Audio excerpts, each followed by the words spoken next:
In the warmth of a Canadian summer, during the month of August in 1930, a new chapter in international sporting competition quietly began. The city of Hamilton, nestled on the western shores of Lake Ontario, became the birthplace of what would eventually grow into the Commonwealth Games. At that time, the event was known by a different name, one that reflected the political realities of its era: the British Empire Games. The driving vision behind these inaugural games belonged to a Canadian sportswriter named Melville Marks Robinson.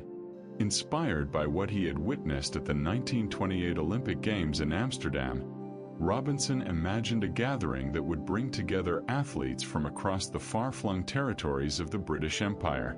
It would be a festival of sport, yes, but also something more: a celebration of shared imperial identity, a demonstration of unity among nations and colonies bound by their connection to the crown. The games that unfolded in Hamilton were modest by today's standards, yet they represented something genuinely pioneering.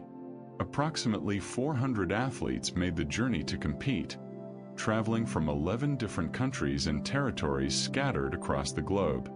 These competitors came from Australia and New Zealand in the distant Pacific, from South Africa at the southern tip of Africa, from Britain and its constituent nations of England, Scotland, Wales, and Northern Ireland, and from various corners of the empire including Bermuda, British Guiana, Newfoundland, and of course, the host nation of Canada itself.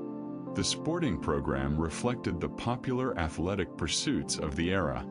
6 sports were contested during that first week of competition: athletics, which we might call track and field; lawn bowls with its gentle precision; boxing with its raw competitive spirit; rowing on the waters nearby; swimming in enclosed pools; and wrestling with its ancient traditions.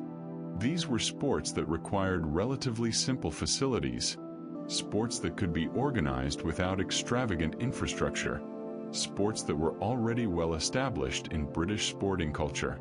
For the women who traveled to Hamilton, opportunities for competition were severely limited. In 1930, prevailing attitudes about women's participation in vigorous athletics restricted female competitors to swimming events only. The notion that women might compete in track and field, or engage in the physical contact of boxing and wrestling, remained controversial in many quarters. The swimming events, at least, offered a platform where women could demonstrate their athletic capabilities, though the program remained overwhelmingly male-dominated. The venues that hosted these first Commonwealth Games were a study in making do with what was available. The Civic Stadium, which would later be renamed Ivor Wynne Stadium, served as the primary facility for the opening ceremony and for many of the athletics events. The stadium's simple grandstands filled with enthusiastic spectators who came to witness history being made. For accommodation, the organizers improvised an athletes' village at the Prince of Wales School, where competitors found themselves sleeping in classrooms, their athletic equipment stored in hallways and common areas, far removed from the purpose-built Olympic villages that were beginning to appear at the Summer and Winter Olympics. The city of Hamilton demonstrated remarkable generosity toward the visiting athletes and their delegations. Understanding that travel costs presented a significant barrier to participation, particularly for nations located far from Canada, the local organizing committee provided financial assistance totaling approximately $30,000. This sum, substantial for its time, helped ensure that countries from distant corners of the empire could send representative teams to compete in Hamilton. Without such support, the truly international character of the Games might have been compromised, reduced perhaps to a competition primarily between Britain, Canada, and whatever other nations could afford the journey. When the competitions concluded and the medals were tallied, England emerged at the top of the unofficial medal table. The English team, benefiting from a large population, established sporting infrastructure, and relatively short travel distance across the Atlantic, proved strong across multiple disciplines. Yet the identity of the very first Commonwealth Games gold medalist carries special historical significance. That distinction is generally credited to Gordon Smallacombe, a Canadian athlete who triumphed in the men's triple jump. One can only imagine the roar of the home crowd as Smallacombe secured that inaugural gold medal on Canadian soil, leaping into the sand pit and into the history books simultaneously. Scotland, competing as a separate entity from England, numbered among those 11 original teams that gathered in Hamilton.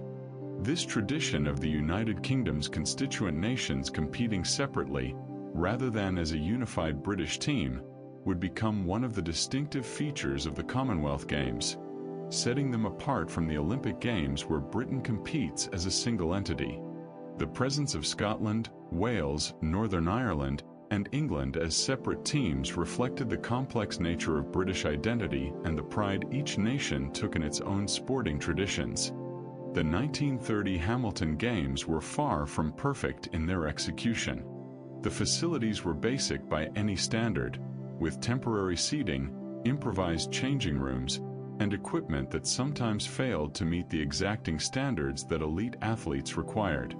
The competition schedule was compressed into just 8 days, which meant that some athletes found themselves competing in multiple events with insufficient recovery time between performances. There were undoubtedly organizational challenges that tested the patience of athletes and officials alike, moments when the amateur nature of sports administration in that era became painfully apparent. Weather conditions during that August week in Hamilton varied considerably, as is typical for southern Ontario in late summer. Some days brought pleasant sunshine and moderate temperatures that were ideal for athletic performance. Other days saw rain showers that made track surfaces slippery and field event conditions challenging. The lawn bowls competitions were particularly vulnerable to weather disruption, as wet greens changed the speed and behavior of the bowls in ways that favored certain playing styles over others. Athletes had to adapt to whatever conditions they encountered, adding an element of unpredictability to competitions where training and preparation could only go so far. The accommodations in the Prince of Wales School, while serviceable, were hardly luxurious. Athletes slept on cots in classrooms, sharing communal washing facilities and dining in makeshift cafeterias. Privacy was minimal, noise levels were high, and the experience more closely resembled summer camp than the sophisticated Olympic villages that would later become standard for major international sporting events. Yet there was also something democratizing about these Spartan conditions. All athletes, regardless of their nation's wealth or status, shared the same basic accommodations, ate the same food, faced the same challenges.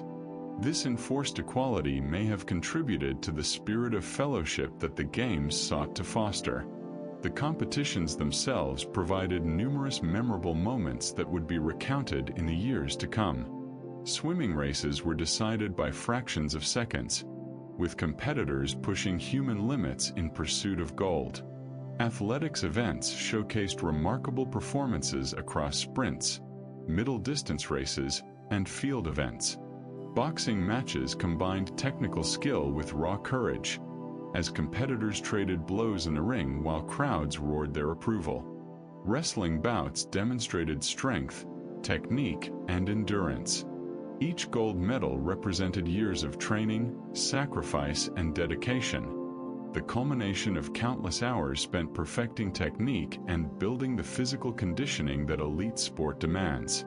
The closing ceremony brought the Hamilton Games to a formal conclusion, though the memories and relationships formed during that week would endure much longer.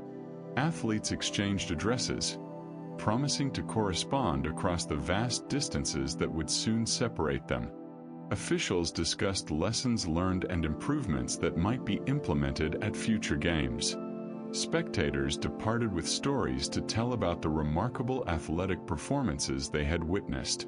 The organizational committee could take satisfaction in having successfully staged this unprecedented event, despite the many challenges they had faced. As athletes began their long journeys home, traveling by train to port cities and then by ship across oceans, the question naturally arose of where the next Empire Games would be held. The concept of rotating the games among different empire nations had been established, ensuring that hosting responsibilities and opportunities would be shared. The decision was made to award the next games to Johannesburg, South Africa, though this choice would later prove controversial and would ultimately be changed to London. The 4-year cycle had been established, matching the Olympic pattern and giving adequate time for preparation.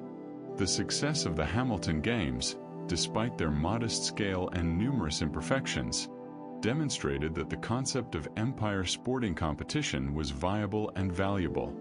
The Games had brought together athletes from across the vast geographic expanse of the empire, had provided opportunities for athletic excellence to be displayed and celebrated, had fostered international friendships and cultural exchange, and had given expression to the ideal of empire unity and fellowship. Whether this ideal matched the reality of imperial politics, with its hierarchies, inequalities, and tensions, was another question.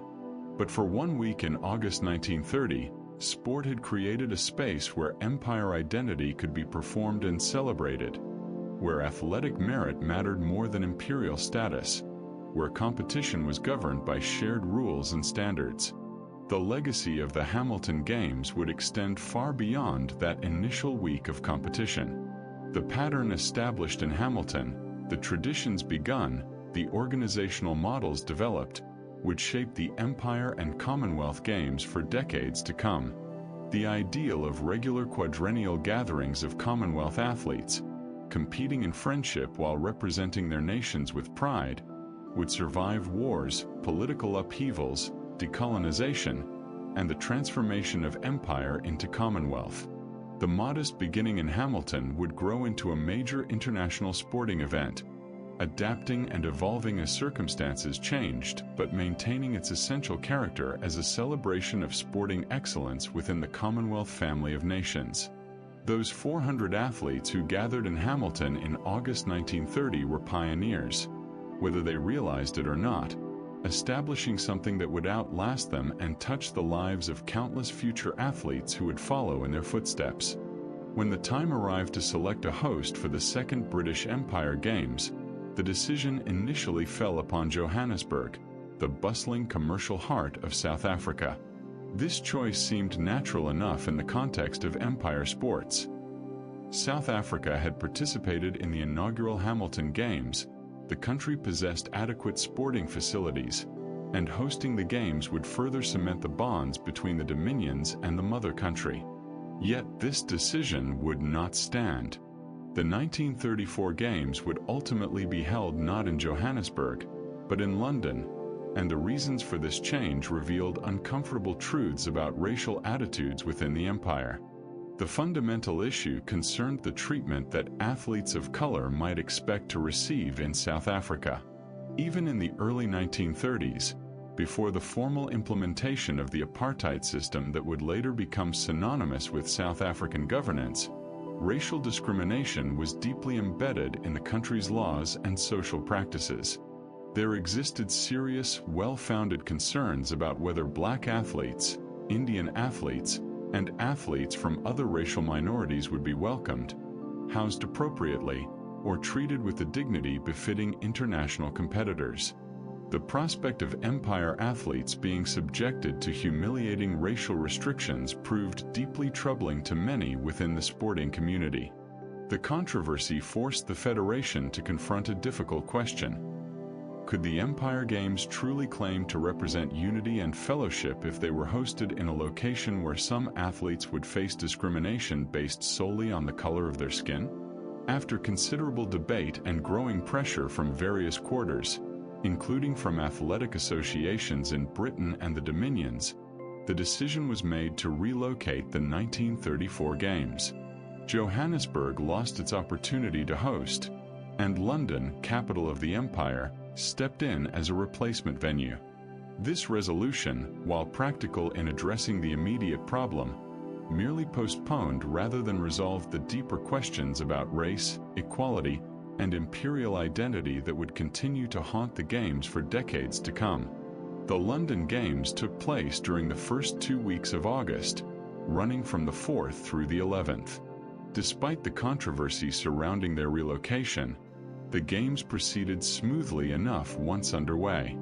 Approximately 500 athletes assembled to compete, representing 16 countries and territories, a modest increase in participation over the inaugural Hamilton edition. The competition retained the same 6 sports that it featured in 1930: athletics, lawn bowls, boxing, rowing, swimming, and wrestling. 68 events in total were contested across these disciplines, providing opportunities for athletic excellence across a range of competitive categories, weight classes, and specialties. England, competing on home soil with all the advantages that brings, once again topped the medal standings.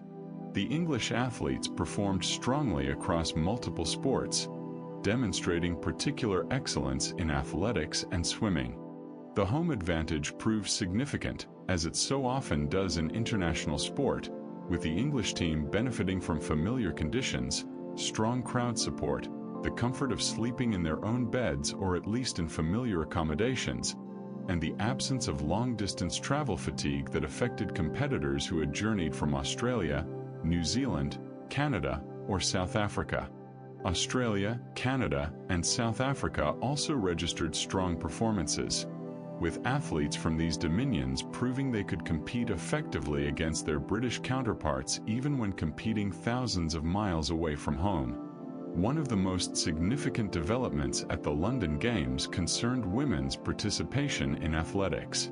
For the first time, female athletes were permitted to compete in track and field events, expanding their presence beyond the swimming pool that had been their sole domain in Hamilton.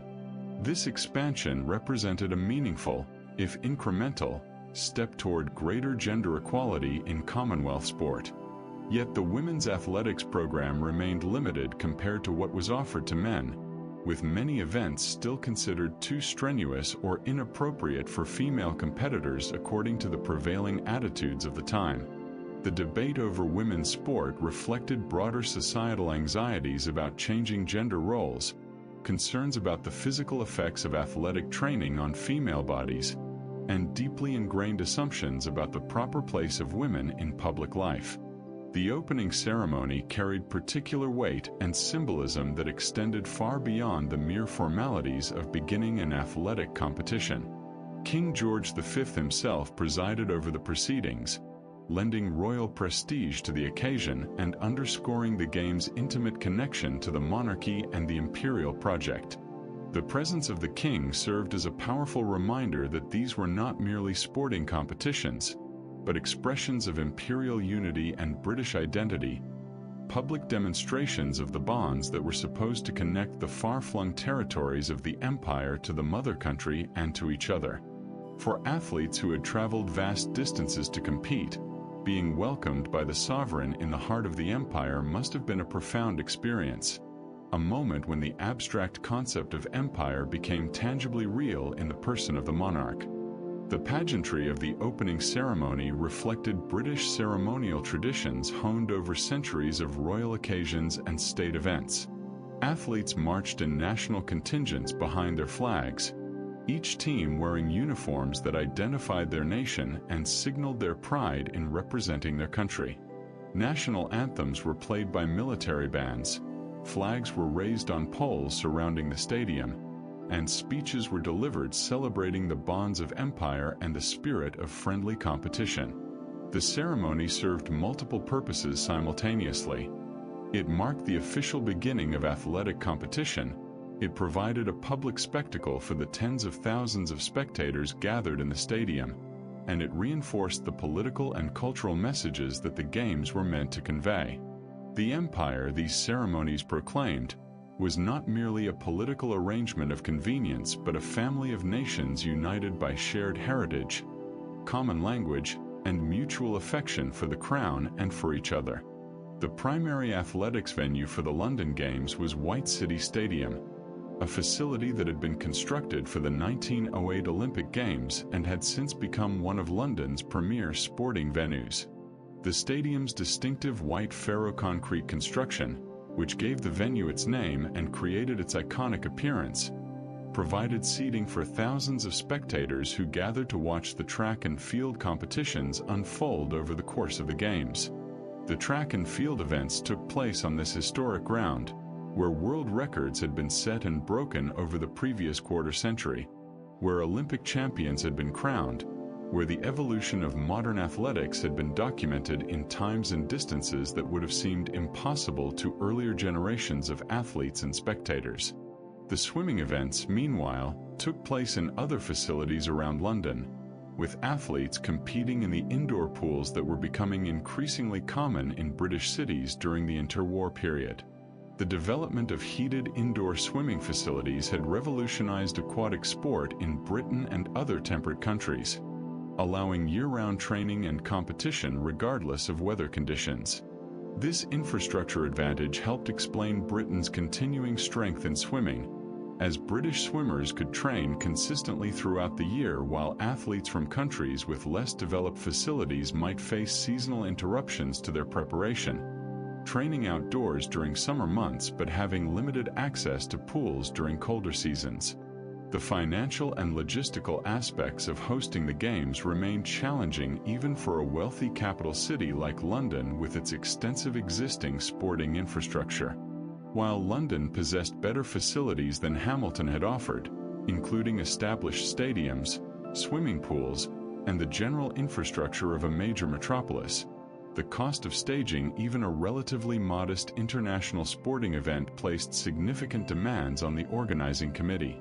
Travel expenses continued to limit participation from some of the more distant empire nations, and the organizing committee maintained the practice, established in Hamilton, of providing financial assistance to help teams cover their transportation costs.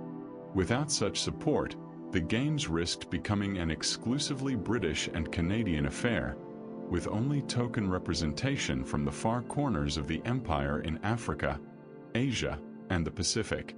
The accommodation arrangements for athletes reflected the amateur ethos that still dominated international sport in the 1930s.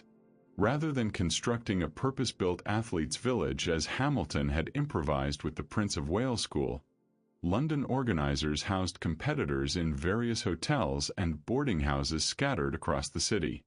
This dispersed accommodation meant that athletes had less opportunity for the informal fraternization and friendship building that would become such a valued feature of later Games when consolidated athletes' villages became standard. The social dimension of international sport, the idea that athletic competition could foster understanding and goodwill across national boundaries, remained somewhat underdeveloped in these early Empire Games, though individual athletes certainly formed friendships and connections during their time in London. The London crowds who attended the various competitions brought characteristic British enthusiasm to their support of the athletes, creating an atmosphere that combined partisan support for home competitors with appreciation for athletic excellence regardless of nationality. While naturally favoring English competitors and cheering loudest when British athletes succeeded, the crowds also appreciated outstanding performances by Australian swimmers, Canadian sprinters, and South African boxers, applauding remarkable athletic achievements even when they came at the expense of home athletes. This sporting generosity reflected an ideal of fair play that British sporting culture prided itself on, an ideal that athletic competition should be conducted with grace and respect, that winners should be modest in victory and losers dignified in defeat, that the contest itself and the pursuit of excellence mattered more than the outcome. Whether reality always matched this ideal was another question, but the ideal itself shaped how the Games were conceived, organized, and presented to the public. The 1934 London Games reinforced the quadrennial pattern that had been established 4 years earlier in Hamilton. The concept of holding the Empire Games every 4 years, falling in between the Olympic Games, had proven workable and beneficial for all involved. This timing allowed athletes to pursue both Olympic and Empire Games competition without excessive overlap or conflict, and it gave host cities sufficient time to prepare facilities, organize the complex logistics of an international sporting event, secure funding, and build public interest. The 4-year cycle would become a defining feature of the Games, maintained with remarkable consistency over the decades to come, interrupted only by the Second World War, which would force the cancellation of the 1942 and 1946 editions. As the London Games concluded and athletes returned to their home countries, traveling by ship across vast oceans that would take weeks to traverse, the question of future hosts naturally arose. The next edition would be awarded to Sydney, Australia, marking the first time the Games would travel to the Southern Hemisphere and only the second time they would be held outside Britain or Canada. This represented a significant step in the Games' geographic evolution, an acknowledgement that the empire stretched across the globe and that hosting responsibilities and opportunities should be shared among the dominions, not concentrated in Britain and the white dominions of the Northern Hemisphere.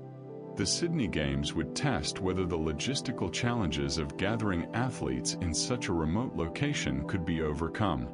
Yet the shadow cast by the Johannesburg controversy lingered over the Games and over Commonwealth sport more broadly, refusing to disappear despite the successful resolution that had moved the 1934 Games to London. The issue of South Africa's racial policies and their compatibility with the inclusive ideals that the Empire Games ostensibly represented would not go away. Indeed, these tensions would only intensify in the decades ahead, eventually leading to South Africa's exclusion from the Commonwealth and the boycotts that would mar several future editions of the Games. The question of whether sport could or should be separated from politics, whether athletic competition could transcend the moral questions raised by racial discrimination and colonial oppression, would haunt the Commonwealth Games for half a century. The 1934 relocation from Johannesburg to London represented not a solution to the problem of racial discrimination within the empire, but merely the first overt manifestation of a conflict that would shape Commonwealth sporting politics for decades. It established a precedent that political and moral considerations could, under sufficient pressure, override purely sporting factors in decisions about the Games. This precedent would be invoked repeatedly in future decades as newly independent African and Asian nations demanded that the Commonwealth take a firm stand against apartheid South Africa, threatening boycotts and withdrawals if their demands were not met, forcing the sporting community to grapple with questions about complicity, solidarity, and the limits of political neutrality in sport. For the athletes who competed in London during that August of 1934, these larger political questions may have seemed distant or abstract, peripheral to their primary focus on athletic competition. They had come to London to compete, to test themselves against the best the empire could offer, to represent their nations with pride and pursue athletic glory. The competitions unfolded day by day, medals were won and lost, records were set and sometimes broken, and athletes experienced the particular joys and disappointments that come with elite sport. Swimming races came down to touch finishes decided by fractions of seconds.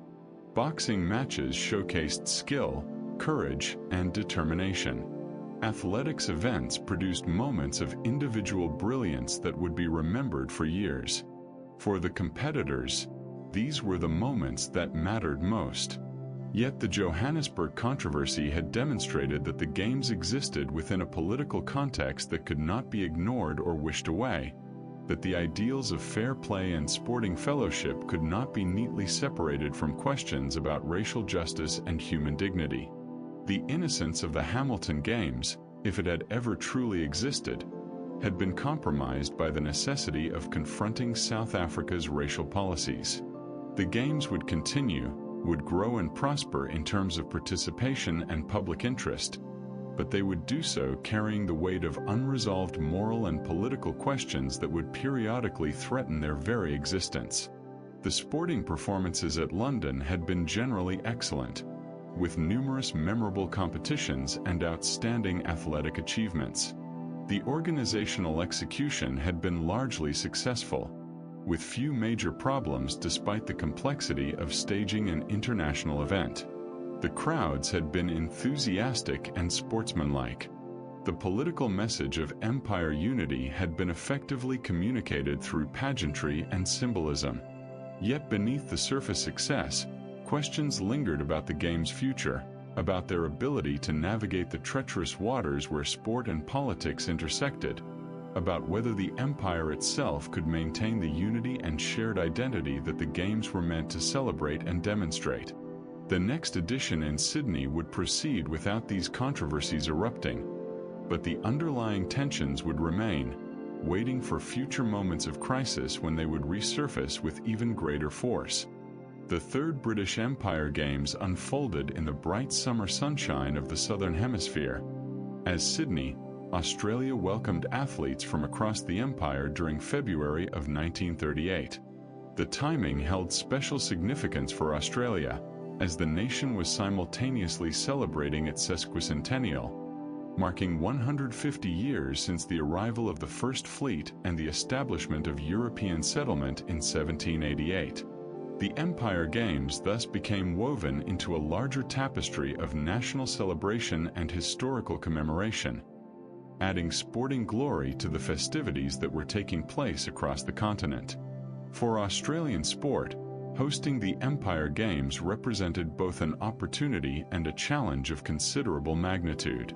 The nation had established itself as a formidable competitor in swimming and in several other sports, yet Australia still operated somewhat in the shadow of British sporting prestige and the traditional dominance of the mother country in many athletic disciplines. The chance to host the Games on home soil, to showcase Australian organizational capabilities and athletic prowess before the empire and the world, carried enormous symbolic weight.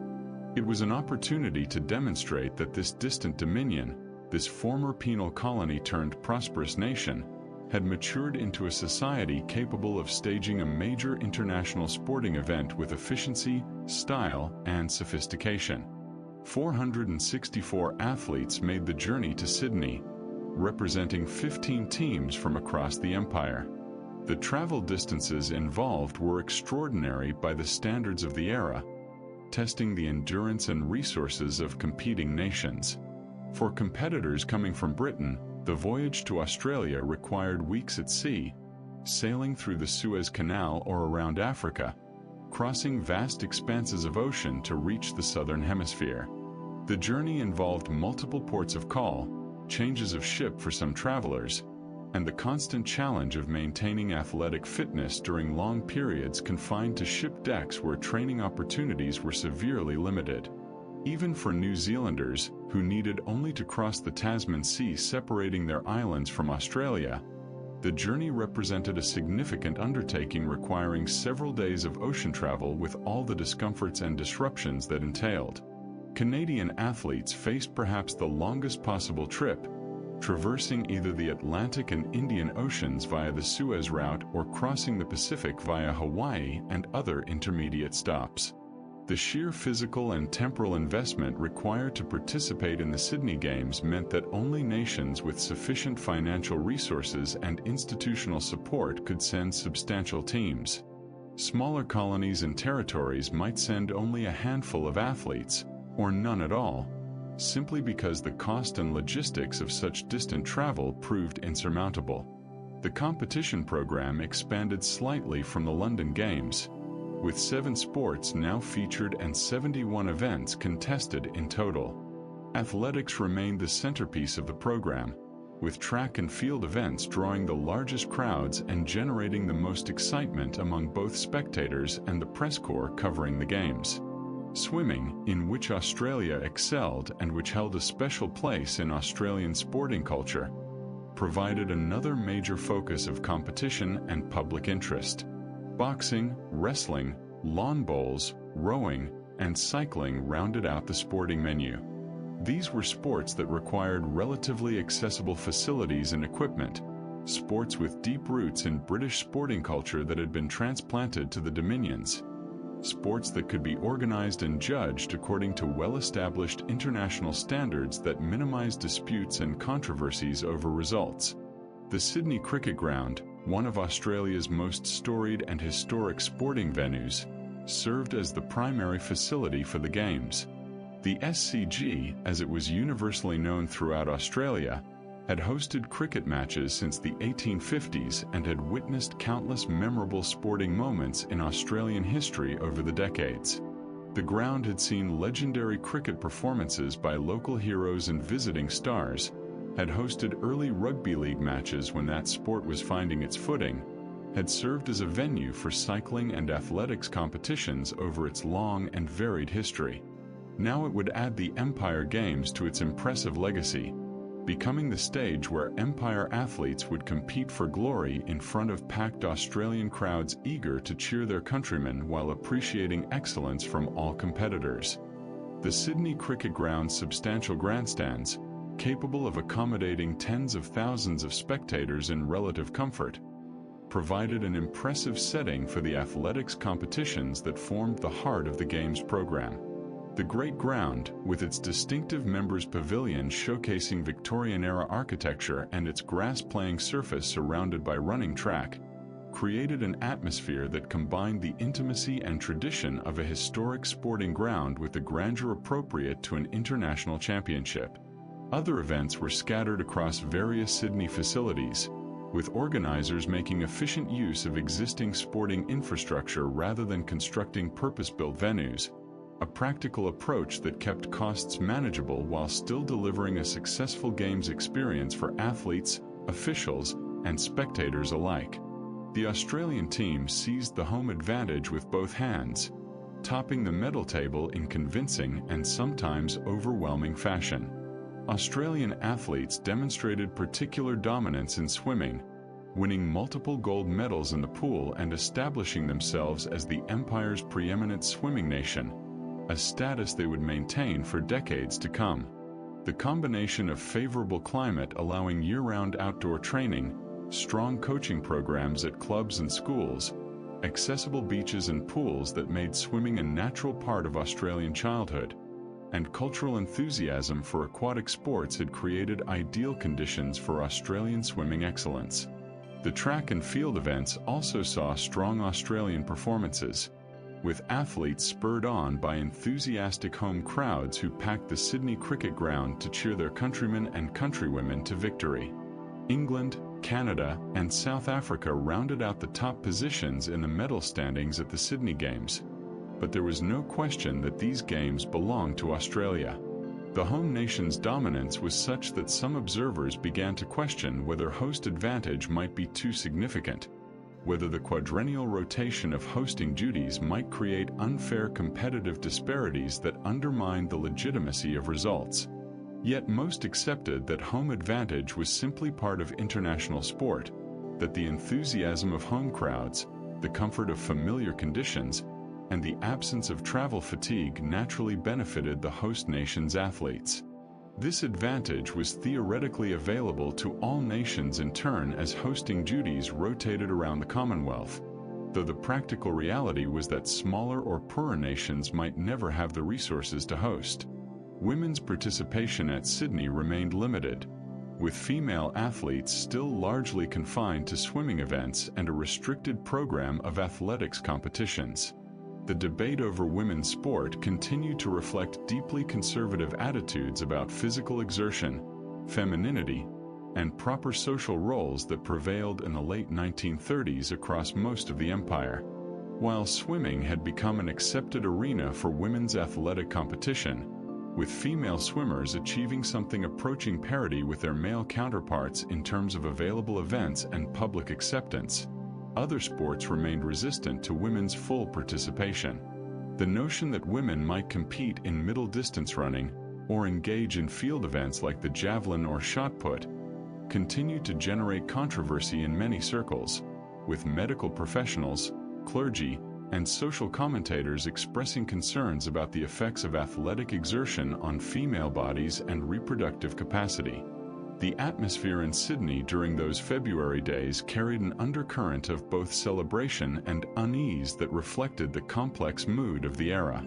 The sesquicentennial festivities created a mood of optimistic nationalism, with Australians taking pride in their nation's progress and achievements over the century and a half since European settlement began.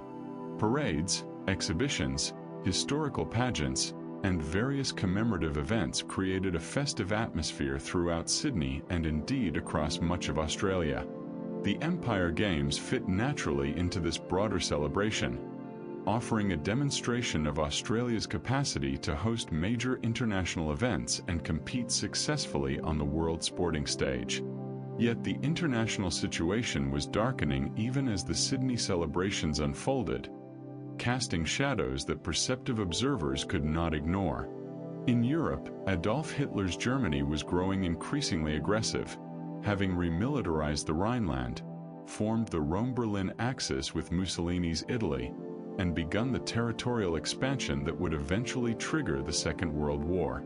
In Asia, Japan had invaded China the previous year and was expanding its imperial ambitions across the Pacific and East Asia. The Spanish Civil War raged on, serving as a proxy conflict between fascism and communism. Thoughtful observers could sense that the world was sliding toward another catastrophic conflict, even if the full horror of what lay ahead remained mercifully unimaginable to most people going about their daily lives.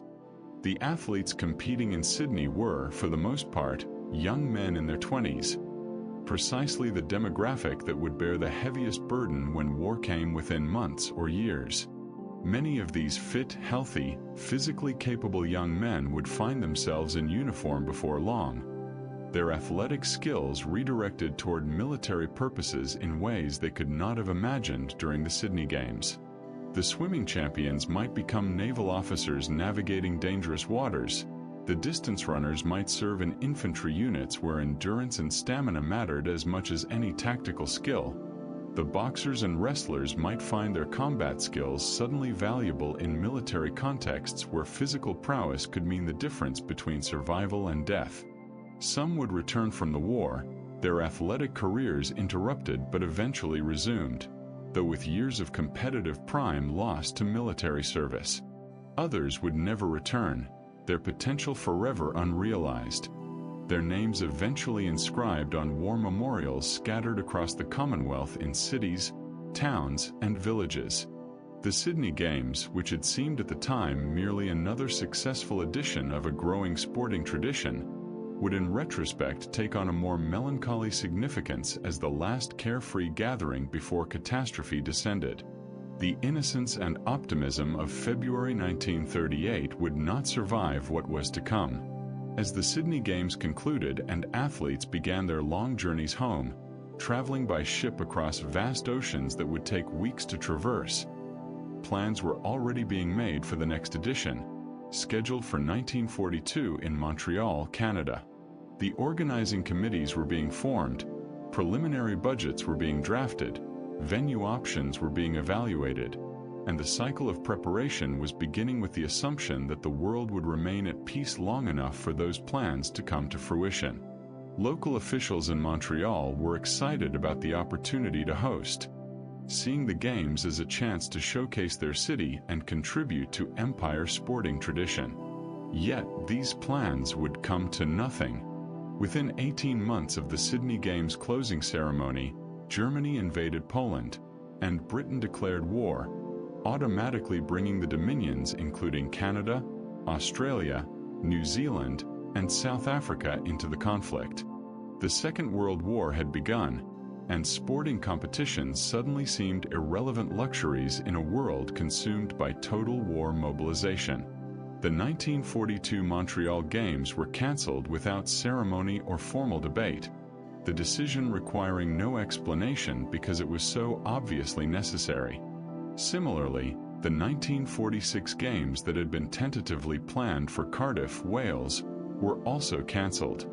Though the war ended in 1945, the immediate post-war period was characterized by exhaustion, rationing, reconstruction, and mourning rather than by any capacity to stage international sporting events. For 12 years, from 1938 until 1950, the British Empire Games would lie dormant, suspended in a world at war and then struggling to recover from that war's devastation. The sporting infrastructure that had been built up over 3 successful games would be mothballed or repurposed for military needs. Athletes would age beyond their competitive prime or lose their lives in combat. The institutional knowledge and organizational capacity built up by the Empire Games Federation would be tested by years of inactivity and the disruption of global conflict. Yet the ideal would survive, and when peace finally returned, efforts would be made to resurrect the Games and restore this tradition of empire sporting competition. The Sydney Games thus acquired a melancholy significance they could not have possessed at the time they were held. They were the last carefree gathering, the final expression of empire sporting fellowship before the world was torn apart by the most destructive conflict in human history. The innocent confidence of Sydney 1938, the sense that the empire would endure forever, that progress was inevitable and linear, that sport could unite disparate peoples under the crown in perpetual harmony, would never fully return. The shadows that fell across Europe and Asia in the late 1930s would darken everything, including sport, for many years to come. When the Games eventually resumed in Auckland in 1950, the world would be forever changed. The empire itself would be changing, gradually and sometimes painfully transforming into something new. A commonwealth of independent nations, bound not by imperial subordination but by voluntary association and shared history. The post-war world would be dominated by two superpowers, the United States and the Soviet Union, neither of which had any particular stake in the Commonwealth or the Empire Games. The colonial empires that had seemed so permanent in the 1930s would begin their rapid dissolution, with India leading the way to independence and dozens of colonies following over the subsequent decades. The Games would need to adapt to all these changes or risk becoming an anachronistic relic of a vanished imperial age, a curiosity maintained only through institutional inertia rather than continuing relevance. The silence that descended upon empire sport during the war years was profound and total. Where athletes had once gathered in friendship and competition, there was now only the machinery of industrial warfare, the thunder of bombs, the grinding advance and retreat of armies across continents. Young men who might have competed for gold medals in track and field or swimming instead found themselves in uniform, fighting in North Africa, Europe, the Pacific Theater, and Burma. Many who might have been Olympians or Empire Games champions never returned, their athletic potential buried in military cemeteries scattered across the globe, their names recorded only on memorials listing the fallen. The 1942 Games, which had been awarded to Montreal with considerable excitement and civic pride, were cancelled without ceremony or formal announcement. The decision required no debate or discussion among sporting administrators. In a world where Britain faced potential invasion by Nazi Germany, where Canada was mobilizing its entire economy for total war production, where shipping lanes were prowled by submarines that sent merchant vessels to the bottom of the Atlantic, and where cities were being reduced to rubble by aerial bombardment, the notion of staging an international sporting competition was simply absurd. The organizational committees that had been formed in Montreal quietly disbanded. The funds that had been earmarked for venues and ceremonies were redirected to far more urgent purposes of national survival. Sport, that peacetime luxury, would have to wait until the world had settled its terrible business of war.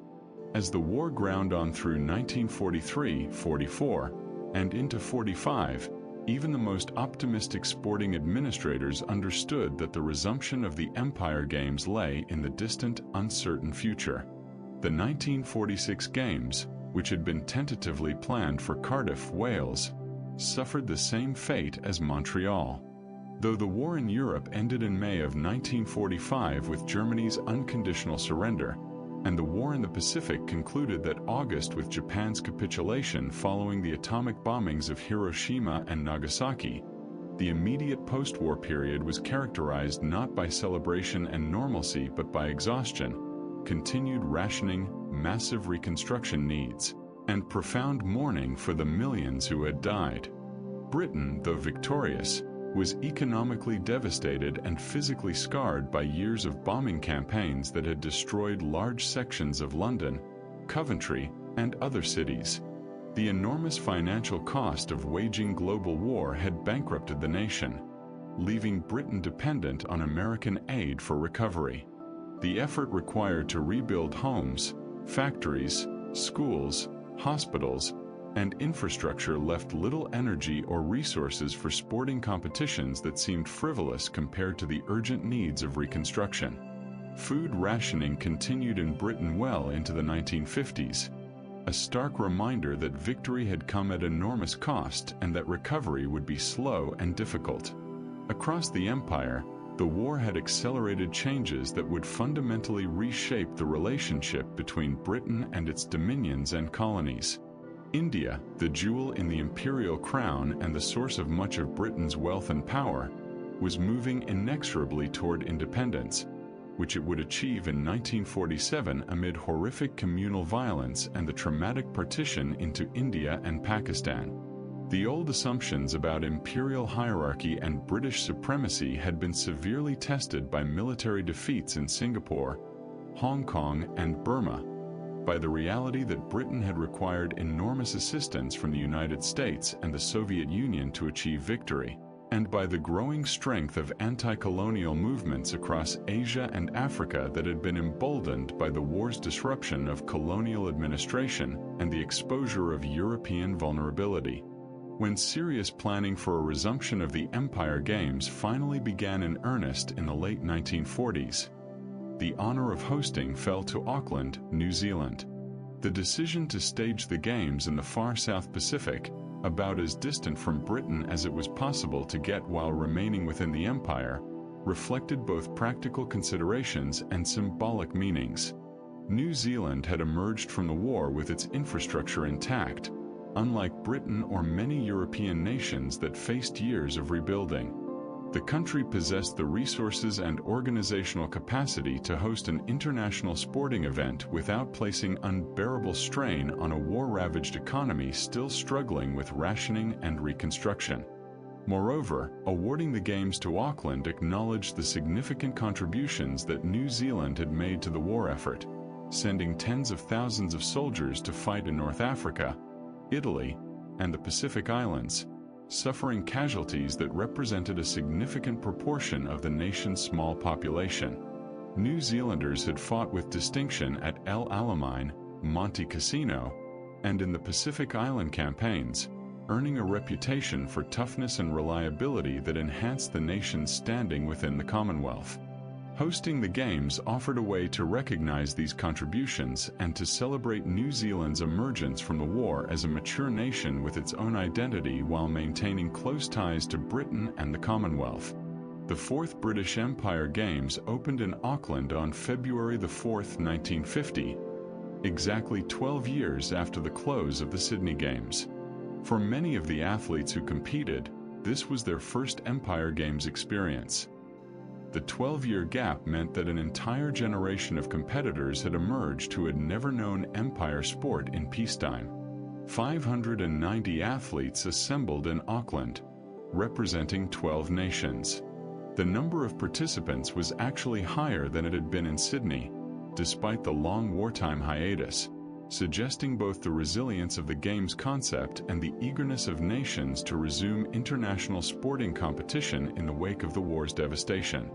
The competition program at Auckland featured 9 sports and 158 events, representing a modest expansion over the pre-war Games. Athletics remained the centerpiece, with track and field competitions drawing the largest crowds and receiving the most extensive newspaper coverage in New Zealand and throughout the Commonwealth. Swimming, diving, boxing, wrestling, lawn bowls, rowing, cycling, weightlifting, and fencing rounded out the program. The addition of new sports like weightlifting reflected both the growth of international sport more generally and the desire to offer a broader range of competitive opportunities to athletes from across the empire with diverse talents and specializations.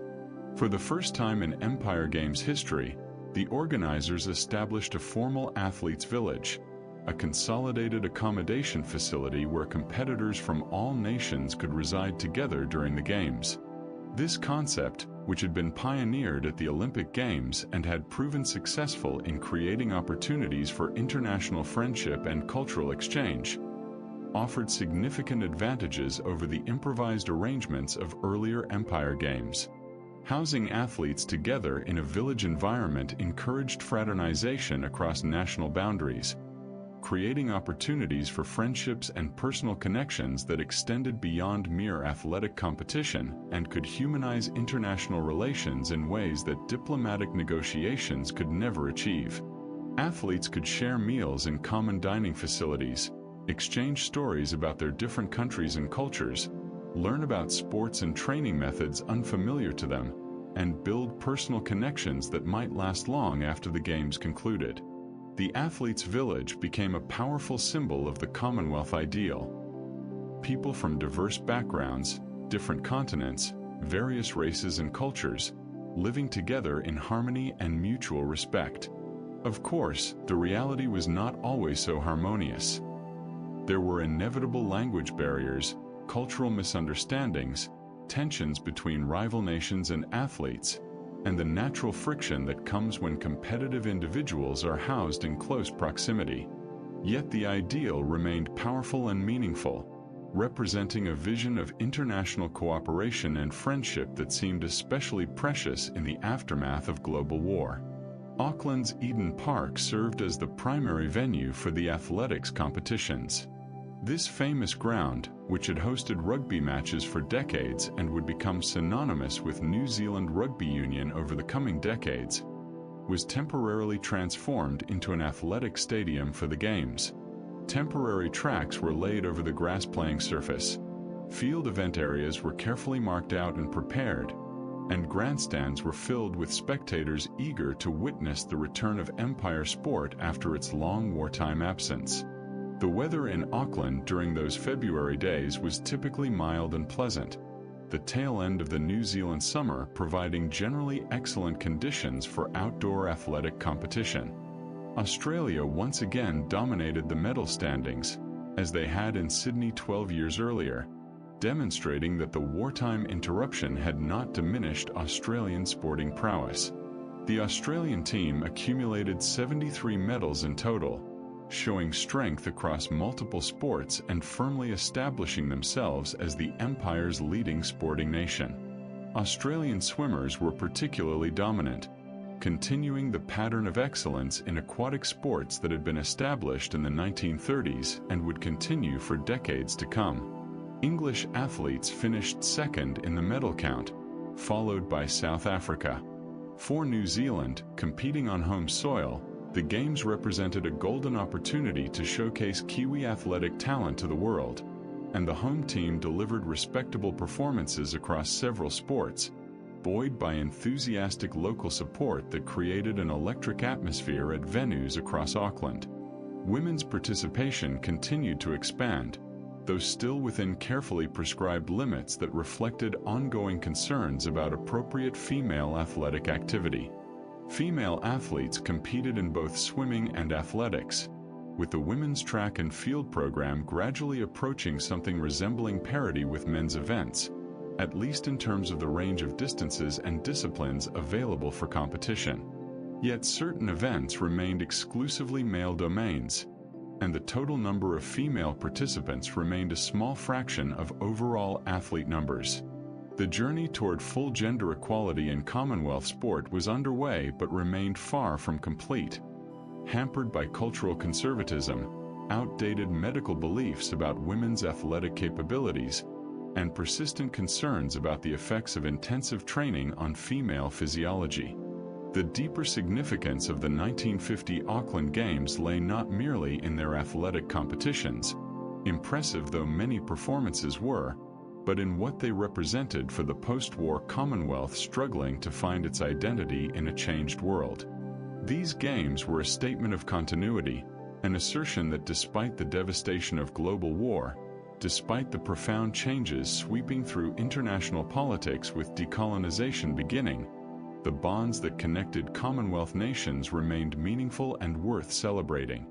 Sport became a language through which countries emerging from war's trauma could reconnect, could re-establish peaceful international relationships, could remember that competition need not mean combat, that nations could meet on athletic fields rather than battlefields. For many participants, the journey to Auckland represented a return to something approaching normalcy after years of wartime abnormality. Athletes who had spent years in military service, who had experienced combat or lived through bombing campaigns or endured rationing and wartime restrictions, now found themselves able to focus once again on the pure pursuit of athletic excellence. The training regimens, the dietary considerations, the technical refinements that elite sport demands, all of this represented a blessed relief from the life and death stakes of wartime existence. To compete for your country with nothing more at risk than sporting pride was a luxury that had been absent for far too long, a restoration of peacetime rhythms and values.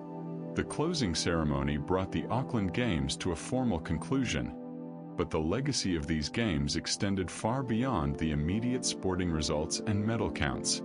The successful resumption of the Empire Games after the 12-year wartime gap demonstrated the resilience of the Commonwealth sporting ideal and its continued relevance in the post-war world.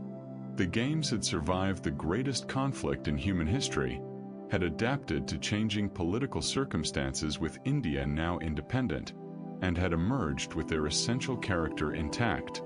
The next edition would be held in Vancouver in 1954, maintaining the 4-year cycle and ensuring that a new generation of athletes would have the opportunity to compete on the Empire Games stage.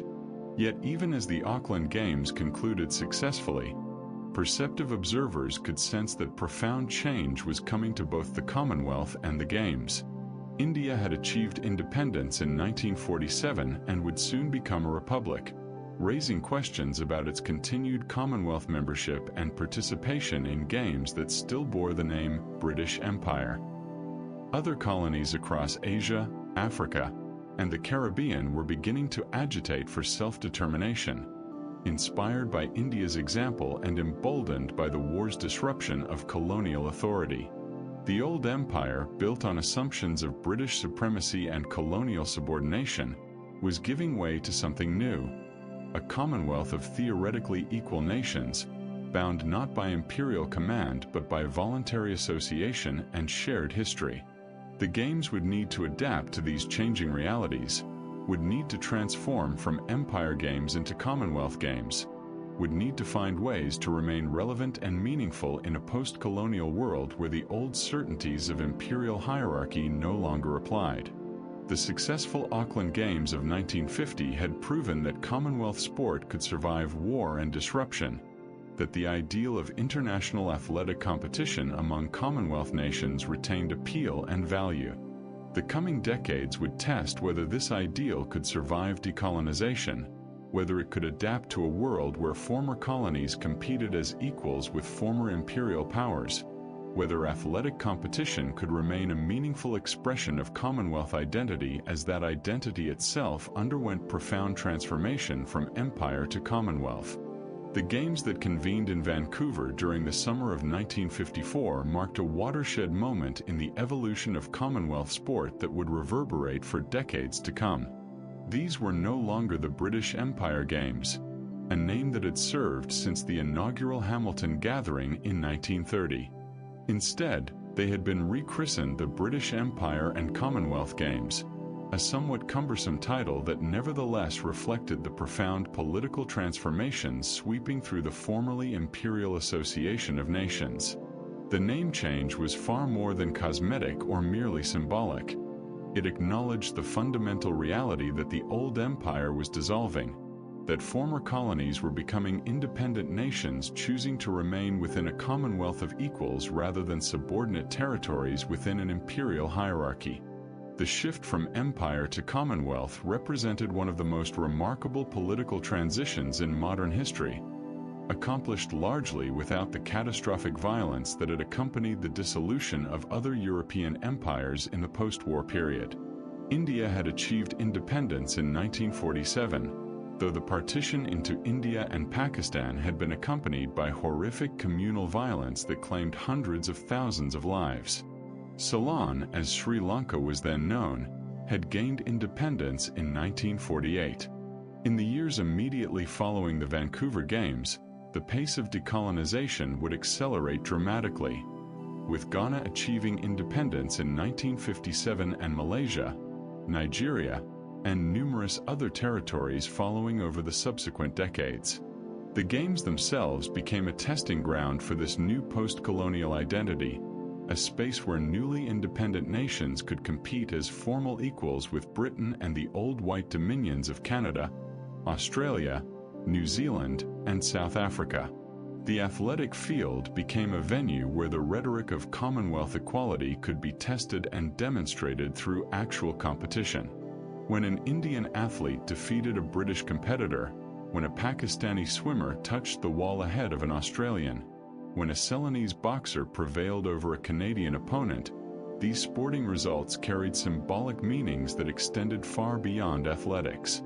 They demonstrated that the old colonial hierarchies no longer determined outcomes, that merit and training mattered more than imperial status, that the Commonwealth of the future would be genuinely different from the empire of the past.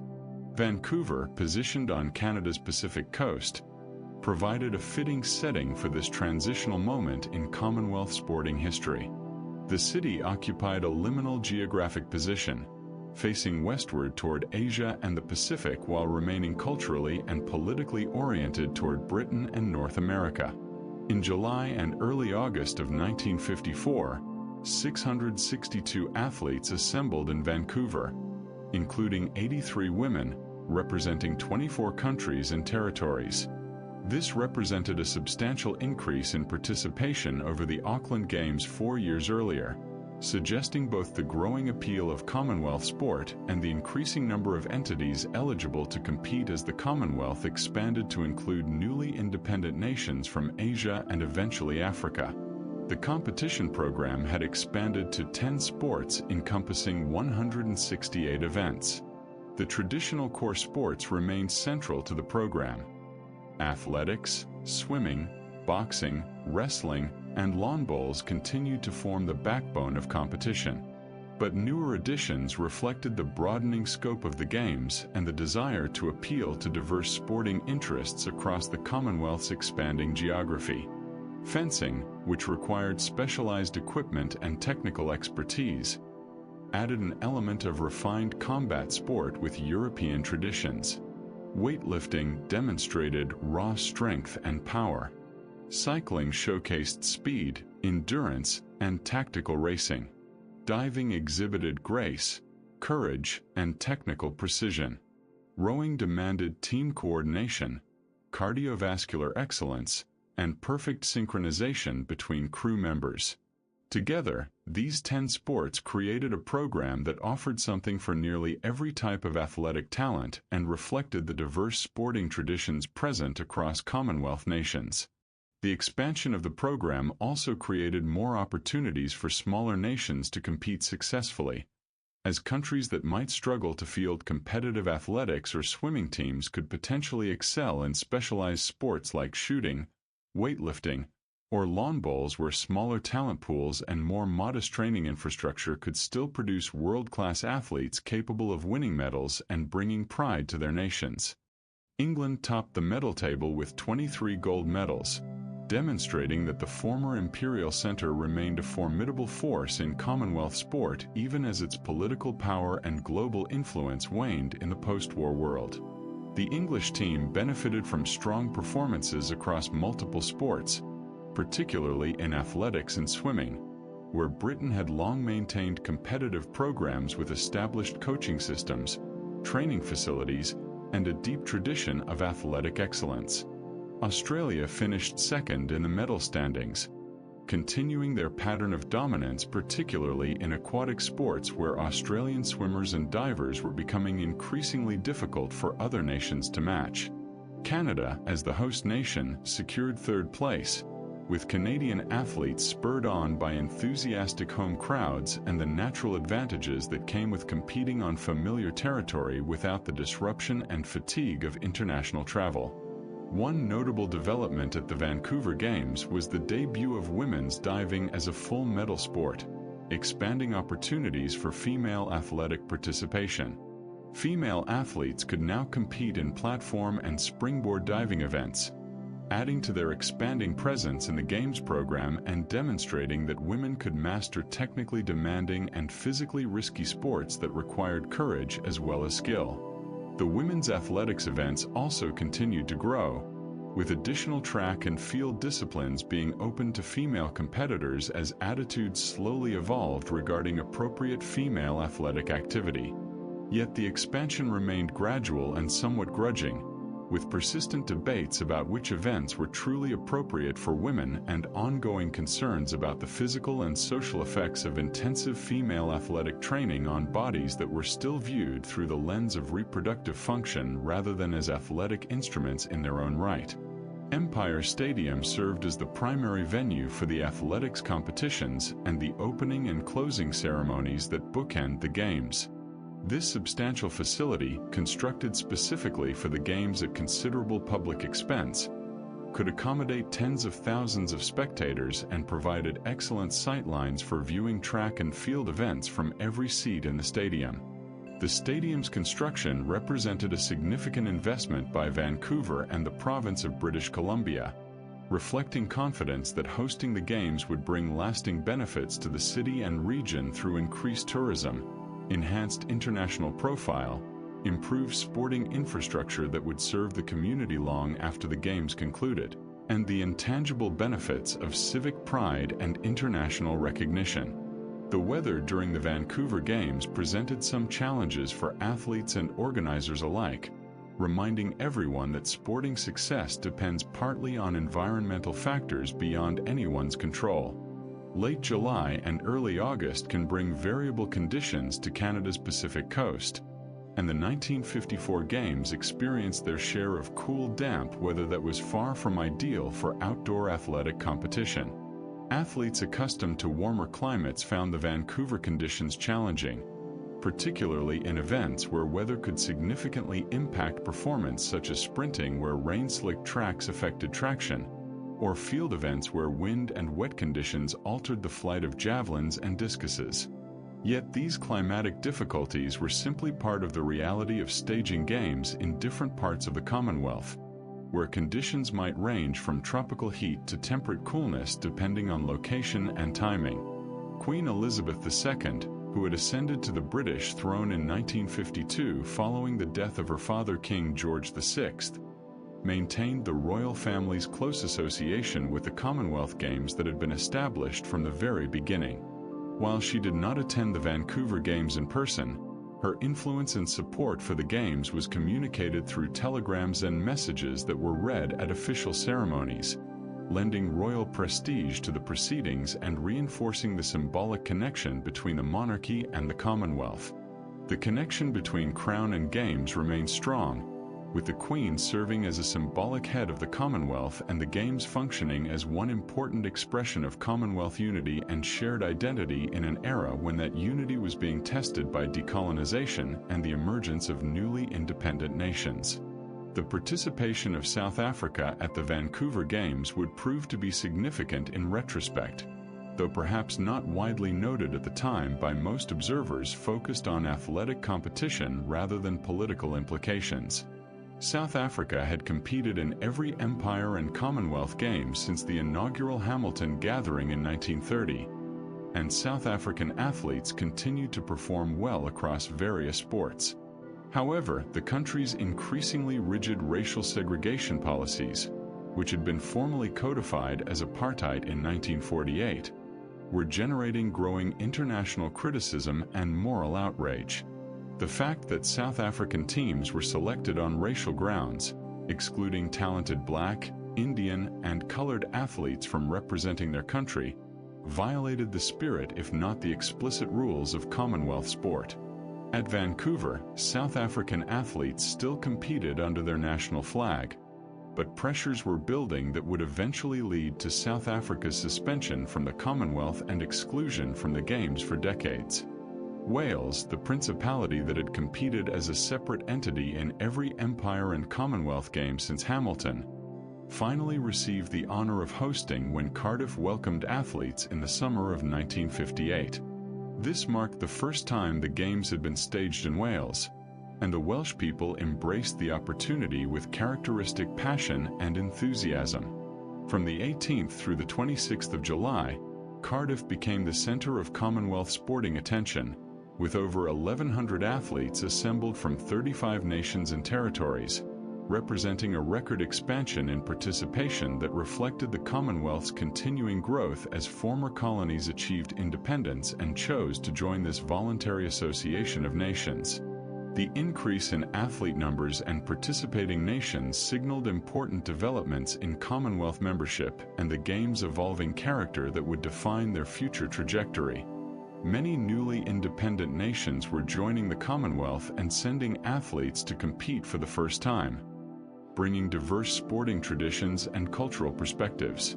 The Games were gradually shedding their identity as a gathering of the White Dominions plus a handful of colonies, transforming into a genuinely multiracial, multi-continental sporting event. This transformation carried both promise and peril. The promise lay in the possibility of sports serving as a unifying force across racial and cultural boundaries, demonstrating that competition could transcend political differences. The peril emerged from the difficulty of maintaining unity when member nations held vastly different political systems, economic circumstances, and views on fundamental issues like racial equality. The competition program at Cardiff featured 11 sports and 204 events, continuing the pattern of gradual expansion that had characterized every game since the war's end. Athletics remained the centerpiece, with track and field events drawing the largest crowds and generating the most extensive media coverage across Commonwealth nations. Swimming events showcased Commonwealth excellence in aquatic sports, with swimmers from Australia, England, and Canada engaging in fierce competitions for gold medals that often came down to fractions of seconds. Boxing, wrestling, weightlifting, cycling, rowing, lawn bowls, diving, and fencing rounded out the sporting menu, offering diverse opportunities for athletic achievement across different physical disciplines and skill sets. One particularly significant development at Cardiff was the full integration of women's athletics into the Games program on a scale approaching equality with men's events. While women had been competing in track and field events at the Games since London in 1934, the Cardiff Games saw a substantial expansion in the women's athletic schedule, with female athletes now able to compete in most of the same events as their male counterparts. This represented a meaningful step toward gender equality, though certain events and certain attitudes remained stubbornly resistant to change. The prevailing cultural norms of the 1950s still imposed considerable constraints on women's athletic participation, with concerns expressed about the effects of distance running on female physiology and debates continuing about whether women should compete in events requiring maximum strength or endurance. England topped the medal table with 42 gold medals, demonstrating powerful performances across multiple sports and maintaining their position as one of the Commonwealth sporting powerhouses. Competing in Wales, with its close geographic proximity and deep cultural ties to England, provided the English team with something approaching home advantage, though Welsh spectators naturally cheered loudest for their own athletes when Wales competed. Australian athletes finished strongly in the overall medal count, particularly in swimming where their dominance was becoming increasingly pronounced and difficult for other nations to match. The pool had become Australian territory at Commonwealth Games, with the nation's swimmers regularly collecting the majority of available swimming gold medals through a combination of favorable climate, strong club systems, excellent coaching, and cultural enthusiasm for aquatic sports. Cardiff Arms Park, the famous rugby ground that had witnessed countless memorable matches and would become even more legendary in decades to come, served as one of the primary venues for the Games. The atmosphere in this historic stadium, with its passionate Welsh crowds creating an incredible noise that reverberated around the ground, provided an unforgettable backdrop for athletic competition. Welsh spectators brought their legendary singing voices to the games, creating an atmosphere unlike any other sporting event, with hymns and traditional songs echoing around venues. Other events were staged at venues across Cardiff and its surroundings, with organizers making efficient use of the city's existing sporting infrastructure while also constructing some temporary facilities specifically for the games. The 1958 Games occurred during a particularly complex period in British and international politics that cast shadows over the sporting celebrations. The previous year had seen the Suez Crisis, in which Britain, France, and Israel invaded Egypt following President Nasser's nationalization of the Suez Canal, only to be forced into a humiliating withdrawal by American pressure and international condemnation. This debacle had laid bare the reality of Britain's declining global power and the changed post-war international order in which Britain was no longer a superpower capable of independent military action against American wishes. The Games, held against this background of political embarrassment and imperial decline, took on particular significance as one of the few remaining forums where Britain could still claim some measure of international prestige and influence through sporting rather than military or economic power. Television coverage of the Cardiff Games represented a technological milestone in the history of Commonwealth sport that would fundamentally change how audiences experienced the Games. While earlier games had received some television attention, the Cardiff Games benefited from more extensive broadcast coverage, particularly in Britain where the BBC provided comprehensive reporting of events with multiple hours of daily coverage. This expanded media coverage helped to build public interest in the Games and created new opportunities for athletes to achieve celebrity status beyond their local communities. Successful Commonwealth Games competitors could now become household names across Britain and other Commonwealth nations, their triumphs witnessed by millions of television viewers rather than merely the thousands who could attend in person. This media attention brought both benefits and pressures, as athletes found themselves under greater scrutiny than previous generations had experienced. The lawn bowls competition at Cardiff maintained this sports position as a games tradition deeply rooted in British sporting culture, though lawn bowls remained an exclusively male preserve at the 1958 Games despite growing pressure to open the sport to women. The sport's adherents argued for its continued inclusion based on its deep roots in British and Commonwealth sporting culture and its popularity in countries like Australia, New Zealand, and South Africa, where lawn bowls clubs were important social institutions. Critics, however, questioned whether lawn bowls truly belonged in a major international sporting competition, suggesting that its relatively limited physical demands and its association with older, upper-class participants made it an odd fit alongside track and field athletics and swimming, where athletes pushed the absolute limits of human physical capability. Indian wrestlers demonstrated notable success at Cardiff, continuing a tradition of Indian excellence in wrestling that reflected the sport's deep cultural significance in the subcontinent where wrestling had been practiced for millennia.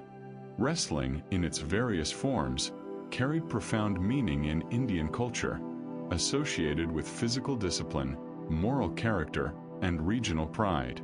Indian wrestlers brought techniques and traditions that sometimes differed from the Greco-Roman and freestyle wrestling styles that dominated in Western nations, creating fascinating stylistic matchups. The success of Indian wrestlers at the Commonwealth Games helped to reinforce the event's claim to represent genuine Commonwealth diversity rather than simply British sporting culture exported to the dominions and colonies, demonstrating that nations from outside the European tradition could compete and excel. Political tensions regarding South Africa's racial policies continued to simmer beneath the surface of the Cardiff Games, though they had not yet erupted into the full-blown crisis that would tear the Commonwealth apart in future years. South African athletes competed at Cardiff, selected according to the country's apartheid policies that excluded non-white athletes from national teams regardless of their ability. The international sports community was becoming increasingly uncomfortable with apartheid and the question of how to respond to South Africa's participation in events that proclaimed ideals of equality and fair play. Some argued that sport should remain separate from politics, that athletes should not be punished for their government's policies, that sporting contact might even help to moderate apartheid by exposing South Africans to international norms. Others insisted that allowing South Africa to compete normalized and legitimized a morally abhorrent system, making the Commonwealth complicit in racial oppression. Canada secured third place in the medal standings, with Canadian athletes performing well across several sports including swimming, athletics, and cycling. The Canadian team's success reflected growing investment in sport at both federal and provincial levels, with government funding beginning to support elite athlete development in ways that had previously been left to private clubs and individual initiative. India also registered strong performances, particularly in wrestling and field hockey, where Indian teams were becoming increasingly competitive on the international stage. The geographic and cultural diversity of medal-winning nations demonstrated that Commonwealth sport was genuinely becoming more inclusive, with success no longer confined to Britain, Australia, Canada, and New Zealand as had largely been the case in earlier decades. As the Cardiff Games drew to a close with athletes gathering for the closing ceremony, organizers and participants could reflect on a successful event that had brought record numbers of athletes together in peaceful competition and celebration. The next Games would be held in Perth, Australia, in 1962, continuing the pattern of rotating the Games among Commonwealth nations and regions, ensuring that hosting opportunities were distributed across the far-flung geography of the Commonwealth.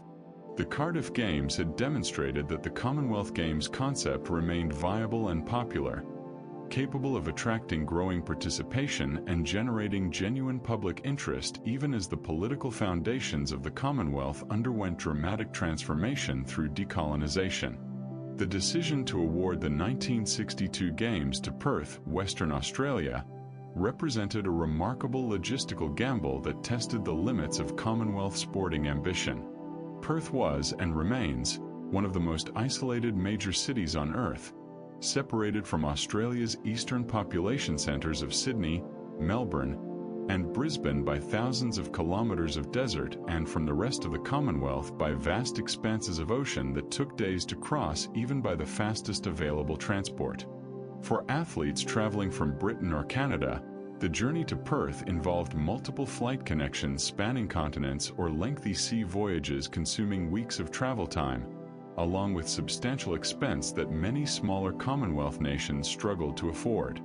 Yet this very isolation, this remoteness from the traditional centres of Commonwealth power, made Perth's hosting of the Games symbolically significant and politically meaningful.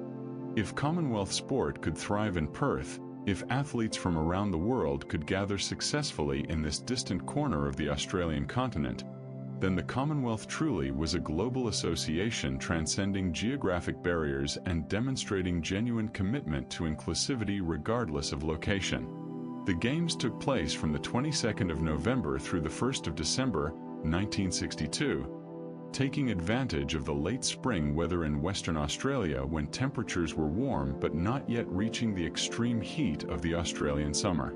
This timing represented a departure from the typical Northern Hemisphere summer scheduling that had characterized most previous Games, but it made perfect sense for Perth, where November and December bring warm, dry weather ideal for outdoor athletic competition without the oppressive heat that would arrive in January and February. 863 athletes assembled from 26 nations and territories, a smaller contingent than Cardiff had hosted but still representing a substantial international gathering given Perth's remote location and the considerable obstacles to participation. The reduced numbers reflected the harsh reality that travel costs and time commitments placed Perth beyond the reach of some Commonwealth nations, particularly smaller or less wealthy countries that might have participated had the Games been held in a more accessible location. Nevertheless, the core Commonwealth sporting nations were all represented, ensuring competitive standards remain high across all sports and demonstrating that the Commonwealth Games could succeed even in challenging circumstances. The competition program expanded to 12 sports encompassing 207 events, continuing the gradual growth in the game's scope and ambition. Among the traditional offerings of athletics, swimming, boxing, wrestling, and lawn bowls, Perth introduced squash rackets as a new sport, reflecting the game's popularity across the Commonwealth and its particular strength in countries like Australia, Pakistan, Egypt, and Britain, where squash had developed substantial followings. Squash, played in enclosed courts with a small rubber ball that could reach extraordinary speeds, demanded exceptional reflexes, cardiovascular endurance, tactical thinking, and mental toughness. Its inclusion in the Games helped to diversify the program and provided opportunities for athletes who excelled in racket sports rather than traditional track and field or aquatic events. Australia, competing on home soil with all the natural advantages that brings to any sporting team, dominated the medal standings in spectacular fashion that exceeded even optimistic home expectations. The Australian team accumulated 60 gold medals and topped the overall medal table by a considerable margin that reflected both home advantage and genuine athletic excellence across multiple disciplines. Australian swimmers once again proved nearly unbeatable in the pool, winning the vast majority of swimming events and establishing multiple Commonwealth and world records in the process. The pattern of Australian aquatic dominance that had been building since the 1930s reached new heights at Perth, with Australian swimmers and divers demonstrating technical superiority and physical conditioning that other nations struggled to match despite their best efforts. The athletics program also saw strong Australian performances, with home crowds packing the venues to cheer their athletes to victory in events ranging from sprints to distance races to field events. England finished a distant second in the medal count, maintaining its position as one of the Commonwealth's major sporting powers but unable to match Australian dominance on Australian soil. Other Commonwealth nations trailed further behind, with countries like New Zealand, Canada, and various Asian and African nations winning medals in specialized events where they had developed particular expertise, but unable to challenge for overall supremacy against the combined force of Australian talent and home advantage. Women's participation at Perth reached approximately 20% of total athlete numbers, continuing the gradual trend toward greater female inclusion in Commonwealth sport that had been developing over previous games. Women competed in swimming, diving, athletics, and the newly introduced squash, demonstrating athletic abilities across a range of disciplines and physical demands. Yet significant disparities remained that reflected ongoing cultural conservatism regarding women's sport. Women's events were still fewer in number than men's. Prize money and media attention remained heavily skewed toward male athletes, and cultural attitudes about appropriate female behavior continued to constrain women's full participation in competitive sport. The absence of South Africa from the Perth Games marked a watershed moment in Commonwealth sporting politics that would reverberate for decades. Growing international pressure regarding apartheid, combined with increasing reluctance among other Commonwealth nations to compete against South African teams selected on racial grounds that excluded talented non-white athletes, had led to South Africa's exclusion from these games. This represented the beginning of South Africa's long period of sporting isolation, an isolation that would last until the dismantling of apartheid in the early 1990s. The Perth Games thus proceeded without South African participation, setting a precedent that would shape Commonwealth sport for decades to come and demonstrating that political considerations could not be entirely separated from athletic competition, regardless of idealistic hopes to the contrary about sport's ability to transcend politics. Perth itself invested heavily in facilities and infrastructure to host the Games successfully, understanding that this was a once-in-a-lifetime opportunity to showcase Western Australia to the Commonwealth and the world. New sports venues were constructed with an eye toward long-term community use. Existing facilities were upgraded to meet international standards, and the city worked to overcome the challenges posed by its geographic isolation through careful planning and substantial financial investment. The organizing committee understood that Perth was unlikely to receive another opportunity to host the Commonwealth Games in the foreseeable future, given the practical difficulties and enormous expense of bringing thousands of athletes to such a remote location. This was Perth's moment to demonstrate what the isolated city could achieve, and Western Australians were determined to make the most of it. The Games venues were designed not just for the immediate needs of the 1962 competition, but with an eye toward long-term sporting and community use that would justify the substantial investment. Swimming pools, athletics tracks, and other facilities would serve Perth's sporting community for generations, providing infrastructure that might not otherwise have been built for decades. The financial cost of hosting the Games in Perth was substantial, with estimates reaching approximately £2 million, a significant sum for the era that placed considerable strain on state and municipal budgets. Yet supporters of Perth's hosting argued that the benefits extended beyond mere monetary calculation that could be captured in balance sheets and economic impact studies.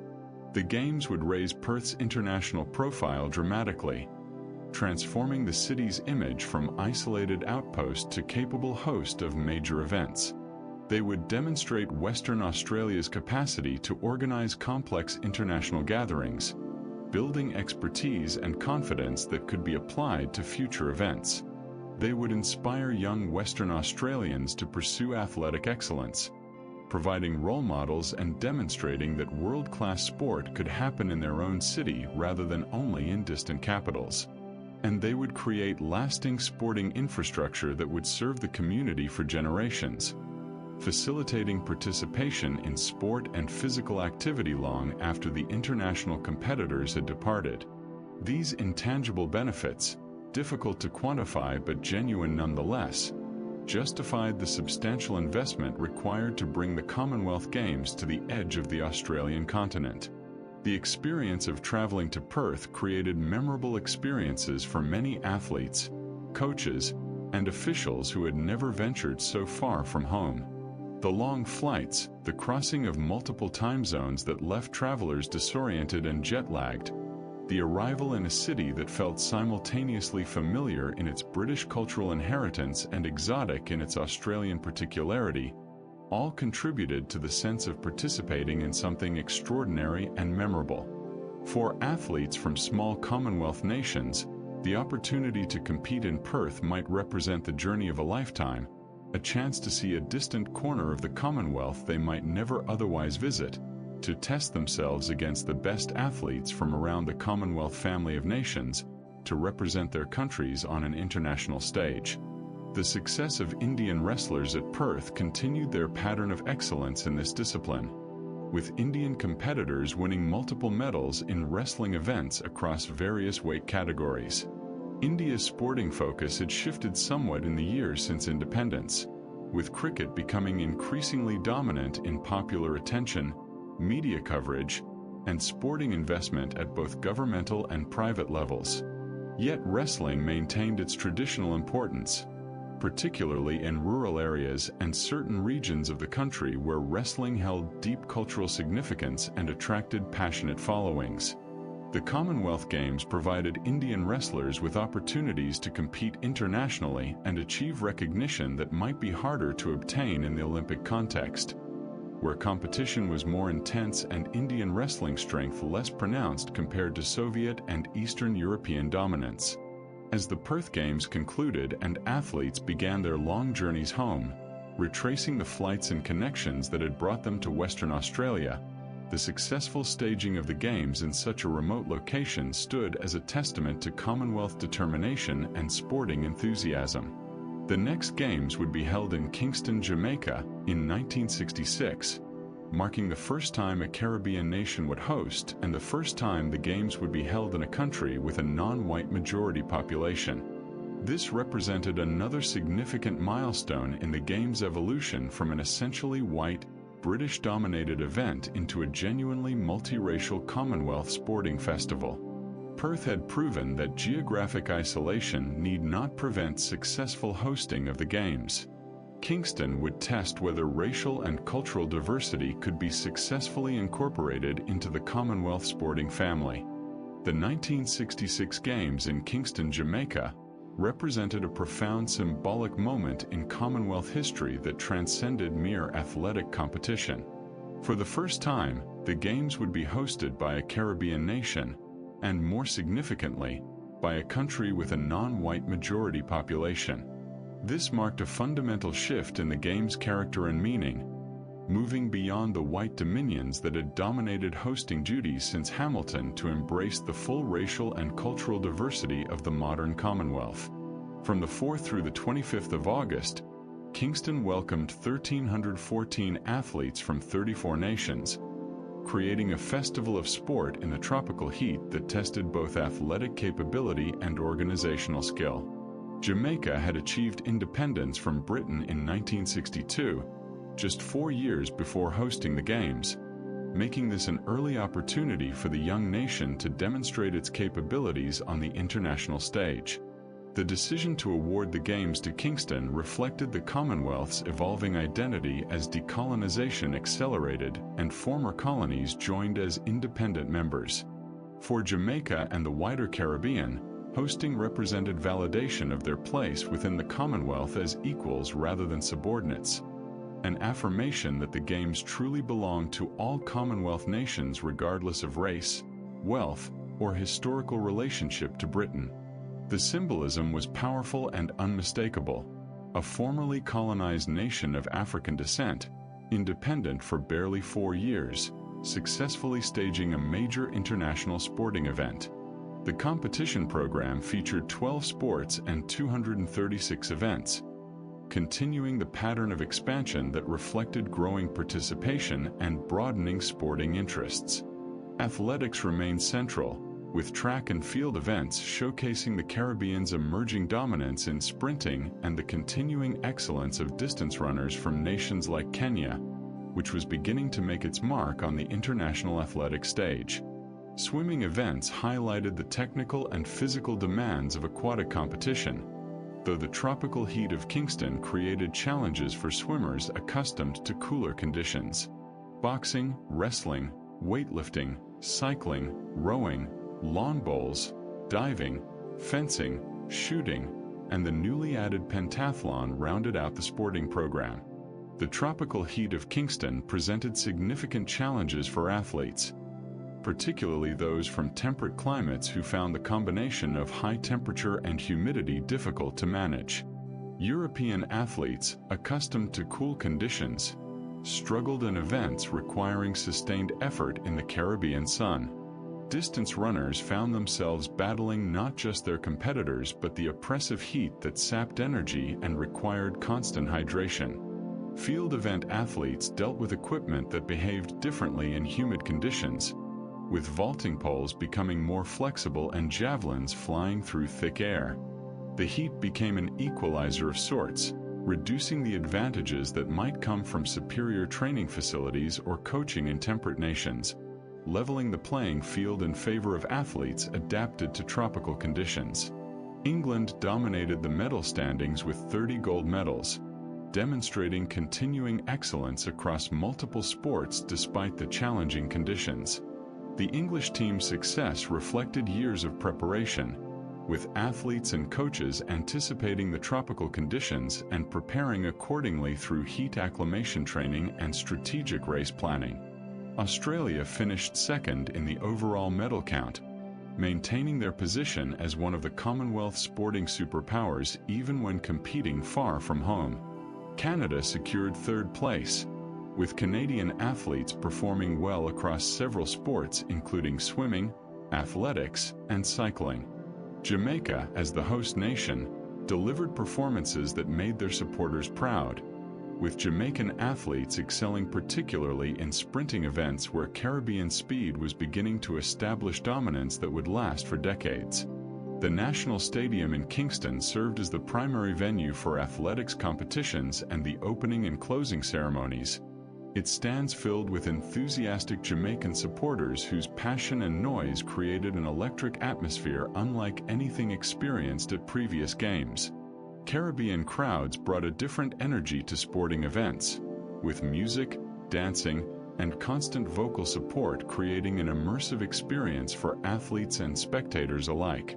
The sound of Caribbean enthusiasm echoing around the stadium demonstrated that the Games could adapt to different cultural contexts while maintaining their essential character as celebrations of athletic excellence and Commonwealth fellowship.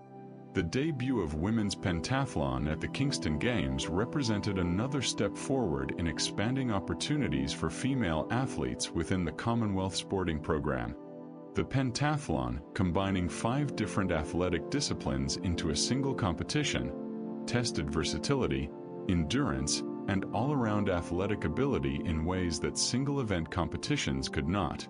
Female pentathletes needed to excel across sprinting, jumping, and throwing events, demonstrating well-rounded athletic capabilities.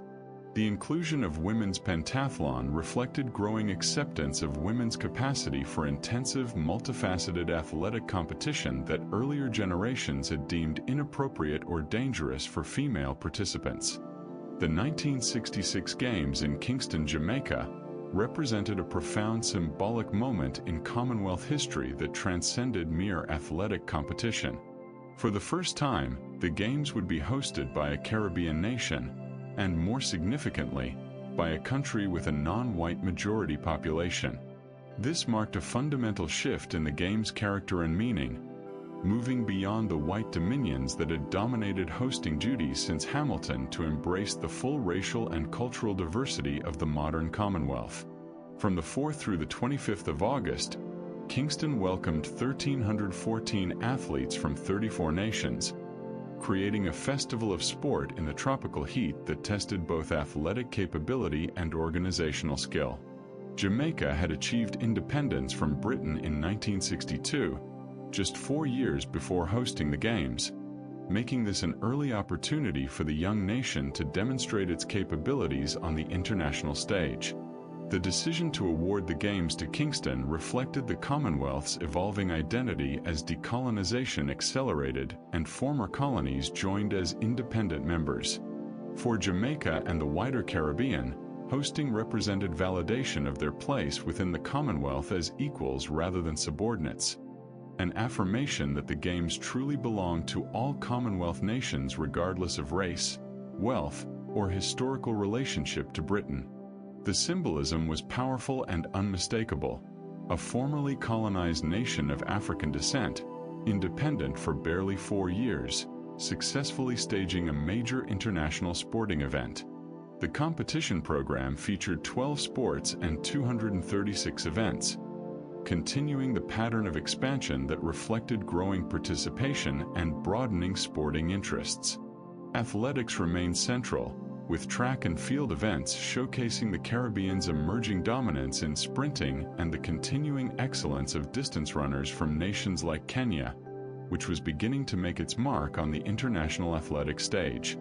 Swimming events highlighted the technical and physical demands of aquatic competition, though the tropical heat of Kingston created challenges for swimmers accustomed to cooler conditions. Boxing, wrestling, weightlifting, cycling, rowing, lawn bowls, diving, fencing, shooting, and the newly added pentathlon rounded out the sporting program. The tropical heat of Kingston presented significant challenges for athletes, particularly those from temperate climates who found the combination of high temperature and humidity difficult to manage. European athletes, accustomed to cool conditions, struggled in events requiring sustained effort in the Caribbean sun. Distance runners found themselves battling not just their competitors but the oppressive heat that sapped energy and required constant hydration. Field event athletes dealt with equipment that behaved differently in humid conditions, with vaulting poles becoming more flexible and javelins flying through thick air. The heat became an equalizer of sorts, reducing the advantages that might come from superior training facilities or coaching in temperate nations, leveling the playing field in favor of athletes adapted to tropical conditions. England dominated the medal standings with 30 gold medals, demonstrating continuing excellence across multiple sports despite the challenging conditions. The English team's success reflected years of preparation, with athletes and coaches anticipating the tropical conditions and preparing accordingly through heat acclimation training and strategic race planning. Australia finished second in the overall medal count, maintaining their position as one of the Commonwealth sporting superpowers even when competing far from home. Canada secured third place, with Canadian athletes performing well across several sports including swimming, athletics, and cycling. Jamaica, as the host nation, delivered performances that made their supporters proud, with Jamaican athletes excelling particularly in sprinting events where Caribbean speed was beginning to establish dominance that would last for decades. The National Stadium in Kingston served as the primary venue for athletics competitions and the opening and closing ceremonies. It stands filled with enthusiastic Jamaican supporters whose passion and noise created an electric atmosphere unlike anything experienced at previous games. Caribbean crowds brought a different energy to sporting events, with music, dancing, and constant vocal support creating an immersive experience for athletes and spectators alike. The sound of Caribbean enthusiasm echoing around the stadium demonstrated that the Games could adapt to different cultural contexts while maintaining their essential character as celebrations of athletic excellence and Commonwealth fellowship. The debut of women's pentathlon at the Kingston Games represented another step forward in expanding opportunities for female athletes within the Commonwealth sporting program. The pentathlon, combining 5 different athletic disciplines into a single competition, tested versatility, endurance, and all-around athletic ability in ways that single-event competitions could not. Female pentathletes needed to excel across sprinting, jumping, and throwing events, demonstrating well-rounded athletic capabilities.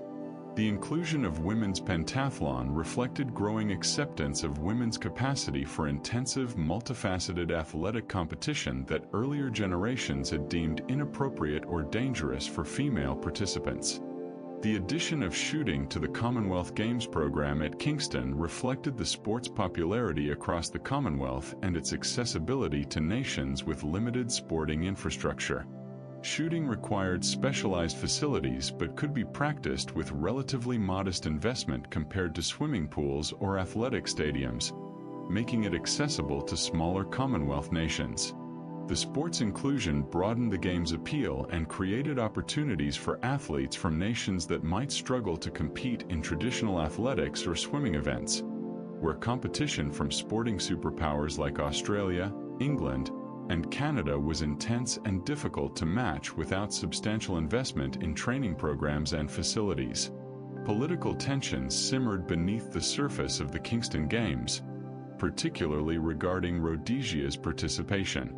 Rhodesia, having unilaterally declared independence from Britain in 1965 under a white minority government, faced international condemnation and pressure.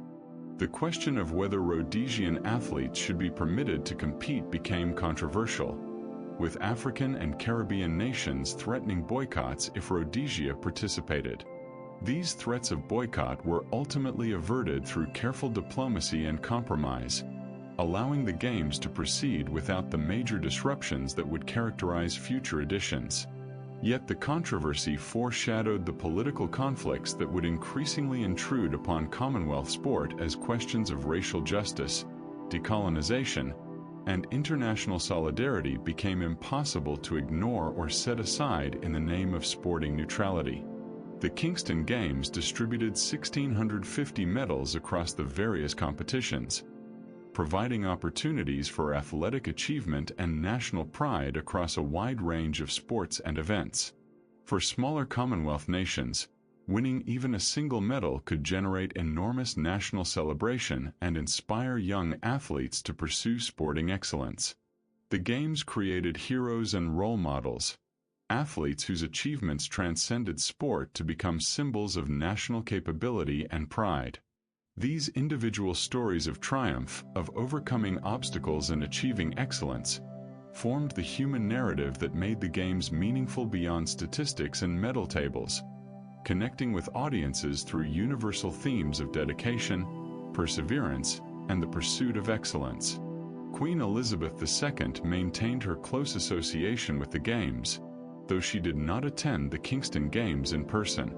Her absence was notable but understandable given the distance and the demands on her time as monarch of the United Kingdom and head of the Commonwealth.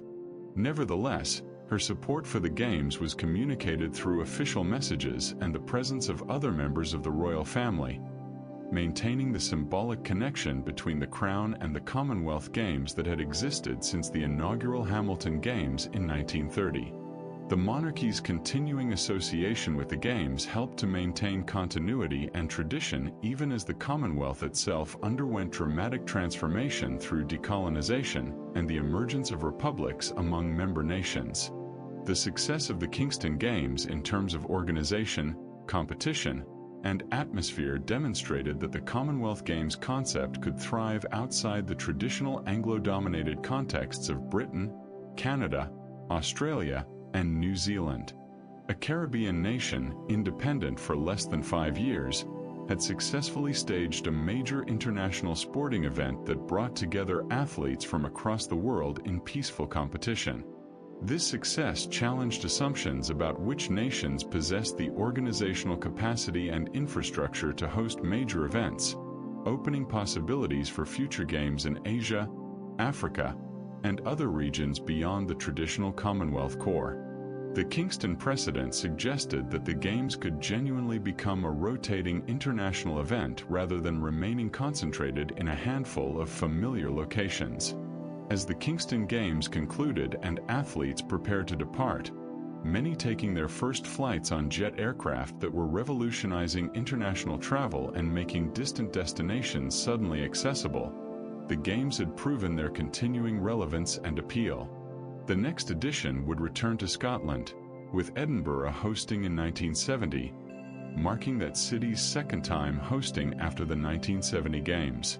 The pattern of rotation would continue, with hosting duties moving around the Commonwealth, but Kingston had demonstrated that this rotation could genuinely embrace the full diversity of Commonwealth nations. The Games were no longer just a white Anglo gathering with token participation from other regions.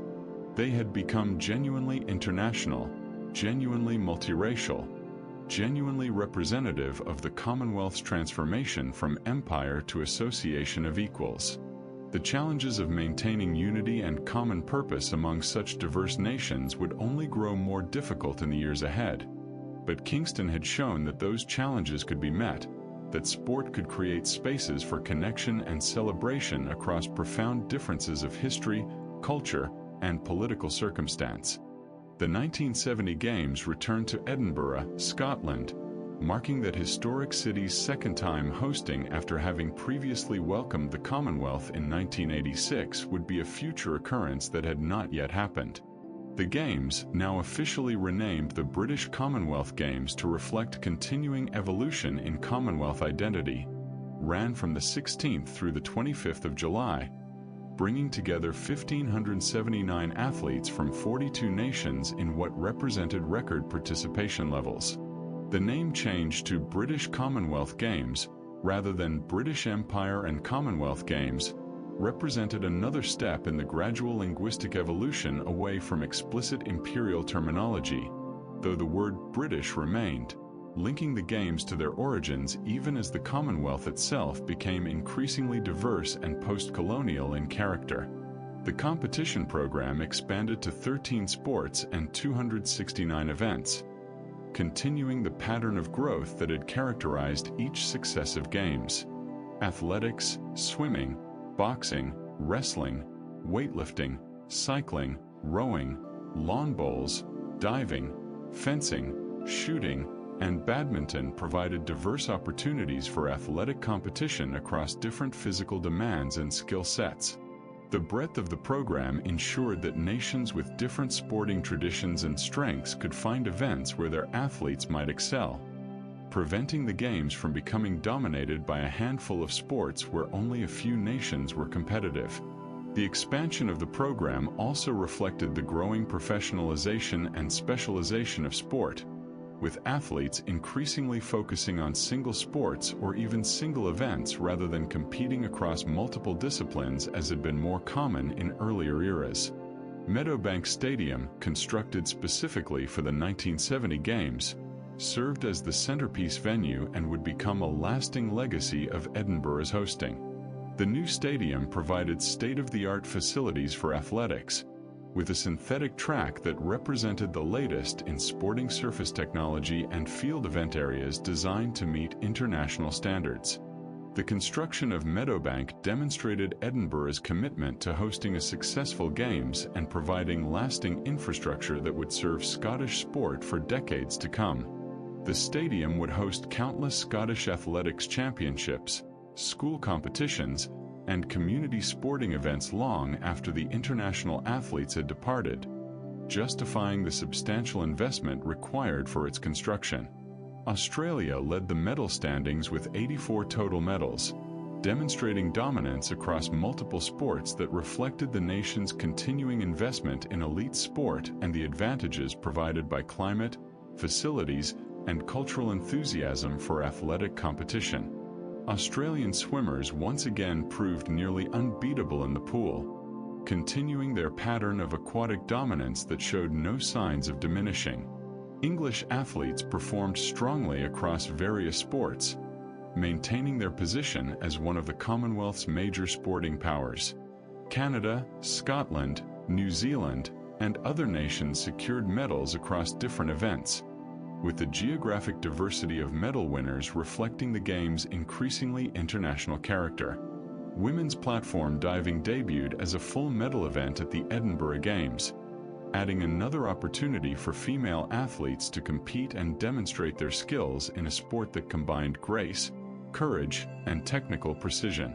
Platform diving, with its 10-meter height and the need to execute complex rotations and twists before entering the water cleanly, required exceptional physical conditioning, mental toughness, and years of dedicated training to master. The inclusion of women's platform diving alongside springboard events meant that female divers now had opportunities comparable to their male counterparts, representing meaningful progress toward gender equality in Commonwealth aquatic sports.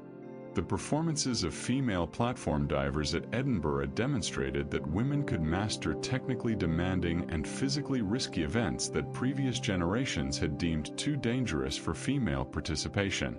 A triangular cricket exhibition took place during the Edinburgh Games, showcasing the sport that held enormous cultural significance across much of the Commonwealth but had not yet been included as a full medal sport.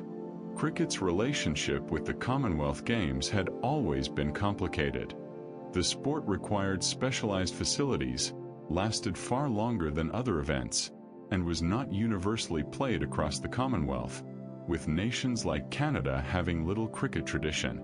Yet cricket was arguably the most important sport in countries like India, Pakistan, the West Indies, Australia, and England, where cricket held cultural meanings that transcended mere athletic competition.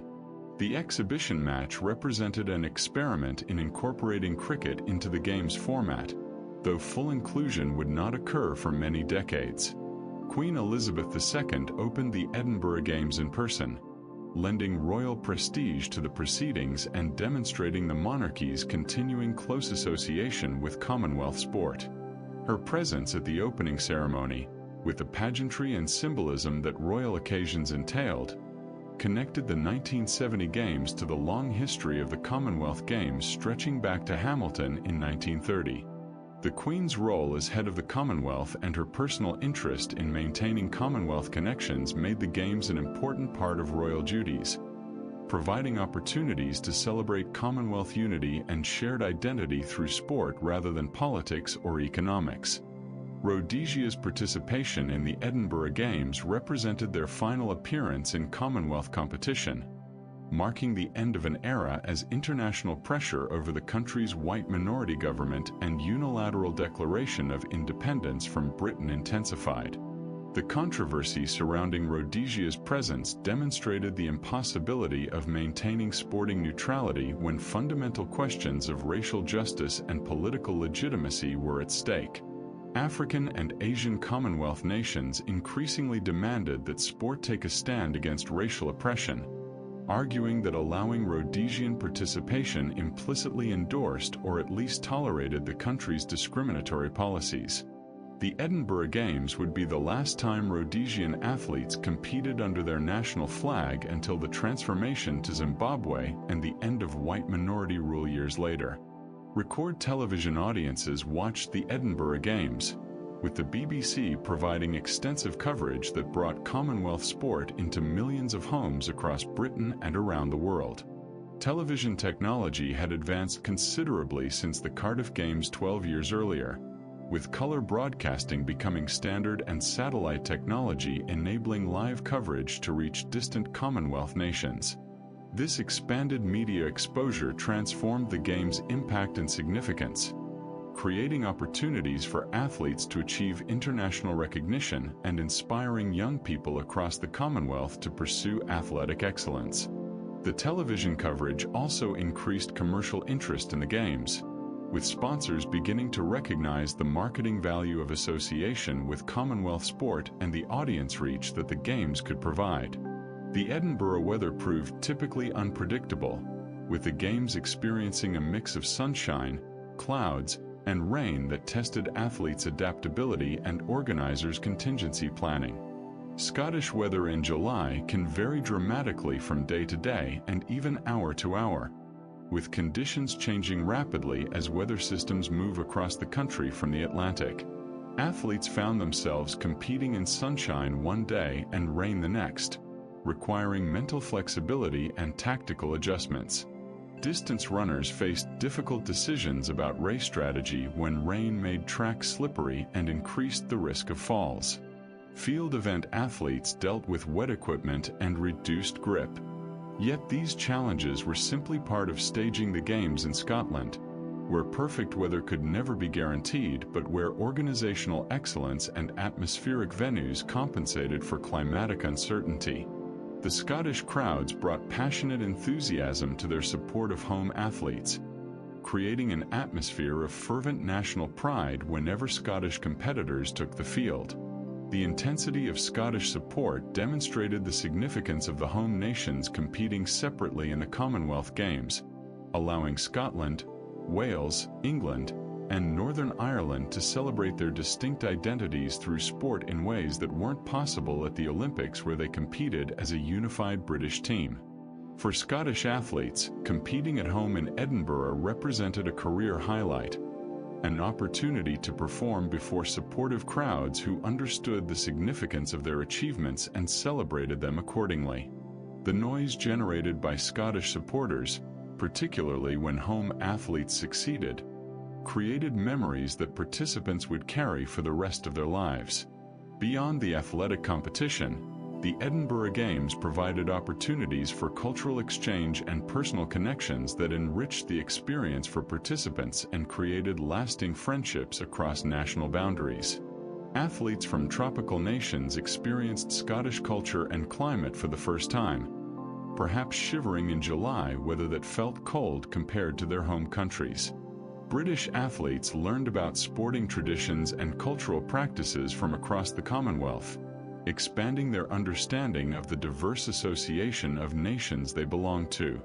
Coaches and officials shared technical knowledge and training methodologies, contributing to the general advancement of sporting knowledge and capability across the Commonwealth. These informal exchanges, occurring in athletes' village common areas, at meals, and during training sessions, represented one of the Games' most valuable but least quantifiable benefits. As the Edinburgh Games concluded with the closing ceremony, athletes gathering one final time before dispersing to their home countries, the event had successfully demonstrated Scotland's capability to host major international sporting competitions and had provided a showcase for Commonwealth unity during a period when that unity was increasingly tested by political disagreements and diverging national interests. The next Games would be held in Christchurch, New Zealand, in 1974, continuing the pattern of global rotation that ensured hosting opportunities were distributed across the Commonwealth's geographic expanse. Yet even as the Edinburgh Games celebrated Commonwealth sporting fellowship, observers could sense that difficult times lay ahead. The question of apartheid South Africa would not disappear. Boycott threats were becoming more common, and the Games' future as a truly representative Commonwealth gathering seemed increasingly uncertain. The successful Edinburgh Games of 1970 would be followed by a Christchurch Games marked by political controversy and the specter of boycott, demonstrating that sport's ability to transcend politics had limits that were becoming increasingly difficult to ignore.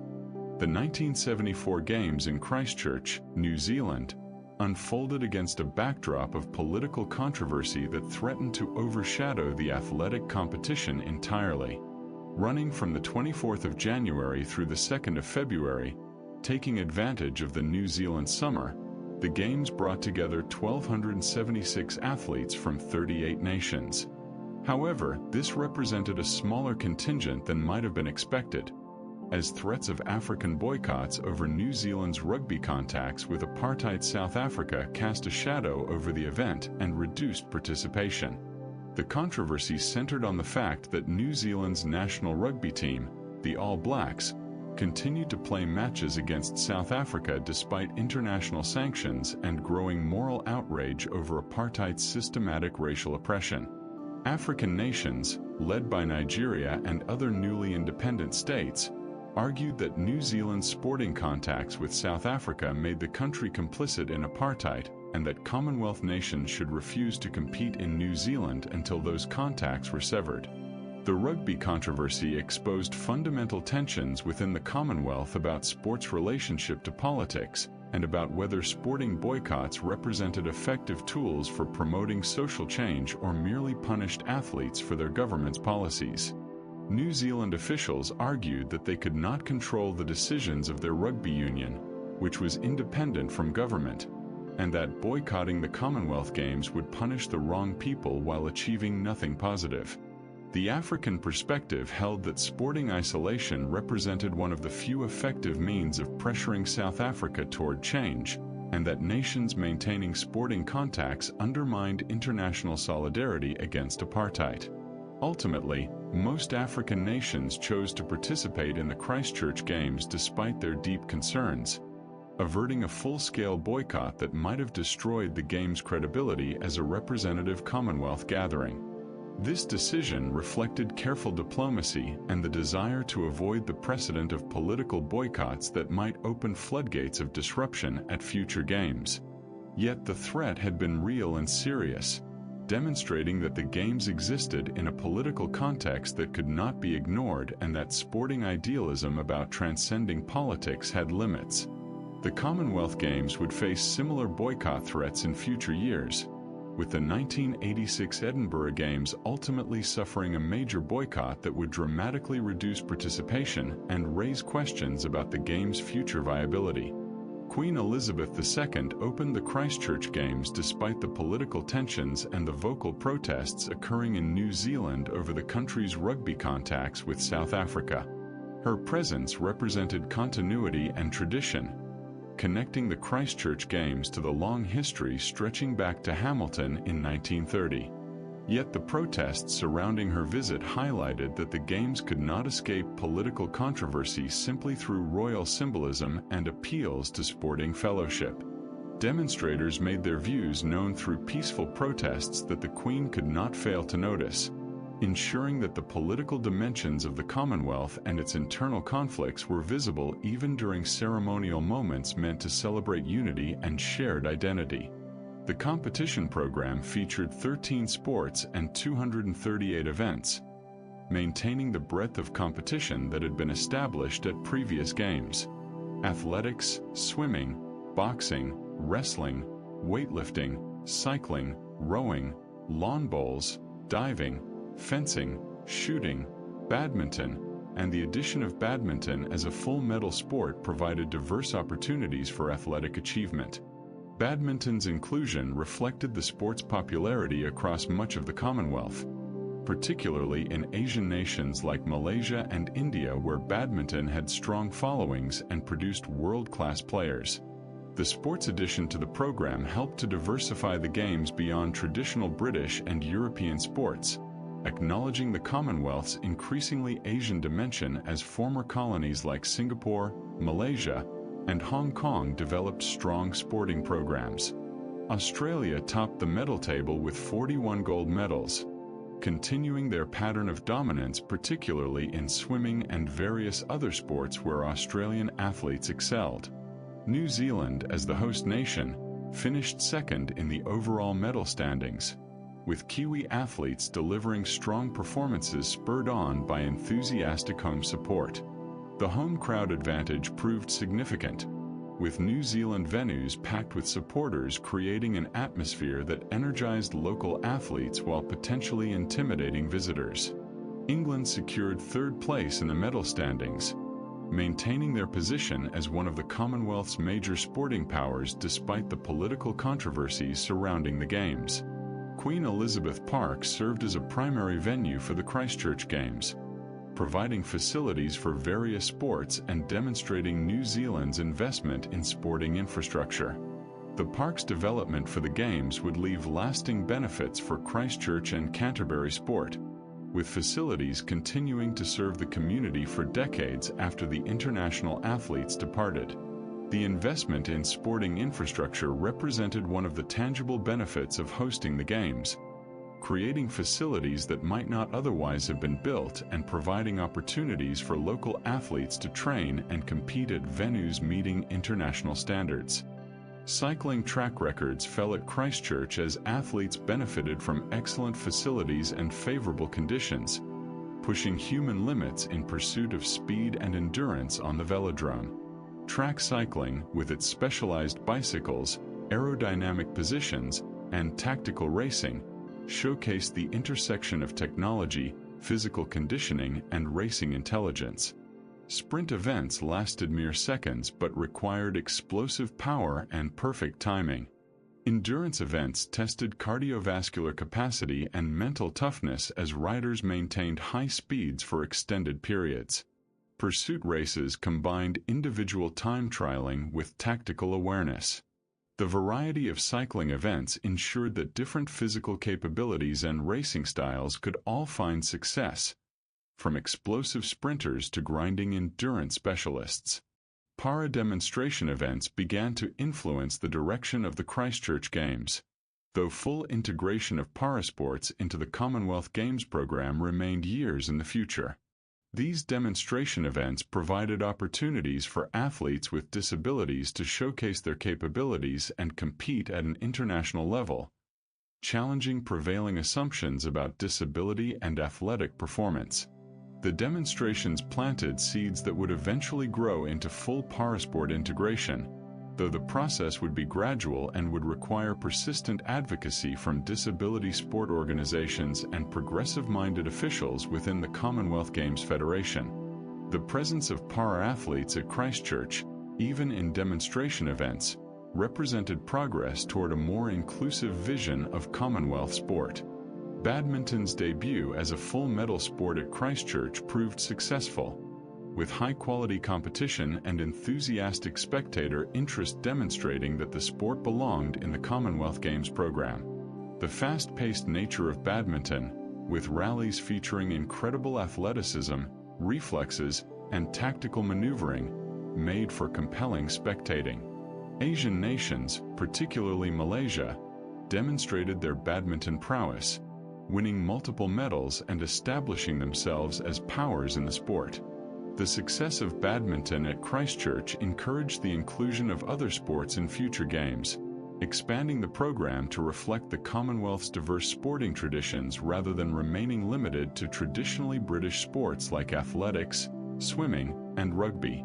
The political tension surrounding the Christchurch Games left a lasting impact on the Commonwealth Games movement, demonstrating that sporting idealism about transcending politics could not survive when confronted with fundamental moral questions about racial justice and international solidarity.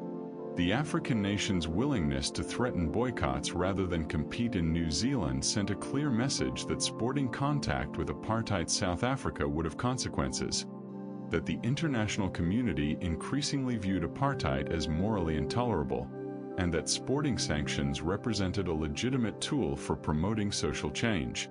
This message would resonate through future games, with the apartheid question continuing to generate controversy and boycott threats until South Africa's eventual exclusion from the Commonwealth and the broader sporting world. As the Christchurch Games concluded, the athletic achievements and memorable performances risked being overshadowed by political controversy and the ongoing debate about sport's proper relationship to politics and human rights. Athletes had competed with distinction, records had been broken, medals had been won, and personal bests had been achieved. Yet the larger questions about the Games' future, about whether the Commonwealth could maintain sporting unity amid political divisions, remained unresolved. The next Games would be held in Edmonton, Canada, in 1978, and would see another evolution in the Games' identity with the removal of British from the name, becoming simply the Commonwealth Games.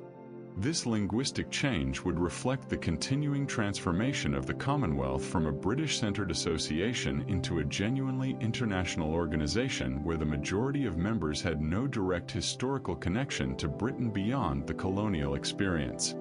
The Christchurch Games had demonstrated both the enduring appeal of Commonwealth sport and its vulnerability to political disruption. The success of the athletic competition, the quality of New Zealand's hosting, and the passionate support of local crowds had all been genuine and meaningful. Yet the shadow of political controversy had been impossible to ignore, and the threat of boycotts had revealed the fragility of Commonwealth sporting unity.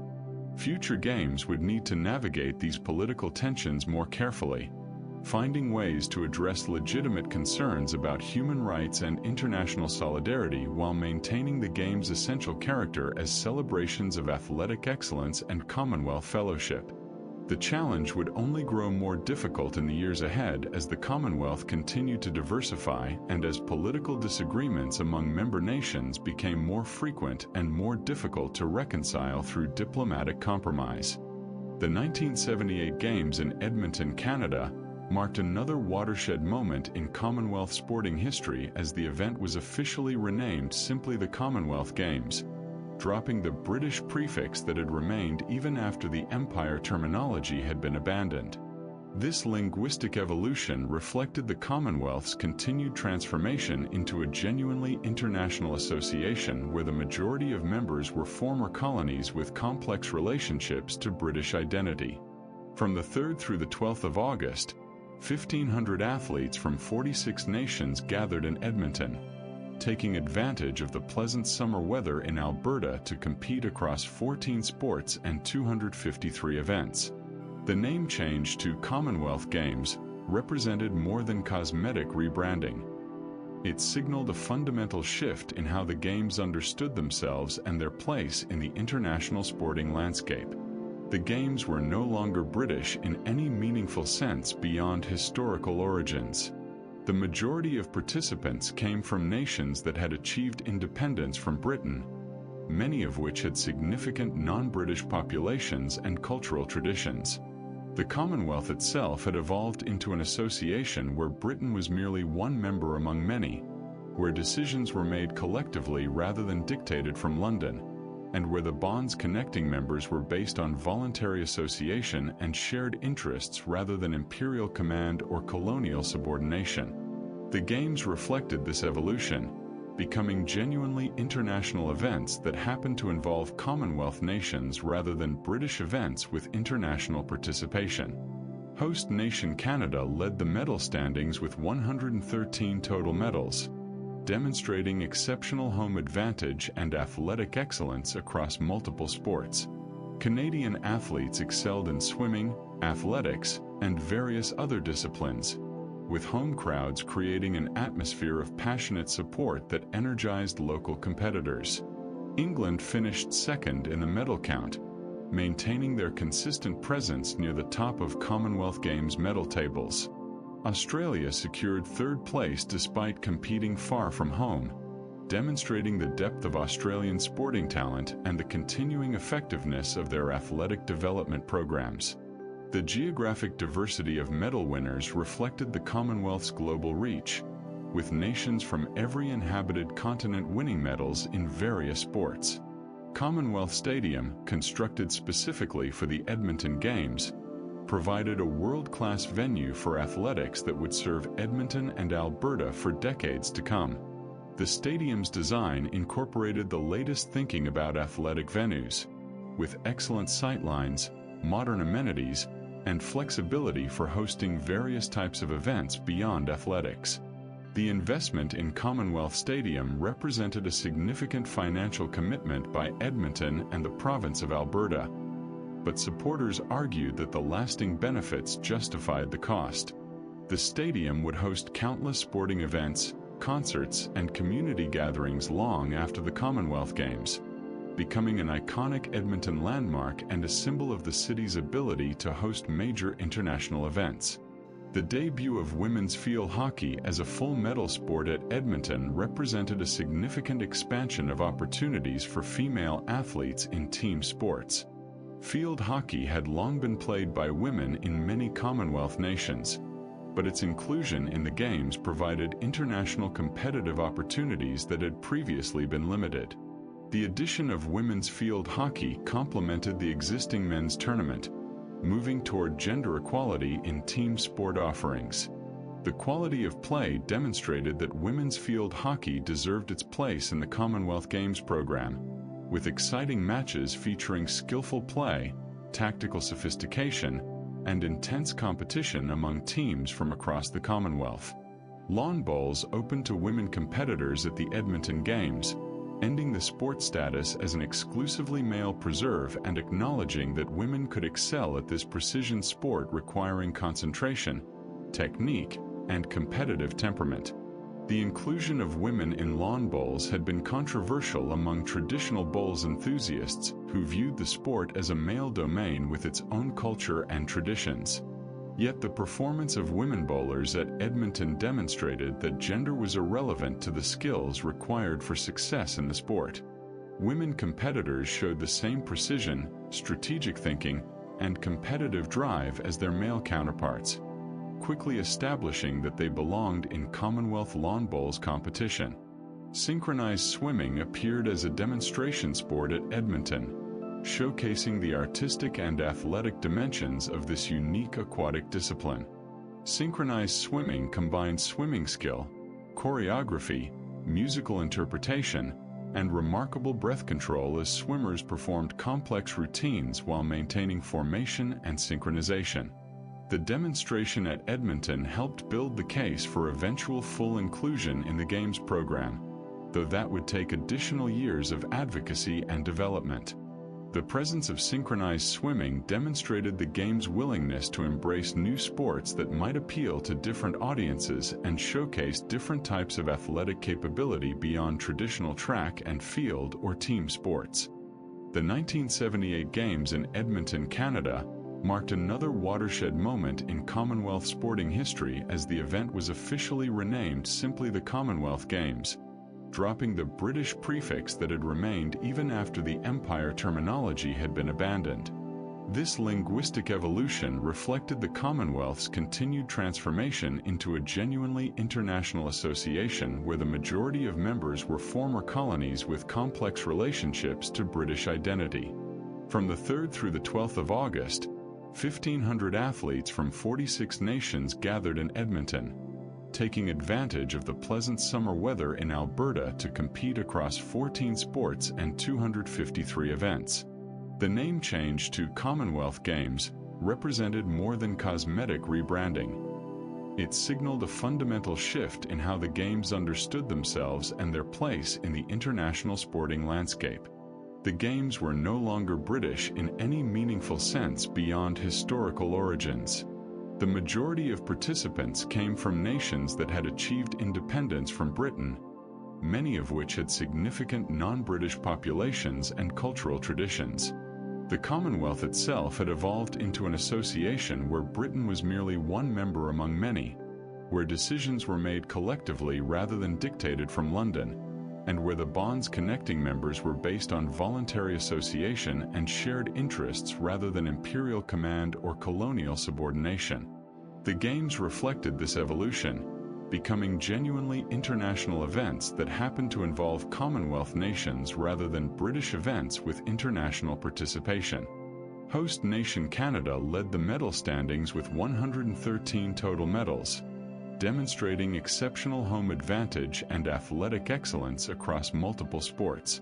Canadian athletes excelled in swimming, athletics, and various other disciplines, with home crowds creating an atmosphere of passionate support that energized local competitors. England finished second in the medal count, maintaining their consistent presence near the top of Commonwealth Games medal tables. Australia secured third place despite competing far from home, demonstrating the depth of Australian sporting talent and the continuing effectiveness of their athletic development programs. The geographic diversity of medal winners reflected the Commonwealth's global reach, with nations from every inhabited continent winning medals in various sports.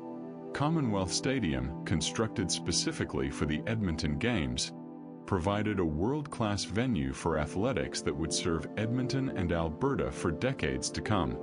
The stadium's design incorporated the latest thinking about athletic venues, with excellent sightlines, modern amenities, and flexibility for hosting various types of events beyond athletics.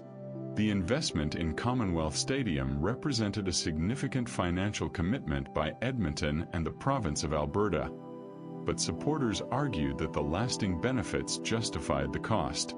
The stadium would host countless sporting events, concerts, and community gatherings long after the Commonwealth Games, becoming an iconic Edmonton landmark and a symbol of the city's ability to host major international events. The debut of women's field hockey as a full medal sport at Edmonton represented a significant expansion of opportunities for female athletes in team sports. Field hockey had long been played by women in many Commonwealth nations, but its inclusion in the Games provided international competitive opportunities that had previously been limited. The addition of women's field hockey complemented the existing men's tournament, moving toward gender equality in team sport offerings. The quality of play demonstrated that women's field hockey deserved its place in the Commonwealth Games program, with exciting matches featuring skillful play, tactical sophistication, and intense competition among teams from across the Commonwealth. Lawn bowls opened to women competitors at the Edmonton Games, ending the sport status as an exclusively male preserve and acknowledging that women could excel at this precision sport requiring concentration, technique, and competitive temperament. The inclusion of women in lawn bowls had been controversial among traditional bowls enthusiasts who viewed the sport as a male domain with its own culture and traditions.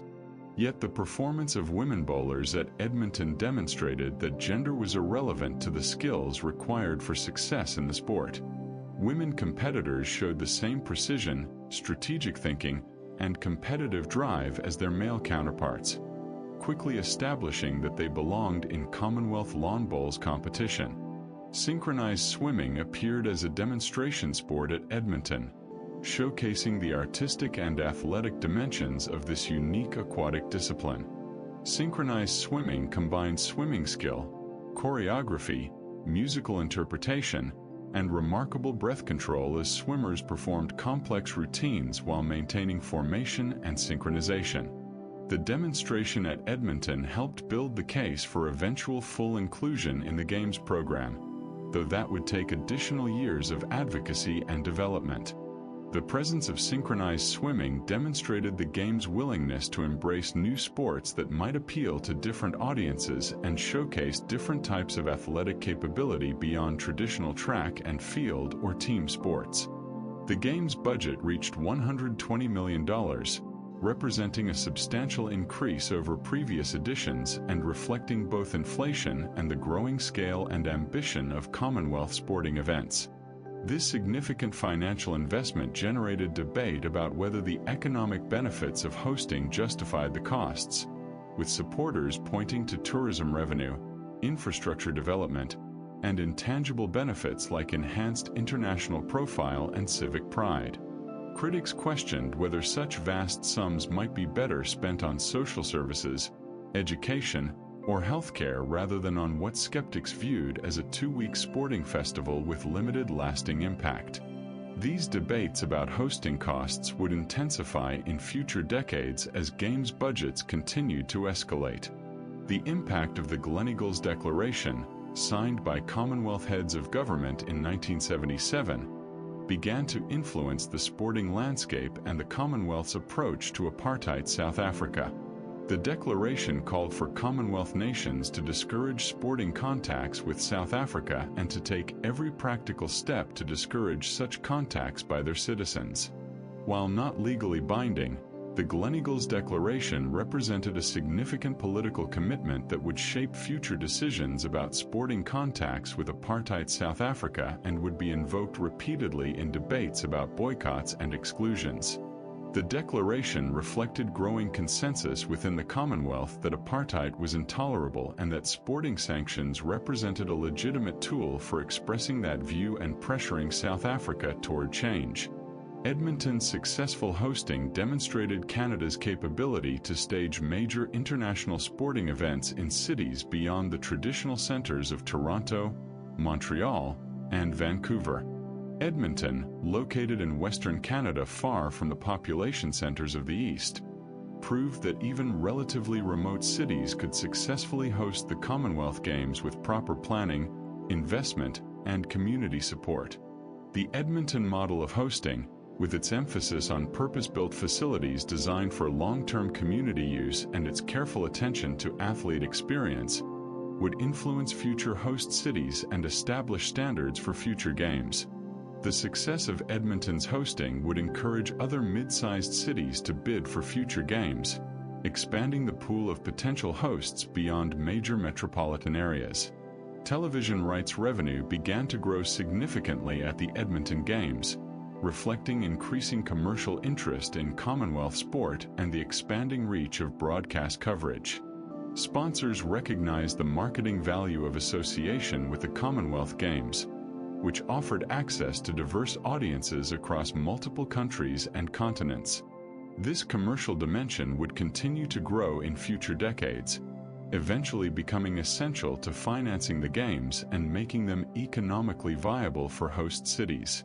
Yet commercialization also raised concerns about maintaining the Games' character and values, with some worried that commercial pressures might compromise sporting integrity or transform the Games into entertainment spectacles focused more on profit than athletic excellence. The cultural programs surrounding the Edmonton Games provided opportunities for Commonwealth nations to showcase their diverse artistic traditions, musical heritage, and cultural practices beyond athletics. Cultural events, exhibitions, and performances enriched the Games experience for athletes and spectators alike, demonstrating that Commonwealth connections extended beyond sport into broader realms of human creativity and cultural expression. These cultural dimensions helped to humanize the Commonwealth, moving beyond abstract political rhetoric to demonstrate the genuine diversity and richness of cultures within the association. The integration of cultural programming would become increasingly important in future Games, with host cities using cultural events to showcase their unique character while celebrating Commonwealth diversity. As the Edmonton Games concluded and athletes dispersed to their home nations, the successful staging of the event and the high quality of competition provided reasons for optimism about the Commonwealth Games' future. The next edition would be held in Brisbane, Australia, in 1982, continuing the pattern of global rotation. Yet challenges remained on the horizon. The question of apartheid South Africa continued to generate tensions, with the possibility of boycotts hanging over future Games. The increasing costs of hosting raised questions about whether the pool of potential hosts might shrink as cities concluded that the financial burden outweighed the benefits. The growing professionalization of sport and the increasing dominance of the Olympic Games in international sporting attention raised questions about the Commonwealth Games' distinctive identity and continued relevance. Nevertheless, the Edmonton Games had demonstrated that when properly organized and enthusiastically supported, the Commonwealth Games could still deliver meaningful sporting competition, memorable performances, and opportunities for international friendship and cultural exchange. The simple name Commonwealth Games reflected a mature identity, confident in its purpose and place without needing British qualifiers. The Games had survived their transformation from empire to Commonwealth Sporting Festival, had adapted to decolonization and the dramatic changes in Commonwealth membership, and had emerged as genuinely international events that celebrated sporting excellence while maintaining their distinctive character. The challenges ahead would test whether this success could be sustained, whether the Games could navigate political controversies without losing their essential character, and whether they could maintain relevance in an increasingly crowded international sporting calendar dominated by the Olympics and various world championships in individual sports. The 1982 Commonwealth Games in Brisbane, Australia, represented a return to one of the Commonwealth's most reliable sporting nations and showcased the continuing evolution of the Games into a major international sporting event. From the 30th of September through the 9th of October, 1,434 athletes from 46 nations gathered in Queensland's capital, taking advantage of the pleasant spring weather to compete across 14 sports and a record 304 events. This expansion in the number of events reflected the Games' growing ambition and the desire to provide opportunities for athletic achievement across an ever broader range of disciplines and specializations within each sport.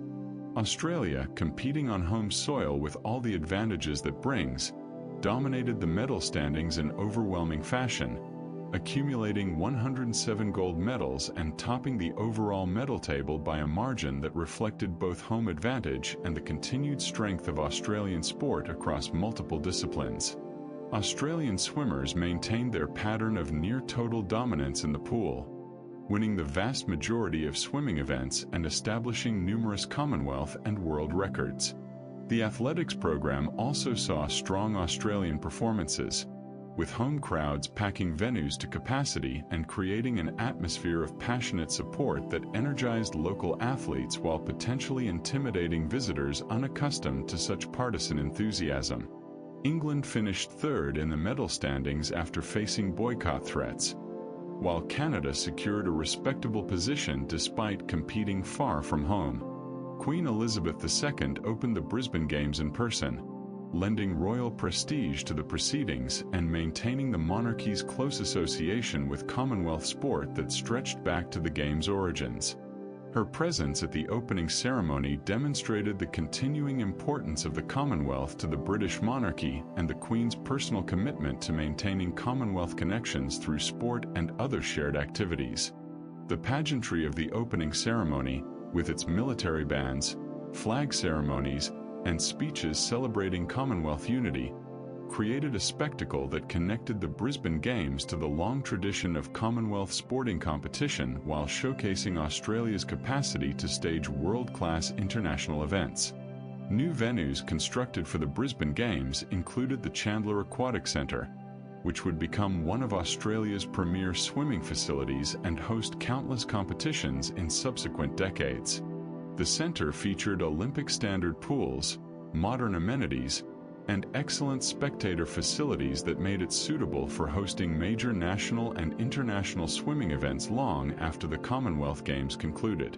The investment in the Chandler Centre represented a tangible legacy of Brisbane's hosting, providing infrastructure that would serve Queensland swimming for generations and help maintain Australia's dominance in aquatic sports by ensuring elite athletes had access to world-class training facilities. The debut of women's marathon as a demonstration event at Brisbane represented a significant milestone in the gradual expansion of women's distance running opportunities. For decades, prevailing medical opinion and cultural attitudes had deemed long-distance running inappropriate or even dangerous for women, with concerns expressed about physical damage and reproductive effects. These views had been thoroughly debunked by scientific research and by the performances of female distance runners who demonstrated that women could excel at marathon distances without adverse health effects. The demonstration marathon at Brisbane helped build the case for full inclusion of women's marathon running in future Commonwealth Games, though full medal status would take additional time to achieve as conservative attitudes slowly changed. Lang Park, famous as a rugby league venue in Brisbane, was adapted for use during the Commonwealth Games, demonstrating the versatility of existing sporting infrastructure and the efficiency of using established venues rather than constructing purpose-built facilities for every sport. The practice of adapting existing venues helped control costs while ensuring that facilities would continue to be used for their original purposes after the Games, avoiding the problem of white elephant venues sitting empty and deteriorating after international events concluded. Brisbane's approach to venue planning balanced new construction where necessary with creative use of existing facilities, establishing a model that future host cities would study and often emulate. The Games budget reached $200 million, representing a substantial increase over Edmonton 4 years earlier and reflecting both inflation and the growing scale and complexity of hosting the Commonwealth Games. This significant financial investment generated ongoing debates about the economic justification for hosting, with supporters pointing to tourism revenue, infrastructure development, volunteer engagement, and enhanced international profile as benefits that justified the costs. Critics questioned whether such enormous sums might be better allocated to social services, education, healthcare, or other public priorities rather than to what skeptics viewed as temporary sporting festivals with limited lasting community benefit beyond a handful of new facilities. Television rights revenue continued to grow at the Brisbane Games, reflecting increasing commercial interest in Commonwealth sport and the expanding global reach of broadcast coverage. Major networks competed for rights to broadcast the Games, recognizing the marketing value of association with a major international sporting event that attracted viewers across multiple countries and continents. This commercial dimension provided essential funding that helped make the Games financially viable for host cities, offsetting some of the enormous costs associated with staging such large-scale events. Yet commercialization also raised concerns about maintaining the Games' essential character, with some worried that commercial pressures might compromise sporting integrity or transform the event into entertainment spectacle prioritizing profit over athletic excellence. Boycott threats over Britain's sporting contacts with South Africa had been raised before the Brisbane Games, with African and other nations expressing frustration that the Gleneagles Declaration was not being rigorously enforced. Some Commonwealth nations maintained sporting contacts with apartheid South Africa despite the declaration's call for discouragement of such contacts, creating tensions within the Commonwealth about solidarity and commitment to opposing racial oppression.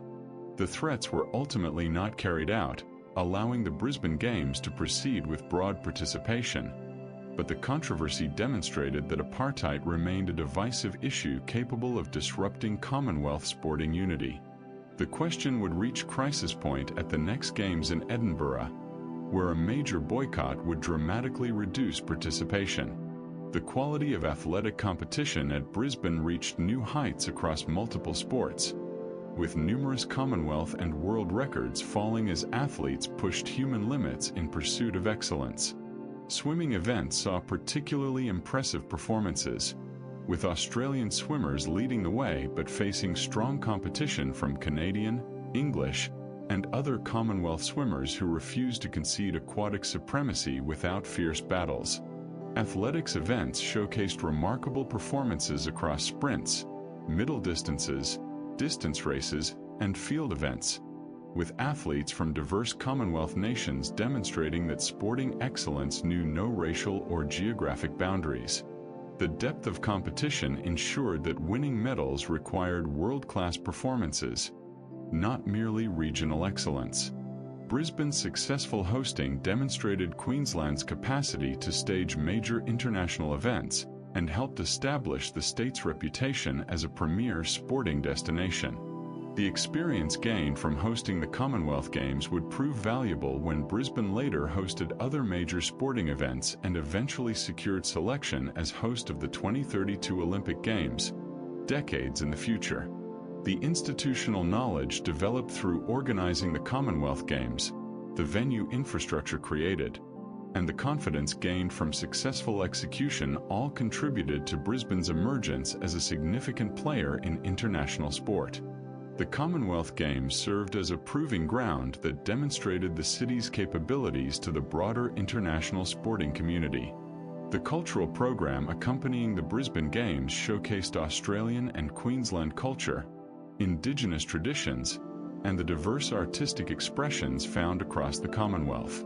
Cultural events, performances, and exhibitions enriched the Games experience beyond athletic competition, providing opportunities for cultural exchange and mutual understanding among participants from vastly different backgrounds. The integration of Indigenous Australian cultural elements represented growing recognition of Aboriginal and Torres Strait Islander peoples' place in Australian identity and their cultural contributions that deserved celebration and respect. These cultural dimensions of the Games helped humanize Commonwealth connections, demonstrating shared humanity and creative capacity across differences of language, tradition, and historical experience. As the Brisbane Games concluded and athletes dispersed to their home nations carrying memories of Australian hospitality and sporting excellence, the event had successfully demonstrated the continuing vitality and appeal of Commonwealth sport. The next Games would be held in Edinburgh, Scotland, in 1986, marking that historic city's second time hosting the Commonwealth Games. Yet dark clouds gathered on the horizon. The apartheid question had not been resolved, and African nations' patience with half measures and broken promises was exhausted. The Edinburgh Games would face a massive boycott that would dramatically reduce participation and raise fundamental questions about the Commonwealth Games' future viability. The success of Brisbane's hosting and competition would be followed by crisis in Edinburgh, testing whether the Games could survive political divisions that seemed increasingly impossible to bridge through compromise and diplomatic accommodation. The Brisbane Games had showcased the best of Commonwealth sport: world-class athletic performances, enthusiastic crowds, excellent organization, and genuine fellowship among competitors from diverse nations. Yet they also occurred against a backdrop of unresolved political tensions that threatened the Games' fundamental purpose of bringing the Commonwealth together through sport. The ideal of sport transcending politics, of athletic competition creating spaces for connection across political differences, faced its greatest test in the years ahead. Whether the Commonwealth Games could survive that test remained uncertain as athletes departed Brisbane and turned their attention toward Edinburgh and the challenges that awaited the Commonwealth sporting family in 1986. The 1986 Commonwealth Games in Edinburgh, Scotland, became defined by what was absent rather than what was present, as a massive boycott dramatically reduced participation and called into question the very future of the Commonwealth Games. From the 24th of July through the 2nd of August, only 1,311 athletes from a mere 27 nations gathered in Edinburgh, representing less than half the participation that had been expected.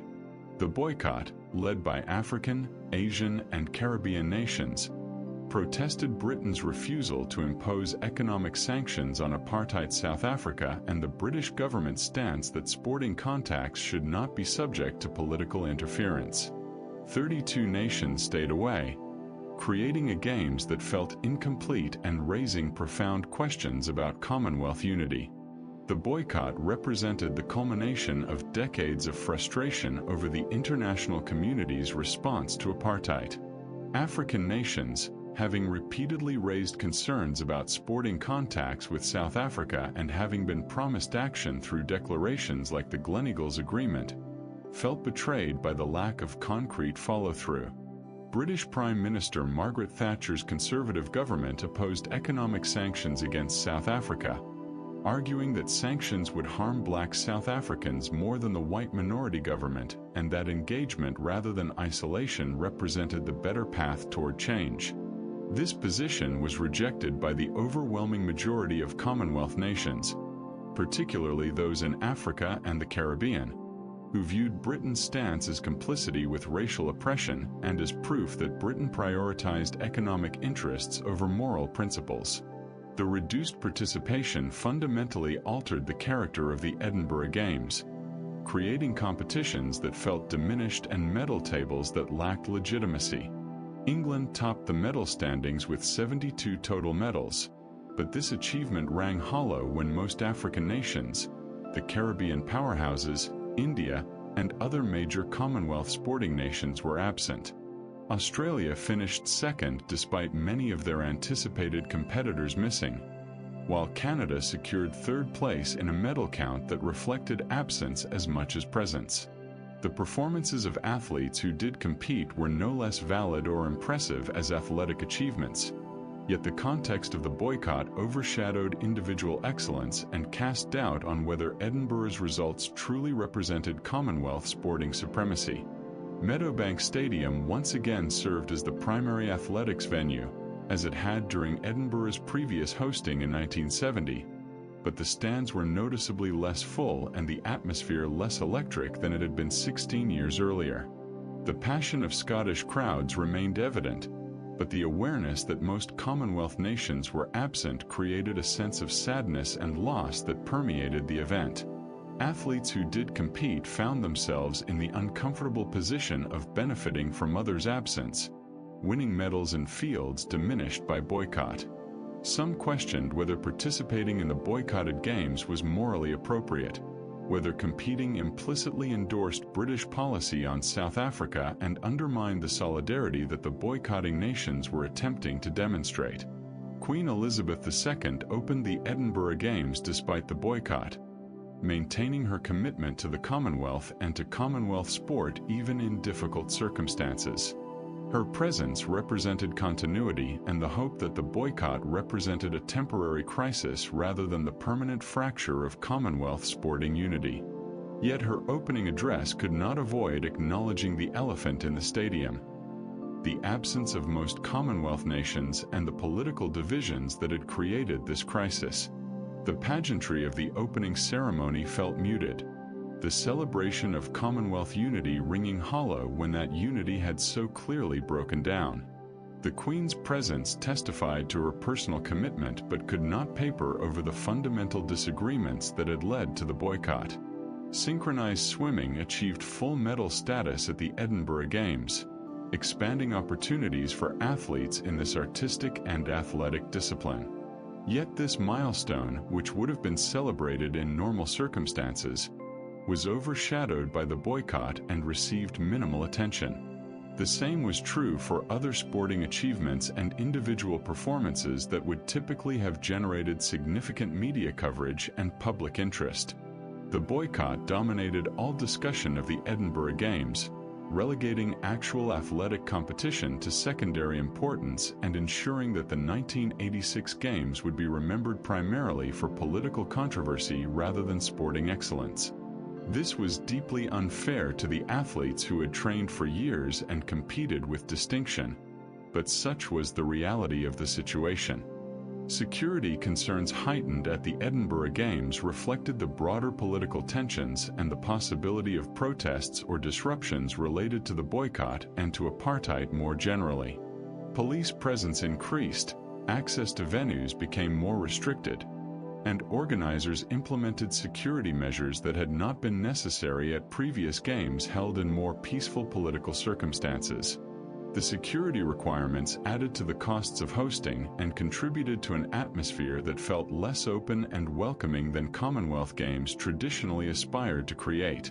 Yet the security measures proved necessary and effective, with the Games proceeding without major incidents despite the charged political environment and the strong feelings on all sides of the apartheid question. The Queen's Baton Relay tradition, which had developed over decades as a symbolic link connecting Commonwealth nations to the Games, took on particular poignancy at the Edinburgh Games.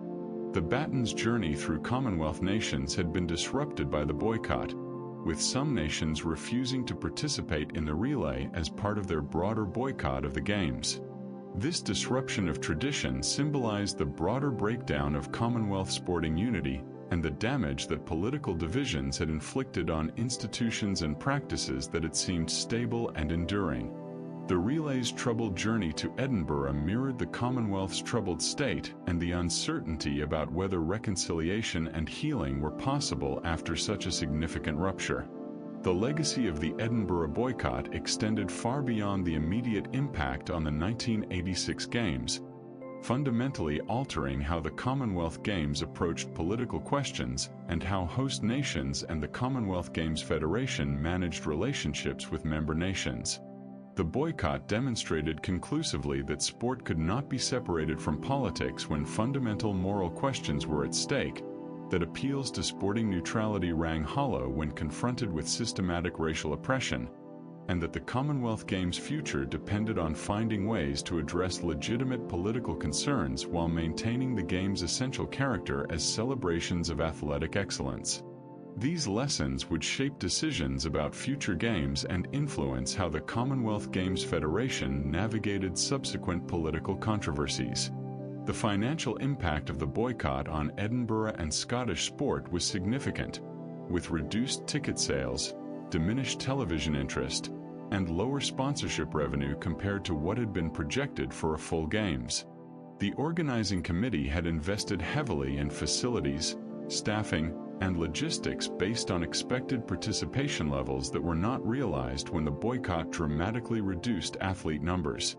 This financial shortfall placed strain on local and national budgets and raised questions about the wisdom of cities bidding to host major sporting events that could be disrupted by political boycotts beyond the host's control. The Edinburgh experience made potential future hosts more cautious and more aware of political risks that could undermine the economic assumptions used to justify hosting major events. As the Edinburgh Games concluded, the primary question facing the Commonwealth Games movement was whether the institution could survive such a severe crisis and whether future games could avoid similar disruptions. The apartheid question would eventually be resolved through South Africa's transition to democracy in the early 1990s, removing the most divisive issue that had plagued Commonwealth sport for decades.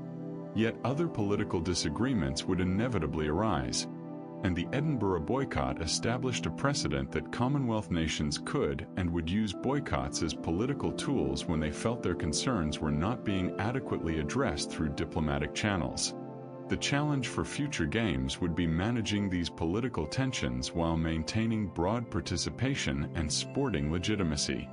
The next Commonwealth Games would be held in Auckland, New Zealand, in 1990, and would need to demonstrate that the institution could recover from the Edinburgh crisis and re-establish itself as a genuinely inclusive Commonwealth sporting festival. The Auckland Games would benefit from the resolution of some tensions and from careful diplomacy aimed at preventing future boycotts. But the memory of Edinburgh would linger as a reminder of how political divisions could devastate an institution that depended on voluntary participation and good faith cooperation among nations with diverse interests and priorities. The Edinburgh boycott had been a watershed moment, demonstrating both the fragility of Commonwealth sporting unity and the depth of moral conviction that could motivate nations to sacrifice sporting participation for political principles they deemed non-negotiable. The athletes who did compete at Edinburgh deserved better than to have their achievements overshadowed by political controversy. But such was the reality of international sport in a world where sport existed within political contexts that could not be ignored or wished away. Their performances represented genuine athletic excellence and years of dedicated training, regardless of the reduced competition or the political circumstances. Yet the Edinburgh Games would be remembered primarily for the boycott, for the empty seats and missing nations, for the crisis that threatened the very existence of the Commonwealth Games. Whether this memory would prove to be the nadir from which recovery was possible or the beginning of irreversible decline remained to be seen as the Commonwealth sporting family looked toward Auckland and an uncertain future. The 1990 Commonwealth Games in Auckland, New Zealand, represented a crucial moment for the Commonwealth Games movement as it sought to recover from the devastating Edinburgh boycott and demonstrate that the institution remained viable and relevant. From the 3rd through the 17th of January, 1,792 athletes from 55 teams gathered in Auckland, taking advantage of the New Zealand summer to compete across 10 sports and 214 events. The significant increase in participation compared to the boycotted Edinburgh Games provided immediate evidence that recovery was possible, though whether the Games could fully restore their pre-boycott status and prestige remained uncertain as competition began. The 1990 Games marked a significant turning point as the first fully professional Commonwealth Games, with the introduction of prize money fundamentally altering the amateur ethos that had characterized the event since its inception in Hamilton 60 years earlier. This embrace of professionalism reflected broader changes in international sport, where the distinction between amateur and professional athletes had become increasingly meaningless and economically unsustainable. Olympic sports had already moved toward professionalism, and the Commonwealth Games' decision to follow suit acknowledged the reality that elite athletes trained full-time and deserved compensation for their efforts. The introduction of prize money helped attract top-level athletes who might otherwise have prioritized other competitions, raising the quality of competition and enhancing the Games' prestige. Australia dominated the medal standings with 225 total medals, including 72 golds, demonstrating powerhouse status across multiple sports and particularly in swimming, where Australian excellence continued unabated. New Zealand, as the host nation, finished a strong second with 30 gold medals, benefiting from home advantage and passionate local support that created electric atmospheres at venues across Auckland. England secured third place in the medal count, maintaining their position as one of the Commonwealth's major sporting powers despite competing far from home and facing strong competition from the Antipodean powers. The diversity of medal-winning nations reflected the Games' return to genuinely inclusive participation after the Edinburgh crisis. Mount Smart Stadium hosted the athletics competitions, providing a venue that showcased New Zealand's sporting infrastructure and created an intimate atmosphere where spectators felt close to the action. The stadium's capacity, while modest compared to some Commonwealth Games venues, proved adequate for the crowds that attended and created an environment where athletes could feed off the energy of enthusiastic supporters. Other venues scattered across Auckland hosted various sports, with organizers making efficient use of the city's existing sporting infrastructure while also making targeted investments in facility improvements that would serve Auckland sport long after the Commonwealth Games concluded. The debut of netball as a full medal sport at the Auckland Games represented a significant milestone for women's team sports and acknowledged netball's enormous popularity across much of the Commonwealth. Netball had been a demonstration sport at previous games, but full medal status reflected recognition that the sport deserved equal standing alongside traditionally male-dominated team sports. The inclusion of netball provided opportunities for female athletes to compete in team sports at the Commonwealth Games, expanding options beyond individual events in athletics, swimming, and other disciplines. The quality of competition demonstrated that netball belonged in the Commonwealth Games program, with intense matches featuring exceptional athleticism, tactical sophistication, and passionate support from spectators who recognized the historic nature of netball's full inclusion. Women's participation reached approximately 40% of total athlete numbers at Auckland, continuing the gradual trend toward gender equality in Commonwealth sport that had been building over decades. While full parity remained elusive and some sports still featured more events and opportunities for male athletes, the progress was undeniable and reflected changing social attitudes about women's sport and athletic capability. The performances of female athletes across all sports demonstrated that women could compete at the highest levels, could fill stadiums with enthusiastic spectators, and could generate media interest comparable to men's events. The increasing visibility and success of female Commonwealth Games athletes inspired young women across the Commonwealth to pursue sporting excellence and challenged lingering stereotypes about appropriate female athletic participation. Queen Elizabeth II opened the Auckland Games via video message, maintaining her association with the Commonwealth Games while acknowledging the practical difficulties of traveling to New Zealand given her age and other commitments. Her recorded message emphasized themes of Commonwealth unity, recovery from recent difficulties, and hope for the future, striking notes of reconciliation and forward-looking optimism appropriate to the moment. The video format reflected technological changes that made such remote participation possible and acceptable, though traditionalists might have preferred the Queen's physical presence at such an important games for the Commonwealth sporting movement. Triathlon appeared as a demonstration event at the Auckland Games, showcasing this emerging multi-sport discipline that combines swimming, cycling, and running into a single grueling test of endurance and versatility. Triathlon's growing popularity and its emphasis on all-around fitness made it an attractive candidate for future inclusion as a full medal sport, though that status would take several years to achieve. The demonstration at Auckland exposed Commonwealth athletes and spectators to triathlon's unique demands and helped build support for the sport's eventual full inclusion in the Games program. The performances of triathletes demonstrated the extraordinary fitness required to excel across 3 different disciplines, impressing spectators with displays of endurance that exceeded even traditional distance running or swimming events. Record television coverage brought the Auckland Games to unprecedented audiences across the Commonwealth and beyond, with technological advances enabling better picture quality, more camera angles, and more comprehensive coverage than had been possible at previous games. The global reach of television coverage helped restore the Commonwealth Games' international profile after the Edinburgh boycott had diminished media interest and public attention.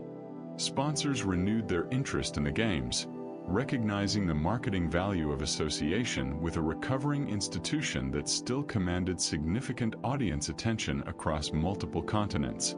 The commercial success of Auckland television coverage helped ensure the financial viability of future games and demonstrated that the institution could recover from political crisis if properly managed and marketed. The Auckland Games benefited from improving relations within the Commonwealth following South Africa's moves toward dismantling apartheid, which had begun in the late 1980s and would accelerate through the early 1990s.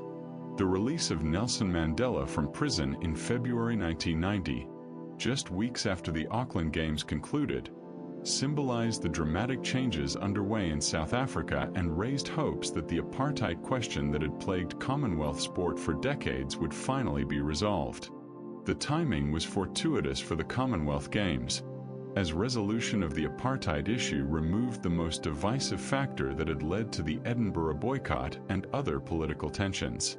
Future games would benefit from South Africa's eventual return to the Commonwealth sporting family once democracy was established. The cultural program at Auckland celebrated Maori traditions and New Zealand's bicultural identity, providing opportunities for cultural exchange and education that enriched the Games experience beyond athletic competition. Maori cultural performances, exhibitions of traditional art and craft, and incorporation of Maori language and protocols into official ceremonies demonstrated New Zealand's commitment to honoring Indigenous culture and sharing it with the Commonwealth. These cultural dimensions helped distinguish the Commonwealth Games from other international sporting events and emphasized the Games' character as celebrations of diverse cultures and traditions rather than merely athletic competitions. The integration of Maori culture reflected broader social changes in New Zealand regarding recognition of Indigenous peoples and their rightful place in national identity. As the Auckland Games concluded, the successful recovery from the Edinburgh crisis provided grounds for cautious optimism about the Commonwealth Games' future. Participation had rebounded dramatically. Athletic competition had been of high quality. New Zealand's hosting had been exemplary, and the political tensions that had devastated Edinburgh had eased sufficiently to allow broad participation. The next Games would be held in Victoria, Canada, in 1994, continuing the pattern of global rotation and offering another opportunity to demonstrate the institution's resilience and relevance. Yet challenges remained. The Commonwealth itself was changing as membership expanded and as the bonds connecting member nations evolved. The Games would need to continue adapting to remain relevant in an increasingly crowded international sporting calendar dominated by the Olympics and various world championships. The Auckland Games had demonstrated that recovery from political crisis was possible, that the Commonwealth Games concept retained appeal among athletes and spectators, and that the institution could adapt to changing circumstances, including the shift to professionalism and the inclusion of new sports like netball. The successful Auckland hosting provided a foundation for continued growth and development, though the memory of Edinburgh served as a reminder of the institution's vulnerability to political disruption. The challenge for future games would be maintaining the progress achieved at Auckland, continuing to expand participation and improve competition quality, and navigating inevitable political disagreements without resort to the boycotts that had nearly destroyed the Commonwealth Games in Edinburgh. The Auckland Games had given the institution a second chance, but whether that chance would be successfully exploited remained to be demonstrated through future editions that would test the Commonwealth sporting family's commitment and resilience. The 1994 Commonwealth Games in Victoria, Canada, marked another significant milestone in the evolution of Commonwealth sport as parasports athletes were integrated into the program for the first time, competing alongside able-bodied athletes in athletics, swimming, and lawn bowls. From the 18th through the 28th of August, 2,605 athletes from 70 teams gathered in the Greater Victoria area on Vancouver Island, representing record participation levels that reflected the Games' continuing recovery and growth following the Auckland resurgence. The integration of parasports represented a philosophical shift toward inclusivity that would eventually lead to full parasport integration across all events, establishing the Commonwealth Games as a leader in disability sport inclusion among major international sporting competitions. The competition program expanded to 11 sports and 270 events, with athletics, swimming, lawn bowls, and other traditional sports now featuring parasport categories alongside the able-bodied competitions. This integration model, rather than segregating para-athletes into separate events, emphasized the Commonwealth Games' commitment to genuine inclusivity and the recognition that athletic excellence deserved celebration regardless of whether athletes had disabilities. The performances of para-athletes demonstrated extraordinary skill, determination, and athletic ability that impressed spectators and challenged prevailing assumptions about disability and sport. The integration at Victoria established a precedent that would gradually expand until the Commonwealth Games became fully inclusive of para-athletes across the entire program. Australia led the medal standings with 128 gold medals, maintaining their position as the Commonwealth's dominant sporting nation and demonstrating consistent excellence across multiple disciplines. Canada, as the host nation, secured a strong second place with 30 gold medals, benefiting from home advantage and enthusiastic local support across Vancouver Island and the surrounding areas.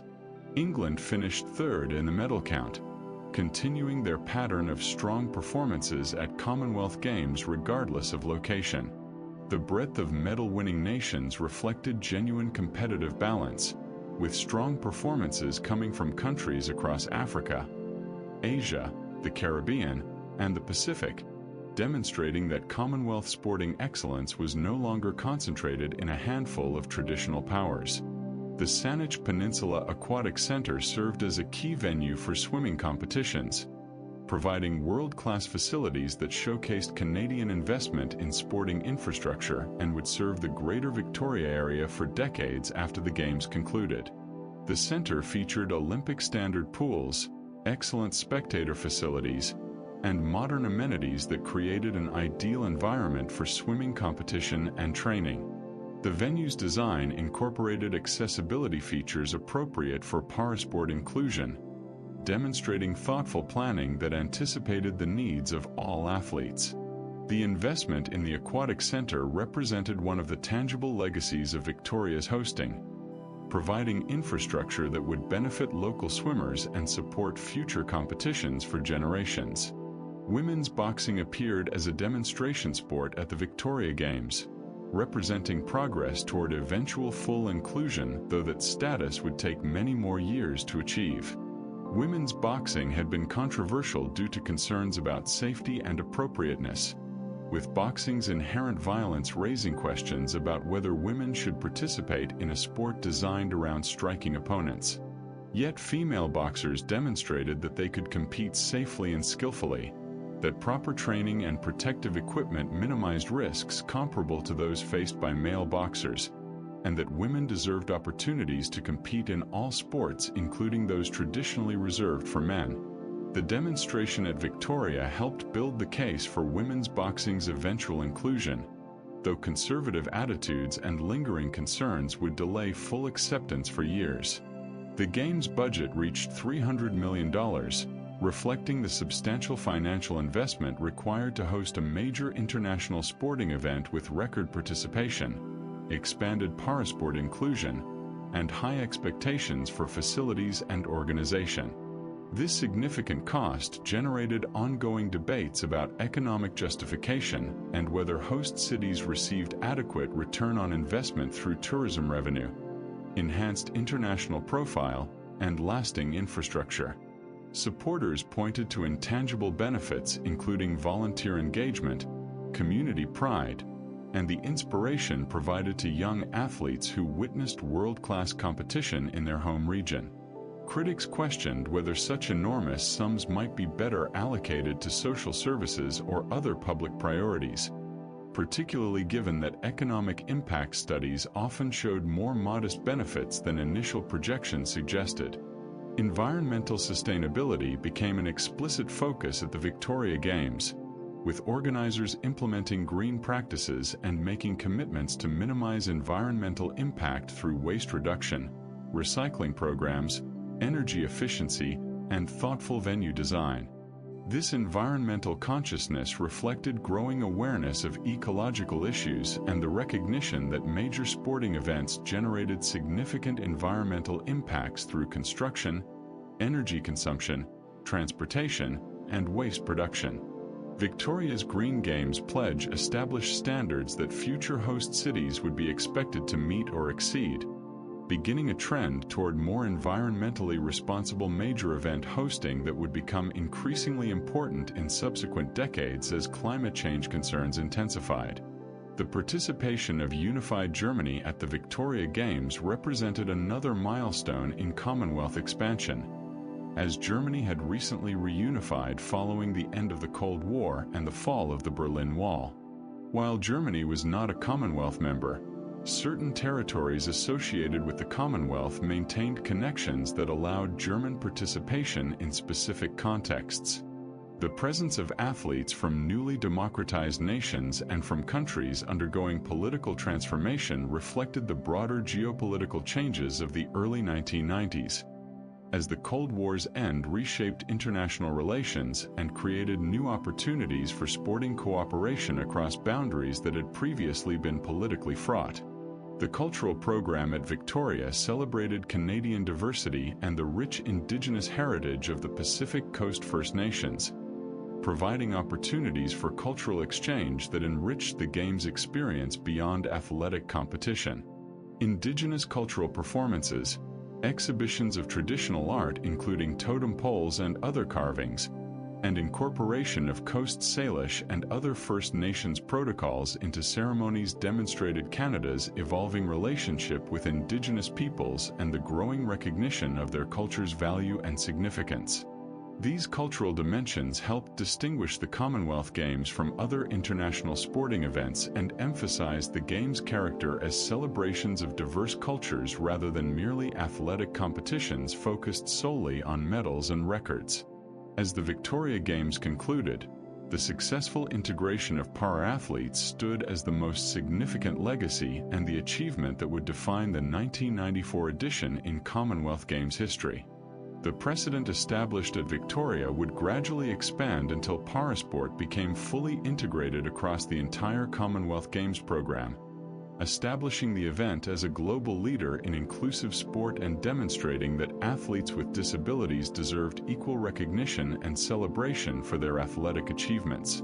The next Games would be held in Kuala Lumpur, Malaysia, in 1998, marking the first time the Commonwealth Games would be hosted by an Asian nation outside of Australia or New Zealand, representing another significant milestone in the Games' evolution into a genuinely global event transcending the traditional Anglo-dominated contexts of previous decades.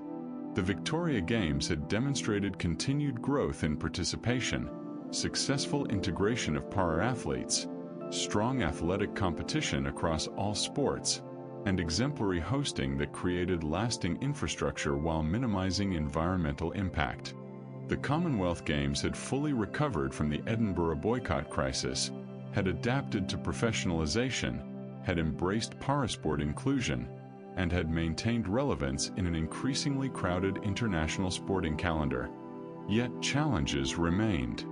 The Games needed to continue expanding participation from African and Asian nations, needed to maintain television interest and commercial viability, needed to control escalating costs that threatened to price out smaller cities from hosting, and needed to navigate ongoing political disagreements among Commonwealth nations without resort to the boycotts that had nearly destroyed the institution in 1986. The successful Victoria Games provided confidence that these challenges could be met, that the Commonwealth Games concept remained viable and valuable, and that the institution could continue to adapt to changing circumstances while maintaining its essential character as celebrations of athletic excellence within the Commonwealth family. The upcoming Kuala Lumpur Games would test whether the Games could succeed in a dramatically different cultural context, whether an Asian nation could host as successfully as the traditional Anglo-dominated powers, and whether the Commonwealth Games could genuinely claim to represent the full geographic and cultural diversity of the modern Commonwealth rather than remaining primarily a celebration of British sporting traditions exported to former colonies. The answers to these questions would shape the Commonwealth Games' future and determine whether the institution could maintain momentum into the 21st century or would gradually decline into irrelevance as other international sporting competitions claimed the attention of elite athletes and global audiences. The 1998 Commonwealth Games in Kuala Lumpur, Malaysia, represented a historic milestone as the first time the Games were hosted by an Asian nation outside of Australia or New Zealand, marking a fundamental expansion of the Commonwealth Games' geographic and cultural reach. From the 11th through the 21st of September, 3,645 athletes from 70 teams gathered in Malaysia's capital, representing record participation that demonstrated the Games' continuing growth and appeal across the increasingly diverse Commonwealth. The selection of Kuala Lumpur as host reflected the Commonwealth's evolution into a genuinely global association where Asian nations played increasingly important roles and where hosting opportunities extended beyond the traditional Anglo-dominated nations that had dominated previous decades. The competition program expanded dramatically to 15 sports and 361 events, representing the largest Commonwealth Games yet staged and reflecting both growing participation and the inclusion of new sports that broadened the Games' appeal. Athletics, swimming, boxing, wrestling, weightlifting, cycling, rowing, lawn bowls, diving, fencing, shooting, badminton, gymnastics, and the addition of rhythmic gymnastics and squash as full medal sports created a comprehensive program that offered opportunities for athletic achievement across an extraordinary range of physical disciplines and skill sets. The expansion reflected the Games' ambition to rival the Olympic Games in scope and scale while maintaining the distinctive character and inclusive atmosphere that defined Commonwealth sport. The debut of rhythmic gymnastics as a full medal sport added an artistic dimension to the Commonwealth Games program, showcasing the grace, flexibility, and technical skill required in this discipline that combined elements of gymnastics, dance, and apparatus manipulation. Rhythmic gymnasts performed routines with ribbons, hoops, balls, clubs, and ropes, creating performances that blended athleticism with artistry in ways that appealed to audiences who might not follow traditional gymnastics or athletics. The inclusion of rhythmic gymnastics reflected the game's willingness to embrace diverse sporting traditions and to provide opportunities for athletes specializing in disciplines that required years of dedicated training to master. The quality of performances demonstrated that rhythmic gymnastics deserved its place in the Commonwealth Games program alongside more traditional sports. Squash achieved full medal sport status at Kuala Lumpur after years of appearing as a demonstration sport or in limited competition formats. Squash's strong following across the Commonwealth, particularly in nations like Pakistan, Malaysia, Egypt, England, and Australia, made it a natural fit for full inclusion. The sport's demands for explosive power, exceptional reflexes, cardiovascular endurance, and tactical thinking created compelling competitions that showcased athletic abilities different from those required in track and field or swimming. The squash competitions at Kuala Lumpur featured world-class players and intense matches that demonstrated the sport's appeal and justified its full inclusion in the Commonwealth Games program.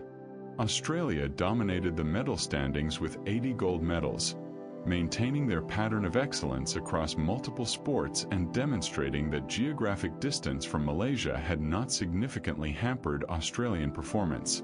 Malaysia finished third as the host nation with 10 gold medals, delivering performances that made Malaysian supporters proud and demonstrated that the host nation could compete successfully with Commonwealth sporting powerhouses even in the first games hosted on Malaysian soil.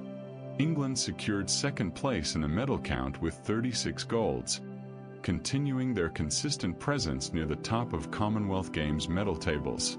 The diversity of medal-winning nations reflected genuine competitive balance and the geographic spread of Commonwealth sporting excellence. The Bukit Jalil National Stadium, constructed specifically for the Kuala Lumpur Games, provided a world-class venue for athletics that would serve Malaysian sport for decades and become an iconic landmark in Kuala Lumpur's sporting landscape.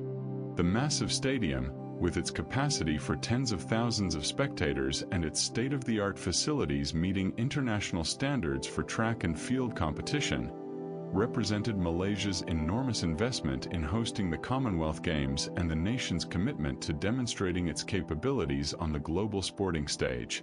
The stadium's design incorporated Malaysian architectural elements while meeting technical requirements for international athletics, creating a venue that was both functional and culturally distinctive.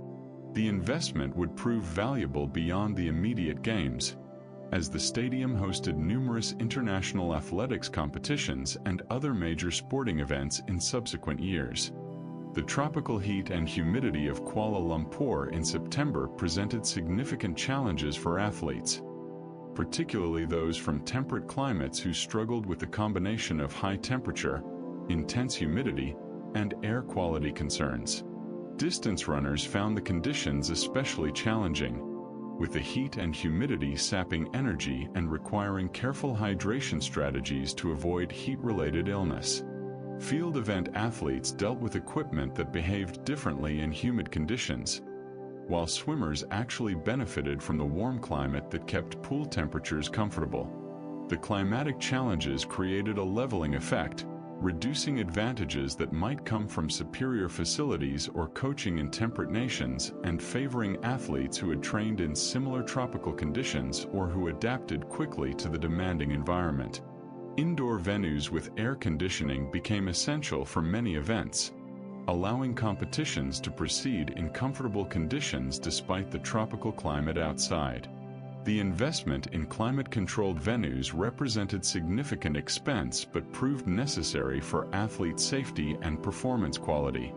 Swimming, gymnastics, badminton, squash, and other indoor sports benefited from controlled environments that maintained consistent conditions regardless of outdoor weather. The extensive use of indoor venues distinguished the Kuala Lumpur Games from many previous editions held in temperate climates where outdoor venues sufficed for most sports, demonstrating the infrastructure requirements for hosting major sporting events in tropical regions.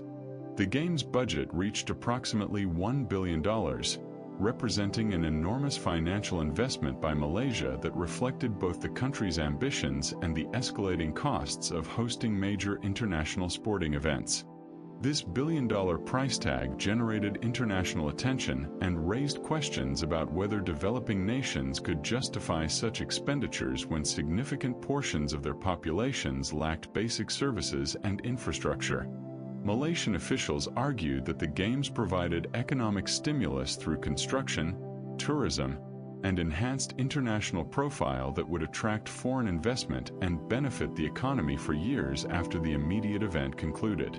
Critics questioned these economic justifications and suggested that the Games primarily served elite interests and national prestige rather than benefiting ordinary Malaysians who might have gained more from investment in education, healthcare, or basic infrastructure. The cultural program at Kuala Lumpur showcased Malaysian diversity and the country's multi-ethnic character, with Malay, Chinese, Indian, and indigenous cultural traditions all represented in ceremonies and cultural events. This celebration of diversity resonated with Commonwealth values and demonstrated that Malaysia's multicultural society reflected broader Commonwealth diversity.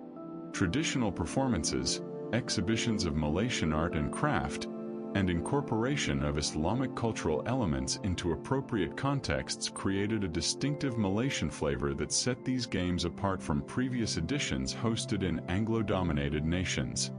The cultural programming helped Commonwealth visitors understand Malaysian society and created opportunities for cultural exchange that enriched the Games experience beyond athletic competition.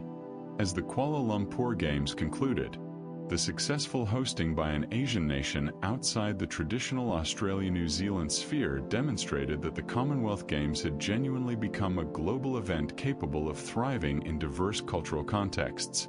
The next Games would be held in Manchester, England, in 2002, marking a return to Britain but also featuring full integration of para-athletes across the entire program, representing another significant step toward complete inclusivity.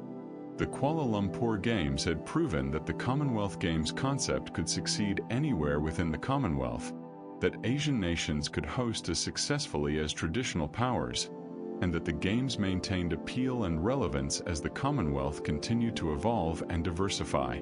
The successful Kuala Lumpur hosting provided confidence about the Commonwealth Games' future and demonstrated that the institution had fully recovered from the Edinburgh boycott crisis and had adapted to the demands of modern international sport. Yet challenges remained. The escalating costs of hosting raised concerns about whether smaller nations could afford to bid, potentially concentrating future games in a handful of wealthy nations. The crowded international sporting calendar meant that the Commonwealth Games competed for attention with Olympic Games, World Championships, and various other events. The question of the Games' distinctive identity and purpose in the 21st century remained relevant as the Commonwealth itself evolved from a post-colonial association into something more difficult to define and justify.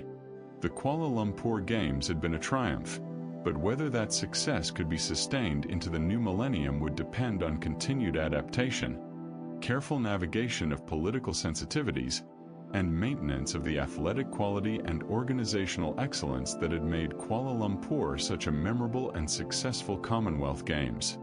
The 2002 Commonwealth Games in Manchester, England, marked a historic milestone as the first Games to achieve full parasport integration across the entire competition program, establishing a new standard for inclusive international sporting events.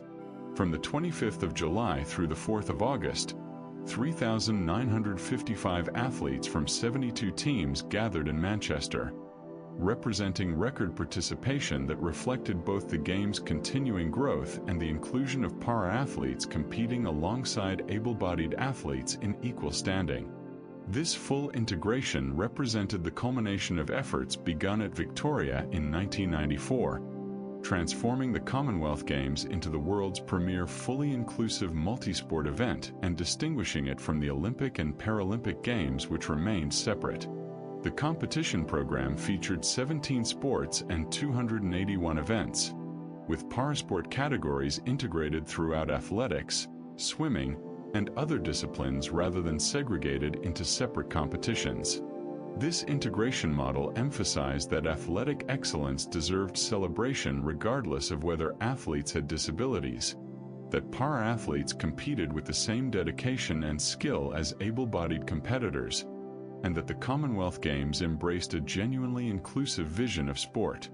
The performances of para-athletes throughout the Manchester Games impressed spectators and challenged lingering prejudices about disability and athletic capability, demonstrating that parasport belonged at the center of Commonwealth competition rather than as an afterthought or charitable addition. The debut of women's weightlifting as a full medal sport at Manchester represented another significant step toward gender equality in Commonwealth sport, opening a traditionally male-dominated strength sport to female competitors. Women's weightlifting had been controversial, with some questioning whether women should compete in a sport that emphasized maximum strength and power. Yet female weightlifters demonstrated that they could compete safely and that proper training enabled women to lift extraordinary weights while minimizing injury risk comparable to that faced by male weightlifters. The quality of women's weightlifting at Manchester justified the sport's inclusion and demonstrated that gender was irrelevant to the skills and dedication required for success in strength sports. Triathlon achieved full medal sport status at Manchester after appearing as a demonstration sport at previous games, reflecting the sport's growing popularity and its appeal to athletes and spectators who appreciated multi-sport competitions testing diverse physical capabilities. The triathlon's combination of swimming, cycling, and running into a single grueling test of endurance and versatility created compelling competitions that showcased exceptional fitness and mental toughness. The quality of triathlon at Manchester, with world-class athletes delivering outstanding performances, validated the decision to grant full medal status and establish triathlon as a permanent fixture in the Commonwealth Games program. Australia dominated the medal standings with 122 gold medals, continuing their pattern of excellence across multiple sports and maintaining their position as the Commonwealth's preeminent sporting nation. England, competing on home soil, secured second place with 72 gold medals, benefiting from home advantage and passionate support from Manchester crowds who packed venues throughout the Games. Canada finished third in the medal count, demonstrating consistent strength across various sports. The diversity of medal-winning nations reflected genuine competitive balance, with strong performances from countries across all inhabited continents demonstrating that Commonwealth sporting excellence had spread far beyond the traditional Anglo-dominated powers. Manchester City Stadium, later renamed the Etihad Stadium, served as a primary venue and represented significant infrastructure investment that would benefit Manchester sport long after the Commonwealth Games concluded. The stadium's construction for the Games and subsequent conversion for Manchester City Football Club demonstrated how Commonwealth Games infrastructure could be designed for long-term utility rather than becoming expensive white elephants gathering dust after international competitions ended. The stadium became one of England's premier sporting venues, hosting countless football matches, concerts, and other major events over subsequent decades, justifying the substantial investment required for its construction. Queen Elizabeth II opened the Manchester Games in person, maintaining her lifelong association with Commonwealth sport and demonstrating the monarchy's continuing commitment to the Commonwealth despite the association's evolution from empire. Her presence at the opening ceremony connected the Manchester Games to the long tradition stretching back to Hamilton in 1930, providing continuity amid constant change.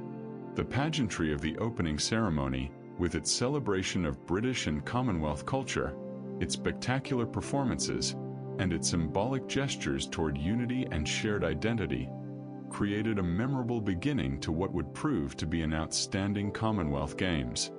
Post-September 11th security concerns significantly influenced planning and execution of the Manchester Games, which took place less than a year after the terrorist attacks in the United States that had shocked the world and transformed approaches to security at major international events. Security measures at Manchester were unprecedented for Commonwealth Games, with extensive screening procedures, restricted access to venues, heightened police and military presence, and sophisticated surveillance systems monitoring all major sites. The security requirements added substantially to hosting costs and changed the atmosphere somewhat, making the Games feel less open and accessible than previous editions. Yet the measures proved effective, with the Games proceeding without major security incidents despite the charged international environment and ongoing global tensions related to terrorism and the aftermath of the attacks. Strong performances in cycling and badminton at Manchester demonstrated the depth of Commonwealth sporting talent beyond traditional athletics and swimming, with cyclists and badminton players delivering world-class performances that captivated spectators and showcased the breadth of Commonwealth sporting excellence. British cyclists particularly excelled on home tracks, benefiting from strong domestic programs that would later translate into Olympic success. Malaysian and Indian badminton players demonstrated exceptional skill in a sport where Asian nations increasingly dominated international competition. The quality across diverse sports ensured that the Manchester Games offered compelling competition in nearly every discipline, maintaining spectator interest throughout the two-week festival. The cultural program at Manchester celebrated Northern English culture and the city's rich industrial and musical heritage, providing context for international visitors and showcasing Manchester's transformation from industrial powerhouse to modern cultural center. Exhibitions, performances, and cultural events highlighted Manchester's contributions to music, science, industry, and social movements, helping visitors understand the city's significance beyond sport. The cultural programming enriched the Games experience and demonstrated that Commonwealth connections extended beyond athletics into broader realms of human creativity and shared history. The integration of cultural and sporting elements created a more comprehensive festival that engaged diverse audiences beyond hardcore sports fans. As the Manchester Games concluded, the successful full integration of para-athletes stood as the defining achievement and the legacy that would shape future Commonwealth Games. The precedent established at Manchester transformed expectations for inclusive sport and demonstrated that integration benefited everyone, creating richer sporting experiences and challenging assumptions about disability and athletic capability. The next Games would be held in Melbourne, Australia, in 2006, continuing the pattern of global rotation and offering another opportunity for Australia to demonstrate its hosting capabilities and sporting prowess. The Manchester Games had been an outstanding success by nearly every measure. Record participation, full parasport integration, strong athletic performances, excellent organization despite security challenges, and enthusiastic public support. The Games had demonstrated that the Commonwealth sporting movement remained vibrant and relevant despite competition from Olympic Games and World Championships, that full inclusivity was achievable without compromising competitive quality, and that Manchester could successfully host major international events with professionalism and efficiency. The successful Manchester hosting provided momentum for Melbourne and future Games, suggesting that the Commonwealth Games had secured their place in the international sporting calendar for years to come. Yet challenges remained that would test the institution in coming decades. The escalating costs of hosting raised questions about sustainability and whether smaller nations could afford to bid, potentially concentrating future Games among wealthy nations. The crowded international sporting calendar meant fierce competition for elite athletes' attention and commitment. The question of the Commonwealth's own relevance in the 21st century raised parallel questions about the Games' purpose and meaning as the association evolved beyond its post-colonial origins.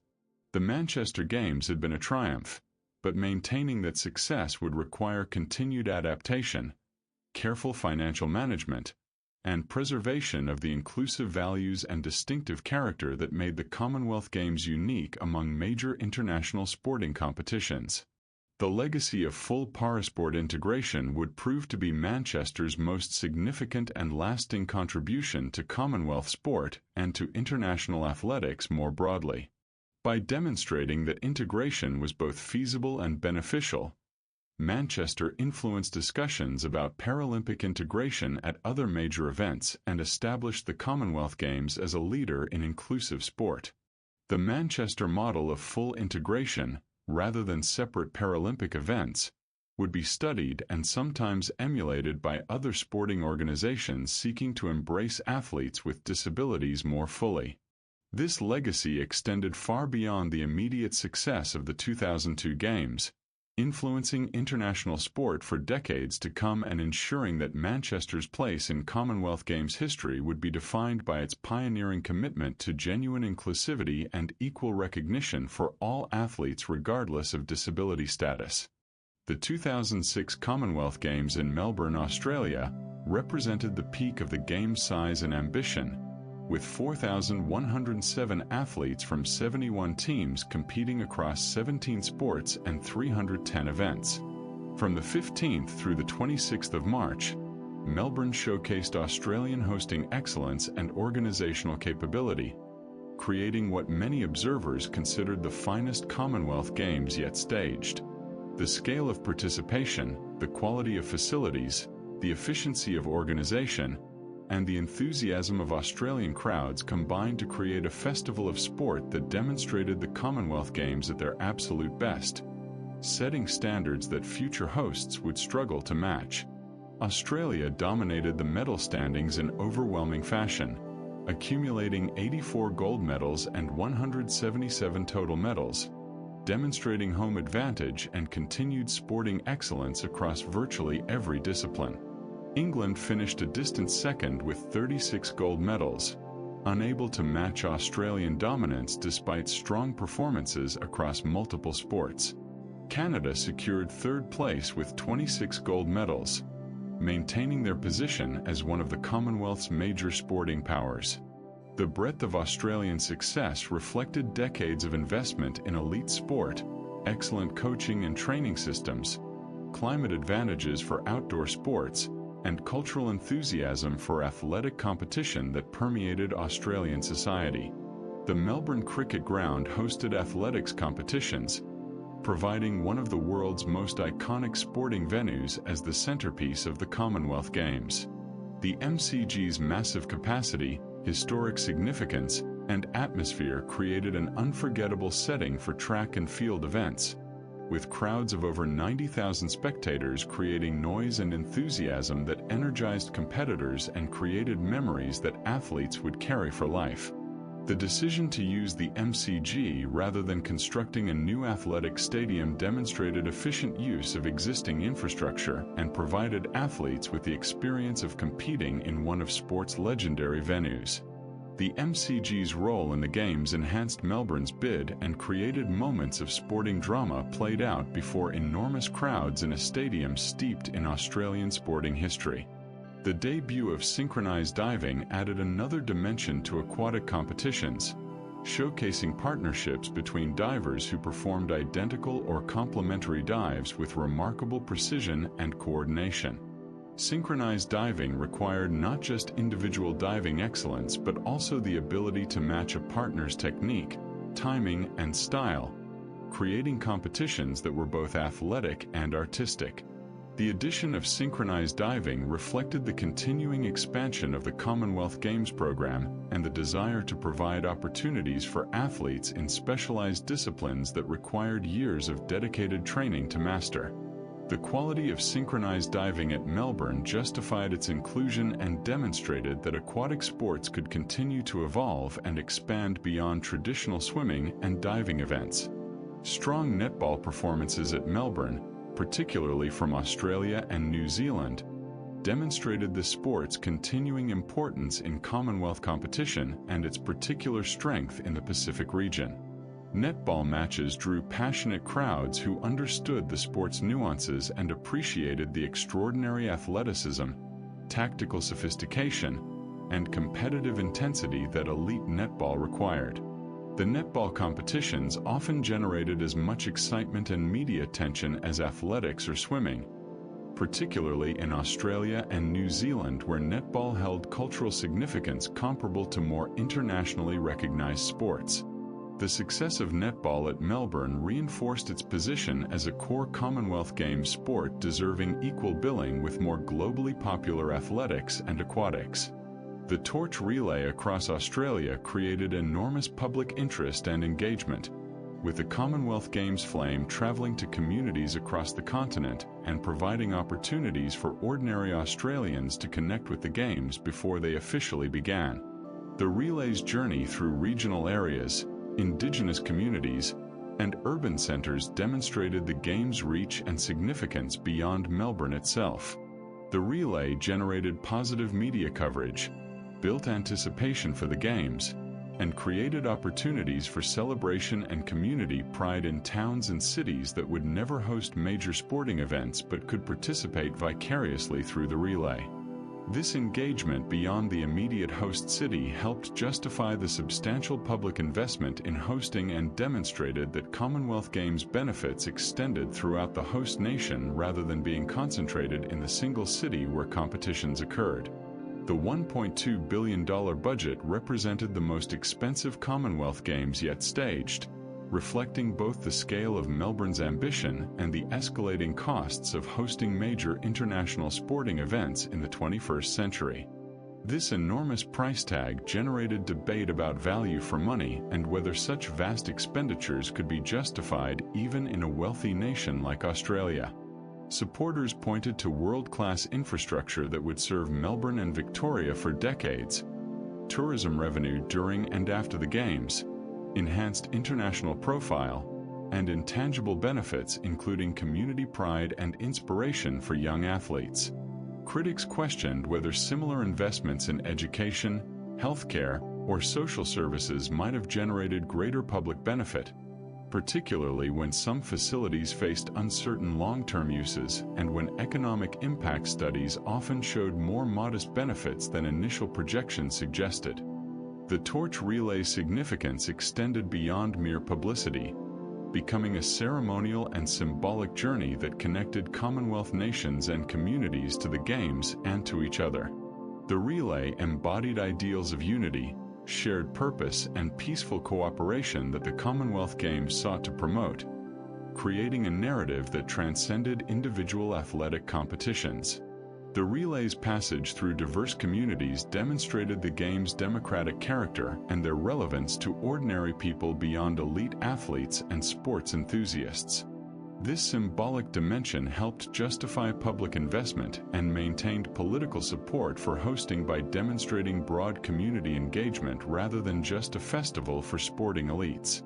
Canada finished third in the medal standings despite competing far from home, demonstrating the depth of Canadian sporting programs and the nation's ability to compete successfully at the highest Commonwealth levels regardless of location or time zone challenges. Canadian swimmers, rowers, and cyclists particularly distinguished themselves, while track and field athletes delivered strong performances across multiple events. Canada's consistent presence in the top three at Commonwealth Games reflected long-term investment in sport and effective athlete development systems that identified talent early and provided pathways from grassroots participation through to elite international competition. The Canadian model of sport development influenced other Commonwealth nations seeking to improve their competitive performance. Indigenous Australian cultural elements featured prominently in opening and closing ceremonies, reflecting growing recognition of Aboriginal and Torres Strait Islander peoples' place in Australian identity and their cultural contributions deserving celebration. Indigenous performers, artists, and cultural practices created distinctive Australian flavor that distinguished Melbourne's ceremonies from previous Games hosted in other nations. The incorporation of Indigenous elements represented progress in Australian reconciliation efforts and demonstrated evolving attitudes toward First Nations peoples and their cultures. Yet the ceremonial inclusion also raised questions about whether symbolic recognition translated into meaningful improvement in Indigenous Australians' social and economic circumstances, or whether it represented primarily performative gestures divorced from substantive policy changes. As the Melbourne Games concluded, the exceptional quality of hosting and competition created challenges for future games by setting standards that would be difficult and expensive to match. Melbourne had demonstrated what Commonwealth Games could achieve with adequate resources, sophisticated organization, and public enthusiasm. But the $1.2 billion price tag raised questions about whether such investment levels were sustainable or whether future games would need to scale back ambitions to remain financially viable. The next games would be held in Delhi, India, in 2010, marking the first time India would host the Commonwealth Games and creating enormous pressure to match Melbourne's excellence while managing the challenges of hosting in a developing nation with different infrastructure and organizational capacities. The Melbourne Games had been a triumph of organization, competition, and public enthusiasm, showcasing the Commonwealth Games at peak form and demonstrating what the institution could achieve when adequately resourced and professionally managed. Yet the very success of Melbourne created pressures that would influence future games. The high costs suggested that hosting might be beyond the reach of smaller or less wealthy Commonwealth nations, potentially concentrating future games among a handful of capable hosts. The scale of Melbourne's operation raised questions about whether such massive events remained appropriate or sustainable in an era of increasing concern about environmental impact and fiscal responsibility. The comparison between Melbourne's excellence and the challenges that would face Delhi revealed inequalities within the Commonwealth that sporting festivals could celebrate but not resolve. The legacy of Melbourne 2006 would endure through world-class facilities serving Australian sport, through memories of outstanding athletic performances, and through demonstration of what Commonwealth Games could achieve at their best. Yet the Games also left questions about sustainability, scalability, and the future direction of an institution that had grown from humble beginnings in Hamilton to become a massive international sporting festival rivaling the Olympics in scope if not quite in prestige. Whether the Commonwealth Games could maintain momentum after Melbourne's peak, whether future hosts could meet the standards Melbourne established, and whether the institution could adapt to changing economic and environmental realities while preserving its distinctive character, remained uncertain as the Commonwealth sporting family looked ahead to Delhi and beyond into an uncertain future for international sport in the 21st century. The 2010 Commonwealth Games in Delhi, India, became defined by controversy, organizational challenges, and corruption scandals that threatened to overshadow the athletic competition and raised serious questions about host city selection and oversight processes. From the 3rd through the 14th of October, 4,360 athletes from 71 teams gathered in India's capital amid ongoing concerns about venue readiness, accommodation quality, security, and the massive cost overruns that had plagued preparations. The Delhi Games represented India's opportunity to showcase its capabilities on the global sporting stage. Yet persistent problems and negative media coverage created a narrative of dysfunction that proved difficult to overcome despite eventually successful athletic competitions. The Games' village delays and construction problems generated international headlines in the weeks before the Games began, with visiting teams reporting substandard conditions, incomplete facilities, and hygiene issues that raised serious concerns about athletes' safety and comfort. The negative publicity threatened participation, with some teams considering withdrawal and others demanding alternative accommodations. Emergency remediation efforts managed to address the most serious problems before athletes arrived in large numbers, averting a potential crisis, but the damage to Delhi's reputation and to the Commonwealth Games brand had been done. The controversy revealed weaknesses in oversight and quality control, raising questions about the Commonwealth Games Federation's ability to ensure host cities met basic standards. Corruption scandals surrounding Games preparation involved multiple officials and contractors, with allegations of kickbacks, inflated contracts, and misappropriation of public funds generating outrage in India and internationally. The scandals led to investigations, arrests, and ongoing legal proceedings that continued long after the Games concluded, casting a shadow over what should have been a celebration of Indian sporting prowess and organizational capability. The corruption revelations damaged India's international reputation and fueled domestic criticism about whether hosting major sporting events represented appropriate use of public resources when significant portions of India's population lacked basic services and infrastructure. Despite the pre-Games controversies, athletic competition proceeded successfully once the Games officially began, with strong performances across 17 sports and 272 events. Australia topped the medal standings with 177 total medals, maintaining dominance across multiple sports. India finished with 38 gold medals as the host nation, delivering performances that made Indian supporters proud and demonstrated that Indian athletes could compete successfully with Commonwealth powers when competing at home. England secured second place in gold medal count with 37, just ahead of India, creating competitive tension and national pride dynamics that elevated the significance of every medal won by either nation. The Jawaharlal Nehru Stadium served as the primary athletics venue, providing a modern facility that showcased Indian infrastructure investment despite the controversies surrounding other venues. The stadium hosted opening and closing ceremonies and track and field competitions, creating moments of sporting drama that demonstrated Indian passion for athletics and provided positive images to partially counterbalance negative pre-Games publicity. The stadium's architecture incorporated Indian design elements while meeting international technical standards, creating a venue that was both functional and culturally distinctive. The investment in the stadium would serve Indian athletics for years, providing infrastructure for national and international competitions that would help develop future generations of Indian athletes. Strong wrestling performances by Indian athletes continued a tradition of excellence in this sport that held deep cultural significance throughout the subcontinent. Indian wrestlers won multiple medals across various weight categories, delivering victories that generated enormous public enthusiasm and national pride. Wrestling's importance in Indian sporting culture meant that success in this discipline carried particular resonance, with wrestling medals valued more highly by many Indians than equivalent achievements in sports with less cultural significance. The wrestling results vindicated investment in the sport and demonstrated that when provided adequate support and infrastructure, Indian athletes could compete successfully at the highest Commonwealth levels in sports where India had traditional strength.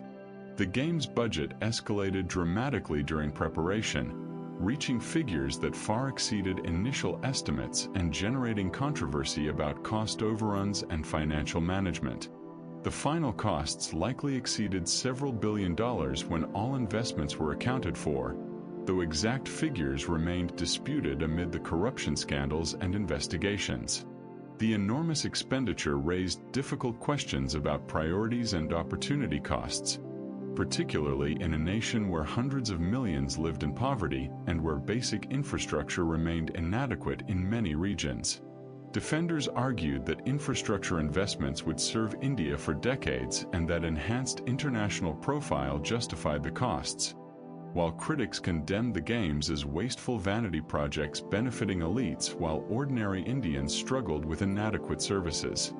The highest Asian participation in Commonwealth Games history reflected India's regional influence and the Games' continuing expansion into Asian nations beyond the traditional Australia-New Zealand sphere. Athletes from Pakistan, Bangladesh, Sri Lanka, Malaysia, Singapore, and other Asian Commonwealth nations competed in larger numbers than at previous Games, demonstrating that the Commonwealth Games had become genuinely global events transcending their Anglo-dominated origins. This Asian participation brought diverse sporting traditions, different athletic specializations, and cultural richness that enhanced the Games' character and demonstrated the Commonwealth's geographic diversity. The success of Asian athletes across multiple sports challenged assumptions about Commonwealth sporting hierarchy and demonstrated that medals could come from anywhere within the diverse association of nations. The addition of racket sports, particularly squash as a demonstration, reflected ongoing efforts to broaden the Games program and accommodate sports where Commonwealth nations excelled at world levels. Squash remained popular across the Commonwealth, with Pakistan, Egypt, England, and Australia producing world-class players who dominated international competition. The inclusion of squash provided opportunities for athletes in a sport requiring exceptional reflexes, fitness, and tactical thinking, expanding the games beyond traditional track and field and aquatic events. The quality of squash competition demonstrated the sport's appeal and justified its continued presence in the Commonwealth Games program.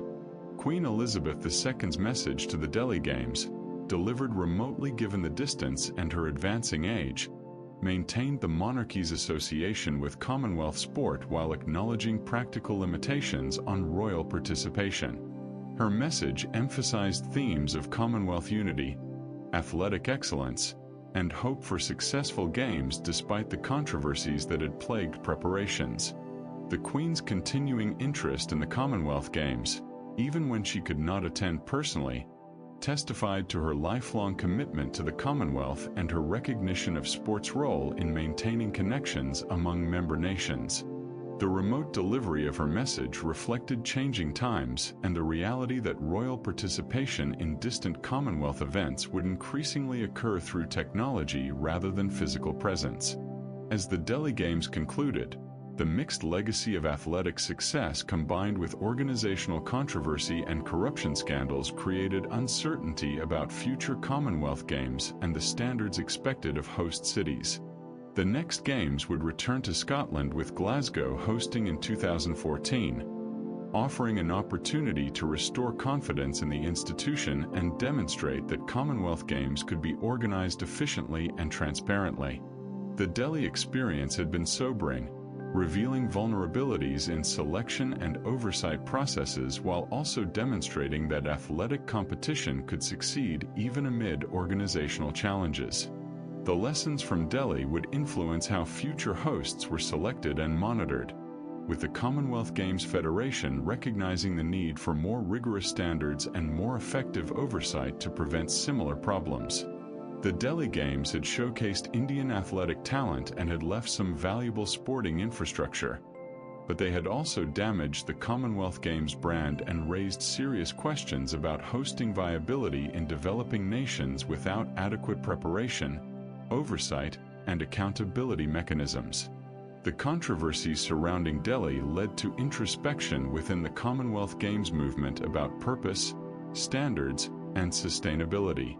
Whether the institution could recover from the Delhi damage and restore its reputation depended on Glasgow and future hosts demonstrating competence, transparency, and financial responsibility. The path forward required learning from Delhi's failures while building on its successes, ensuring that future Commonwealth Games would be remembered for athletic excellence rather than organizational dysfunction. The athletic performances at Delhi deserved recognition despite being overshadowed by controversies. Athletes who competed had trained for years and delivered outstanding performances regardless of pre-games problems. Indian athletes in particular had excelled, demonstrating that when provided support and infrastructure, they could compete successfully at the highest Commonwealth levels. The wrestling medals, the strong showing across multiple sports, and the passionate support from Indian crowds had created genuine sporting moments worth celebrating. Yet the narrative of Delhi 2010 would always be complicated by the controversies that preceded the Games, by the corruption scandals that followed, and by the questions about whether hosting had been worth the enormous costs and reputational damage. The legacy remained contested and problematic, a reminder that successful Commonwealth Games required more than just athletic competition, more than just new facilities, more than just national pride. They required competent organization, financial responsibility, transparency, and commitment to standards that served athletes and the Commonwealth Games movement rather than merely enhancing host city prestige or enriching connected officials and contractors through questionable dealings. The 2014 Commonwealth Games in Glasgow, Scotland, represented a crucial moment for the Commonwealth Games movement as it sought to restore confidence and demonstrate competent organization following the Delhi controversies. From the 23rd of July through the 3rd of August, 4,950 athletes from 71 teams gathered in Scotland's largest city for what would prove to be exceptionally well-organized and enthusiastically supported games. Glasgow's hosting excellence provided exactly the recovery the Commonwealth Games needed, demonstrating that efficient organization, transparent financial management, and genuine public enthusiasm could create outstanding sporting festivals worthy of elite athletes' participation and international attention. The competition program featured 18 sports and 261 events, with strong competitions across all disciplines creating compelling athletics that captured public imagination and generated extensive media coverage. The quality of competition demonstrated that the Commonwealth Games continued to attract world-class athletes who valued Commonwealth competition alongside Olympic and World Championship pursuits. The breadth of the program ensured that athletes with diverse talents and specializations could find events where they might excel, maintaining the Games' character as inclusive festivals of athletic achievement rather than narrow competitions dominated by a handful of sports or nations. England led the medal standings with 58 gold medals, delivering strong performances across multiple sports and demonstrating the depth of English sporting programs. Scotland, competing at home, recorded its best-ever Commonwealth Games medal haul with numerous gold medals across various sports, buoyed by passionate home support that created electric atmospheres at venues throughout Glasgow. Australia finished second overall with 36 gold medals despite competing far from home, maintaining their position as one of the Commonwealth's major sporting powers even when unable to leverage home advantage. The diversity of medal-winning nations reflected genuine competitive balance and the geographic spread of Commonwealth sporting excellence across all inhabited continents. Hampden Park, Glasgow's famous football stadium and home of the Scottish national team, hosted the opening and closing ceremonies and athletics competitions, providing an iconic venue that connected the Games to Glasgow's rich sporting heritage. The stadium's history as a legendary football ground gave it atmosphere and significance that newly built venues could not match, creating a sense of occasion for athletes competing in a stadium where countless memorable sporting moments had occurred over decades. The use of Hampden demonstrated efficient use of existing infrastructure and avoided the need to construct new athletic stadiums that might struggle to find long-term uses after the Commonwealth Games concluded. Tollcross International Swimming Centre provided world-class aquatic facilities that showcased Glasgow's investment in sporting infrastructure and created ideal conditions for swimming, diving, and para-swimming competitions. The swimming centre's design incorporated the latest thinking about aquatic venues, with excellent sightlines for spectators, state-of-the-art timing and measurement systems, and accessibility features supporting para-athlete inclusion. The centre would serve Scottish swimming for decades, providing training and competition facilities that would help develop future generations of Scottish swimmers and support Scotland's ambitions to remain competitive in Commonwealth and international aquatic sports. The debut of women's marathon as a full medal event at Glasgow represented another milestone in the long journey toward gender equality in Commonwealth athletics.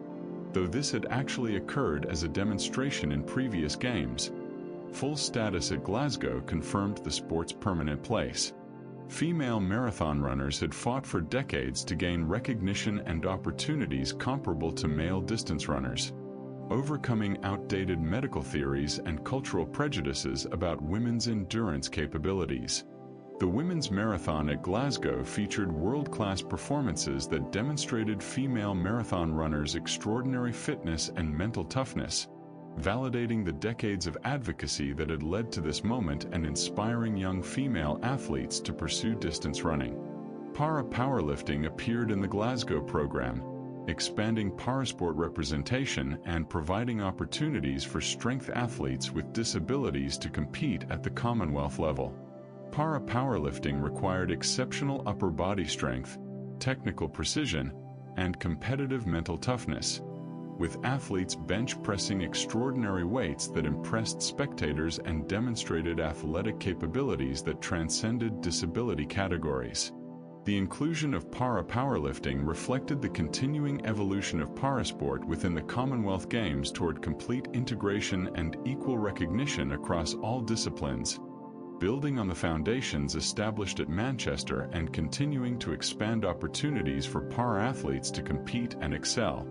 Record Scottish medal performances generated enormous public enthusiasm and national pride, with Scottish athletes delivering their best-ever Commonwealth Games results across multiple sports. Scottish swimmers, track cyclists, and judokas particularly distinguished themselves, winning gold medals that sparked celebrations throughout Scotland. The home crowd support proved decisive in several close competitions, with Scottish athletes drawing energy from packed venues, creating noise and atmosphere that intimidated opponents while inspiring home competitors to performances exceeding expectations. The Scottish success vindicated investment in sport and created heroes who would inspire future generations of Scottish athletes to pursue excellence. Sustainable venue development became a priority at Glasgow, with organizers committed to ensuring that all facilities constructed or improved for the Games would have clear long-term uses serving Scottish sport and communities. This sustainability focus reflected lessons learned from previous Games where expensive venues sometimes struggled to find viable post-Games purposes, becoming financial burdens rather than community assets. Glasgow's approach prioritized adaptability and community utility, ensuring that Commonwealth Games investments would benefit Scotland for decades rather than becoming expensive monuments to a two-week sporting festival. The sustainable development model influenced future host cities and raised standards for how major sporting events should be planned and executed. The cultural program celebrated Scottish and Commonwealth diversity through performances, exhibitions, and events that enriched the sporting festival and provided context for international visitors.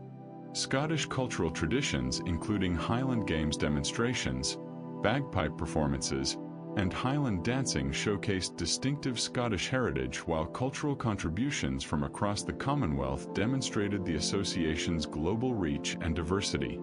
The integration of cultural and sporting elements created a more comprehensive festival that engaged audiences beyond sports enthusiasts and demonstrated that Commonwealth connections extended into realms of culture, music, and artistic expression that complemented athletic competition. As the Glasgow Games concluded, the successful recovery from Delhi's controversies provided renewed confidence in the Commonwealth Games' viability and future. Glasgow had demonstrated that when properly organized with adequate resources and genuine public support, the Commonwealth Games could deliver world-class sporting festivals that served athletes, engaged communities, and justified the substantial investments required. The next Games would be held on the Gold Coast, Australia, in 2018, continuing the pattern of global rotation and providing another opportunity for Australia to showcase its sporting prowess and organizational capabilities. The Glasgow Games left multiple legacies beyond sporting infrastructure, restored confidence in the Commonwealth Games brand, demonstrated standards for sustainable development, showcased Scottish sporting talent, and created memories of outstanding athletic performances in a city that embraced the Games with genuine enthusiasm. The friendly Glasgow crowds, the efficient organization, the high-quality competition, and the positive media coverage all contributed to an overwhelmingly successful Games that reminded the world why the Commonwealth Games mattered and why the institution deserved continued support and investment. The challenges facing the Commonwealth Games had not disappeared, but Glasgow had proven that those challenges could be met with proper planning, adequate resources, and commitment to the values and standards that made Commonwealth sport distinctive and valuable. The path forward from Glasgow required learning from its successes while remaining vigilant about challenges that could undermine future games. The escalating costs of hosting remained concerning, with even efficient Glasgow requiring substantial public investment that smaller or less wealthy Commonwealth nations might struggle to afford. The crowded international sporting calendar meant continued competition for elite athletes' commitment and public attention. The question of the Commonwealth's own relevance and purpose in the 21st century raised parallel questions about the Games' meaning and value as the association evolved beyond post-colonial origins into something more difficult to define.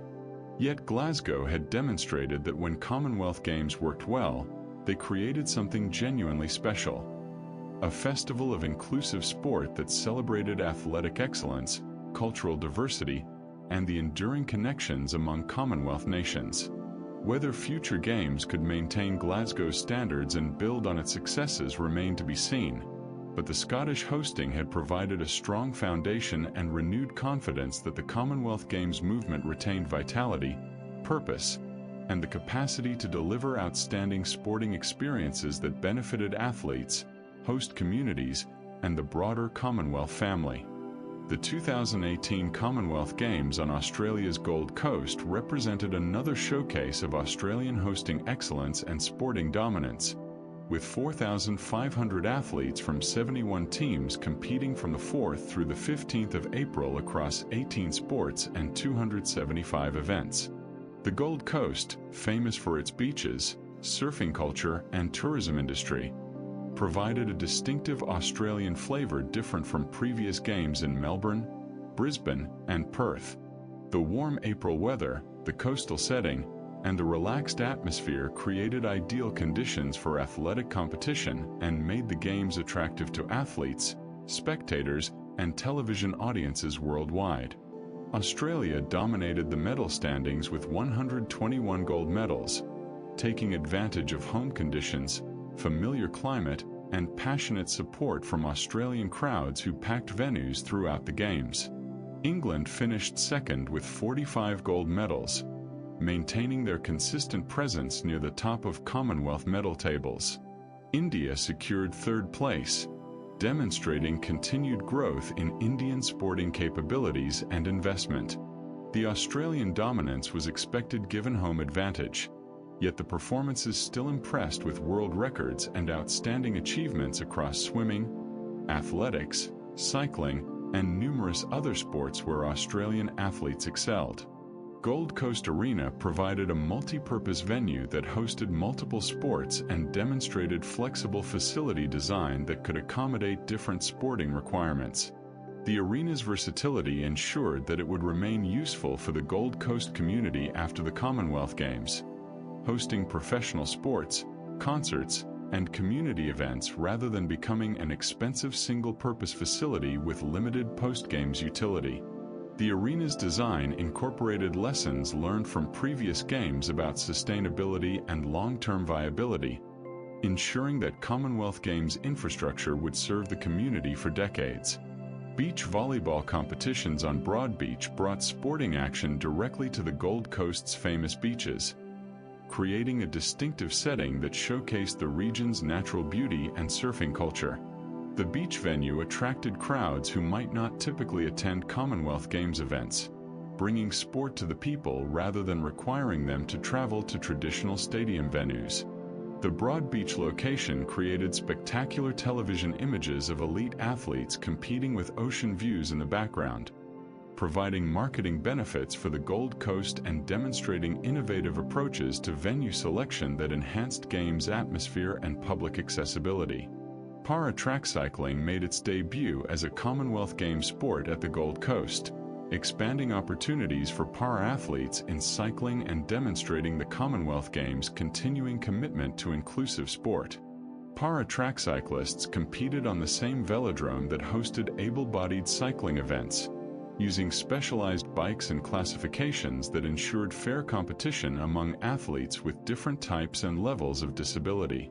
The para-cycling performances demonstrated extraordinary athletic capabilities and competitive intensity comparable to able-bodied events, reinforcing the Commonwealth Games' position as the world's premier fully inclusive multisport event. Netball competitions generated enormous enthusiasm, particularly when Australia faced New Zealand in matches that carried significance beyond sport for these trans-Tasman rivals. The netball felt like a World Cup qualifier given the intensity and quality of play, with both teams featuring world-class athletes and tactical sophistication that created compelling competitions. The packed venues and passionate crowds demonstrated netball's importance in Commonwealth sport, particularly in the Pacific region where the sport held cultural significance comparable to more internationally recognized athletics or swimming. The quality of netball at the Gold Coast reinforced the sport's place as a core Commonwealth Games discipline deserving resources and attention equal to any other sport. Warm weather suited swimming competitions perfectly, with comfortable pool temperatures and pleasant conditions for outdoor warm-up pools creating ideal circumstances for swimmers to perform at their best. Australian swimmers once again dominated aquatic events, continuing their pattern of excellence in the pool that had characterized every Commonwealth Games for decades. Yet swimmers from other Commonwealth nations also delivered outstanding performances, with Canadian, English, and South African swimmers winning multiple medals and demonstrating that Australian aquatic dominance, while formidable, was not absolute. The swimming produced multiple Commonwealth and world records, showcasing the continuing evolution of human swimming capabilities and the effectiveness of modern training methods. The Games budget reached $1.6 billion, reflecting the substantial costs of hosting even when using many existing facilities and infrastructure.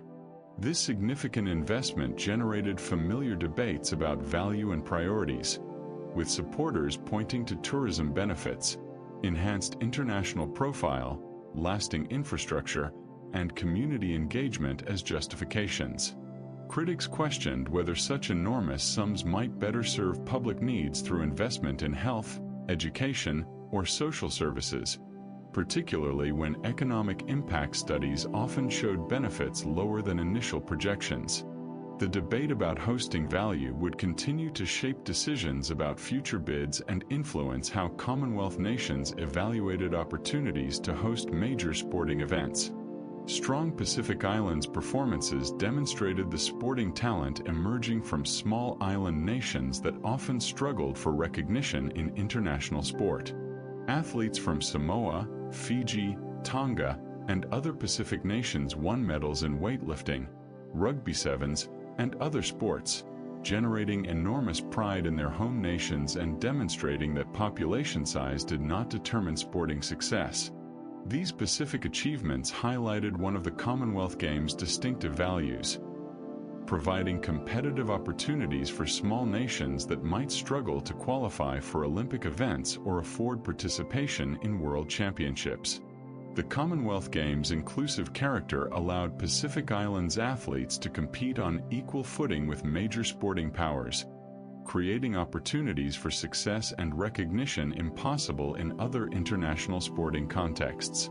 As the Gold Coast Games concluded, Australia had once again demonstrated its capacity to host outstanding Commonwealth Games combining efficient organization, enthusiastic public support, and world-class athletic facilities. The next Games would be held in Birmingham, England, in 2022, though those Games would face unique challenges due to the COVID-19 pandemic that would reshape international sport and major event hosting.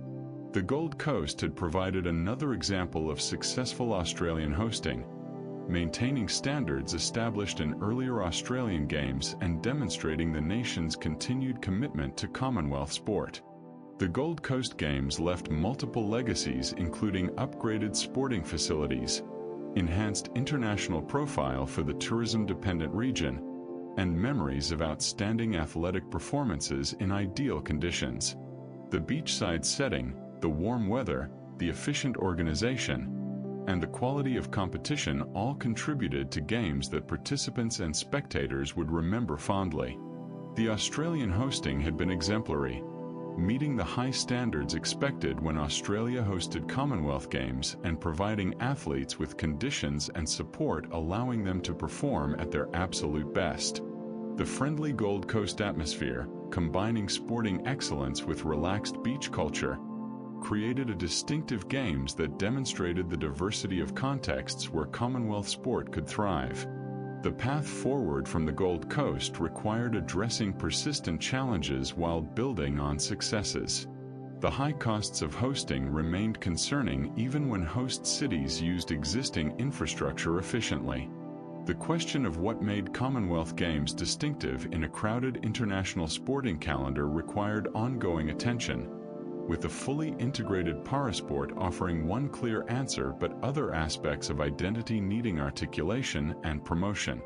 The Commonwealth's own evolution and the changing nature of connections among member nations raised parallel questions about the game's purpose and meaning that would influence future direction and decisions. Yet the Gold Coast had demonstrated that when Commonwealth Games succeeded, they created something valuable. Opportunities for inclusive sporting excellence, celebrations of diverse cultures, and demonstrations of the enduring connections among Commonwealth nations that transcended political differences and geographic distances. The successful Gold Coast hosting suggested that the Commonwealth Games movement retained vitality and relevance despite challenges. The strong participation, quality competition, efficient organization, and public enthusiasm all indicated that the institution could continue to thrive if properly managed and adequately resourced. Yet the coming years would test this optimism, with Birmingham facing COVID disruptions and Glasgow 2026 adopting a scaled-down format responding to sustainability concerns and financial realities. The Commonwealth Games had reached a crossroads where fundamental questions about scale, cost, format, and purpose needed serious consideration to ensure the institution's long-term viability and relevance in the 21st century. The Gold Coast had been a success, but whether that success represented a sustainable model or an increasingly unaffordable luxury remained to be determined through future games and the difficult decisions facing the Commonwealth Games movement about its future direction. The 2022 Commonwealth Games in Birmingham, England, proceeded under the shadow of the COVID-19 pandemic that had reshaped international sport and major event hosting over the previous 2 years. From the 28th of July through the 8th of August, 4,570 athletes from 72 teams competed across 20 sports and 280 events. Birmingham had stepped in to host after Durban, South Africa withdrew due to financial difficulties, demonstrating both the Commonwealth Games' vulnerability to economic pressures and the willingness of capable cities to rescue the movement when crisis threatened. The Birmingham Games would prove successful despite pandemic-related challenges, demonstrating resilience and adaptability in difficult circumstances. Australia topped the medal standings with 178 total medals, continuing their dominance across Commonwealth sport even when competing far from home in conditions quite different from Australian climate. England finished second with 116 medals, benefiting from home advantage and delivering strong performances across multiple sports that generated enthusiasm among Birmingham crowds and British media. India, Canada, New Zealand, and other nations secured strong medal counts, demonstrating the competitive balance and geographic diversity that characterized modern Commonwealth Games where sporting excellence could emerge from any corner of the Commonwealth. Alexander Stadium, renovated and expanded for the Birmingham Games, served as the primary athletics venue and hosted the opening and closing ceremonies. The stadium's transformation demonstrated how existing facilities could be upgraded and enhanced for major sporting events rather than constructing entirely new venues that might struggle to find post-games purposes. The renovated Alexander Stadium would serve Birmingham and English athletics for decades, hosting national championships, international competitions, and community events while providing world-class training and competition facilities for athletes throughout the region. The investment in stadium renovation represented a more sustainable approach than new construction, balancing games requirements with long-term community needs. The debut of women's cricket T20 as a full medal sport at Birmingham represented a historic milestone for women's cricket and acknowledged the sport's enormous growth across the Commonwealth. Women's cricket had expanded dramatically in participation, professionalism, and public following over previous decades, with Commonwealth nations including Australia, England, India, and various Caribbean nations producing world-class players and competitive teams. The T20 format, with its exciting, condensed matches suitable for television and spectator attention, proved ideal for Commonwealth Games inclusion. The women's cricket competitions attracted passionate crowds and extensive media coverage, demonstrating that the sport deserved its place in the Commonwealth Games program alongside traditional athletics and swimming. COVID protocols limited crowd sizes and created unusual atmospheres at some venues, with reduced capacity and health precautions reminding everyone that the pandemic continued to influence daily life and major event hosting. Yet the protocols proved effective in preventing major outbreaks among athletes and officials, allowing competition to proceed safely despite ongoing global health concerns. The successful management of pandemic risks demonstrated that major sporting events could be held safely with appropriate precautions, though the reduced crowds and modified ceremonies created experiences different from pre-pandemic games that athletes and spectators had previously known. Strong Pacific Island showings continued the pattern established at previous recent games, with athletes from smaller island nations winning medals in rugby sevens, weightlifting, and other sports where Pacific talent excelled. These achievements generated enormous pride in home nations where populations might number only hundreds of thousands, but where sporting passion and natural talent could produce world-class athletes competitive with nations possessing far greater resources and populations. The Commonwealth Games' inclusive character allowed these small nations opportunities for success and recognition that might not exist in more exclusive international sporting contexts dominated by wealthy, populous nations. Para-archery and para-table tennis expanded the range of para-sports contested at Birmingham, continuing the Commonwealth Games' evolution toward complete para-sport integration across all disciplines. These additions provided competitive opportunities for para-athletes with different types of disabilities and demonstrated that para-sport could encompass the full range of athletic disciplines rather than being limited to athletics, swimming, and powerlifting. The quality of para-archery and table tennis competitions impressed spectators and showcased athletic skills, concentration, and competitive intensity that transcended disability categories and deserved recognition equal to able-bodied competitions in the same sports. Victoria Park served as a multi-sport hub hosting hockey, lawn bowls, and beach volleyball, demonstrating efficient use of public parkland and creating accessible venues where Birmingham residents could watch world-class sport without traveling across the city to reach remote stadium complexes. The park setting created pleasant environments for competition and spectating, with green spaces, shade trees, and community amenities enhancing the game's experience beyond the immediate sporting action. The use of Victoria Park exemplified sustainable games planning that integrated sporting facilities into existing community spaces rather than creating isolated sporting precincts disconnected from daily urban life. The cultural program celebrated Birmingham's multicultural character and the city's contributions to music, industry, and social movements, providing context for international visitors and demonstrating the rich cultural heritage of Britain's second-largest city. Birmingham's diversity, with significant communities from across the Commonwealth including South Asia, the Caribbean, and Africa, made the city an ideal Commonwealth Games host, embodying the association's multicultural character. Cultural events, performances, and exhibitions enriched the Games experience and demonstrated that Commonwealth connections extended beyond sport into realms of music, art, and shared history that complemented athletic competition. As the Birmingham Games concluded, The successful hosting despite pandemic challenges demonstrated resilience and adaptability that boded well for the Commonwealth Games' future.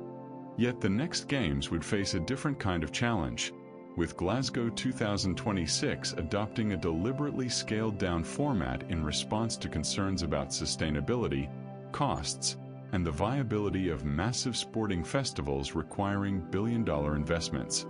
The Birmingham Games had been successful and had maintained traditional Commonwealth Games scale and scope, but they also highlighted ongoing questions about whether such large events remained appropriate or sustainable in an era of climate concerns, fiscal constraints, and changing priorities about public investment. The Birmingham Games left multiple legacies, including upgraded sporting facilities, enhanced international profile for a city sometimes overshadowed by London, successful demonstration that women's cricket belonged in the Commonwealth Games, and memories of quality athletic performances despite unusual circumstances. The Games had demonstrated that even in challenging times, when pandemic concerns persisted and financial pressures mounted, the Commonwealth Games could deliver valuable sporting festivals that served athletes, engaged communities, and celebrated Commonwealth connections. The friendly Birmingham crowds, the efficient organization despite COVID complexities, and the quality of competition all contributed to Games that participants would remember fondly despite the unusual context and ongoing uncertainties.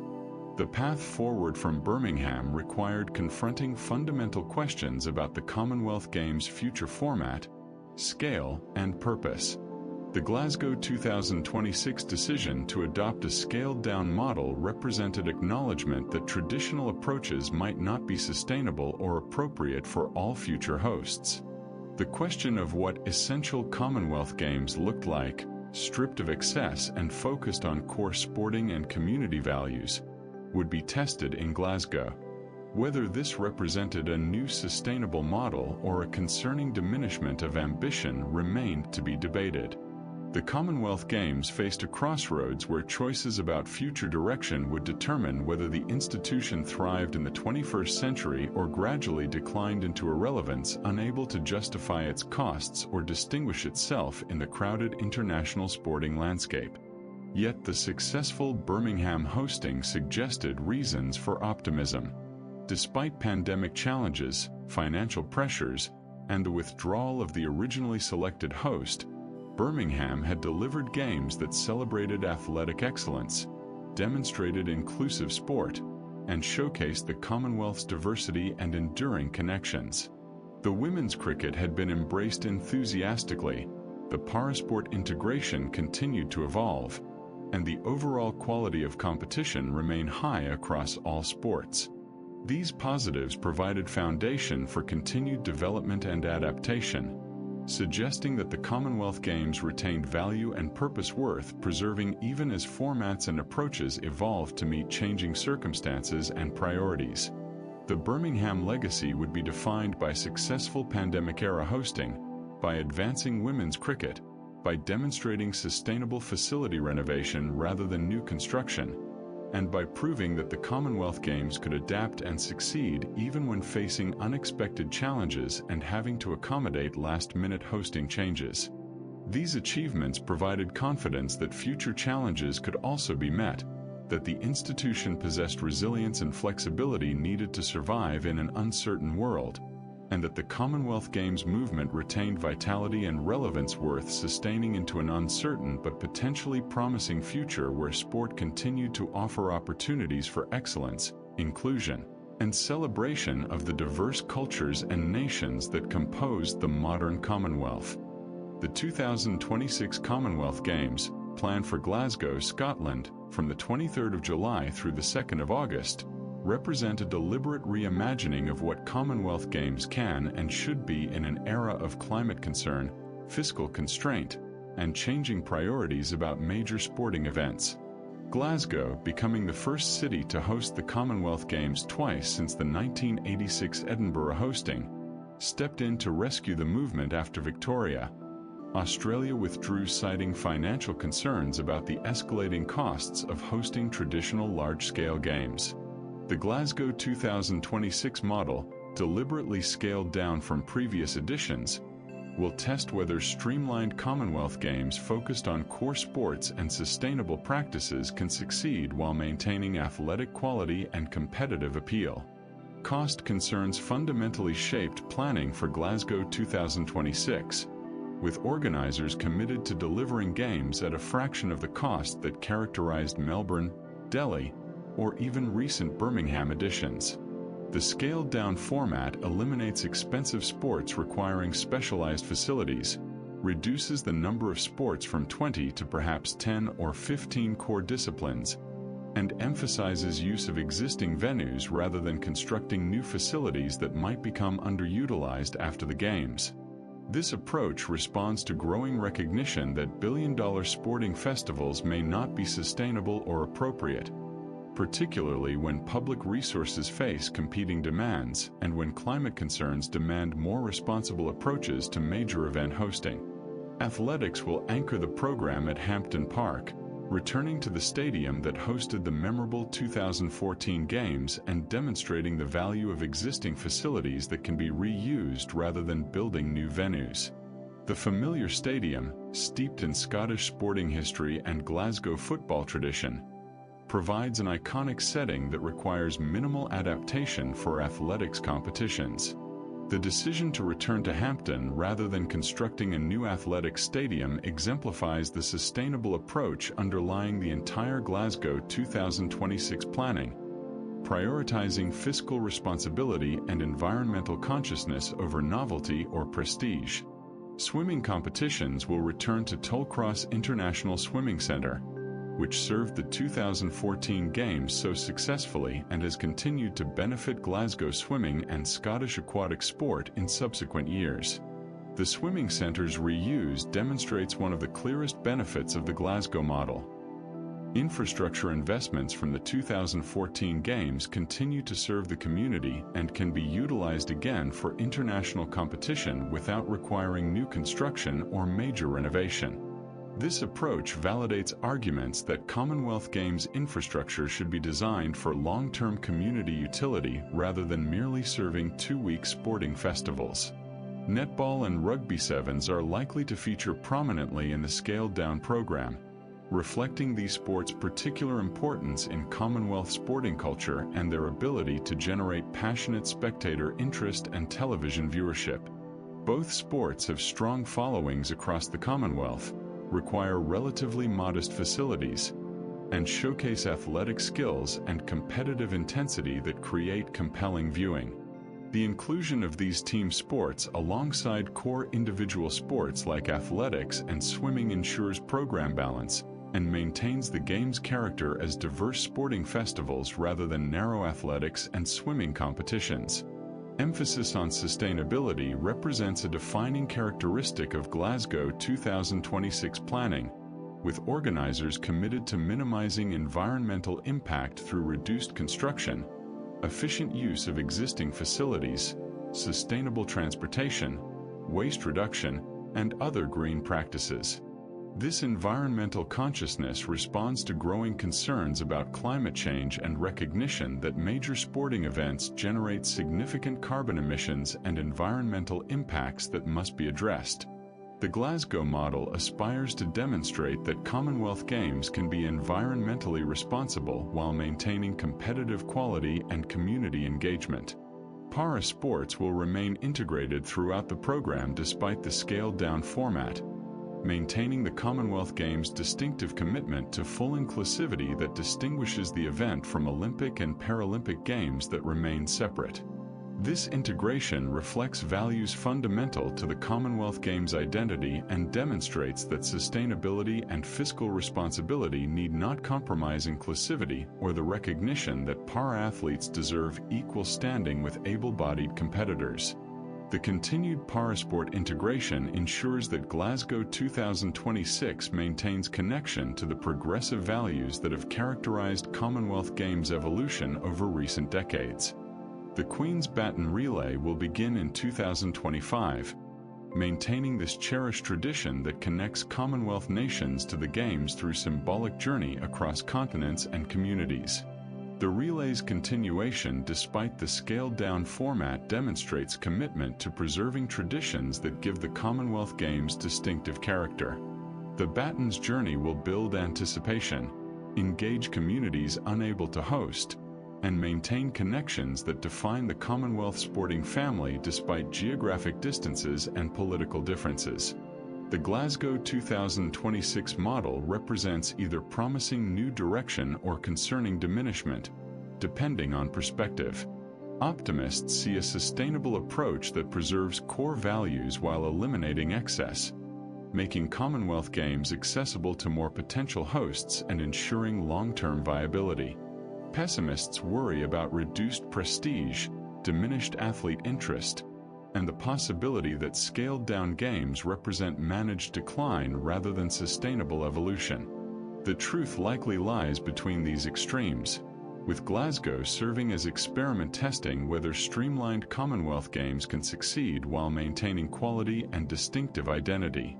The Commonwealth Games have journeyed far from the modest Hamilton gathering in 1930, where 400 athletes from 11 nations competed in 6 sports over 8 days.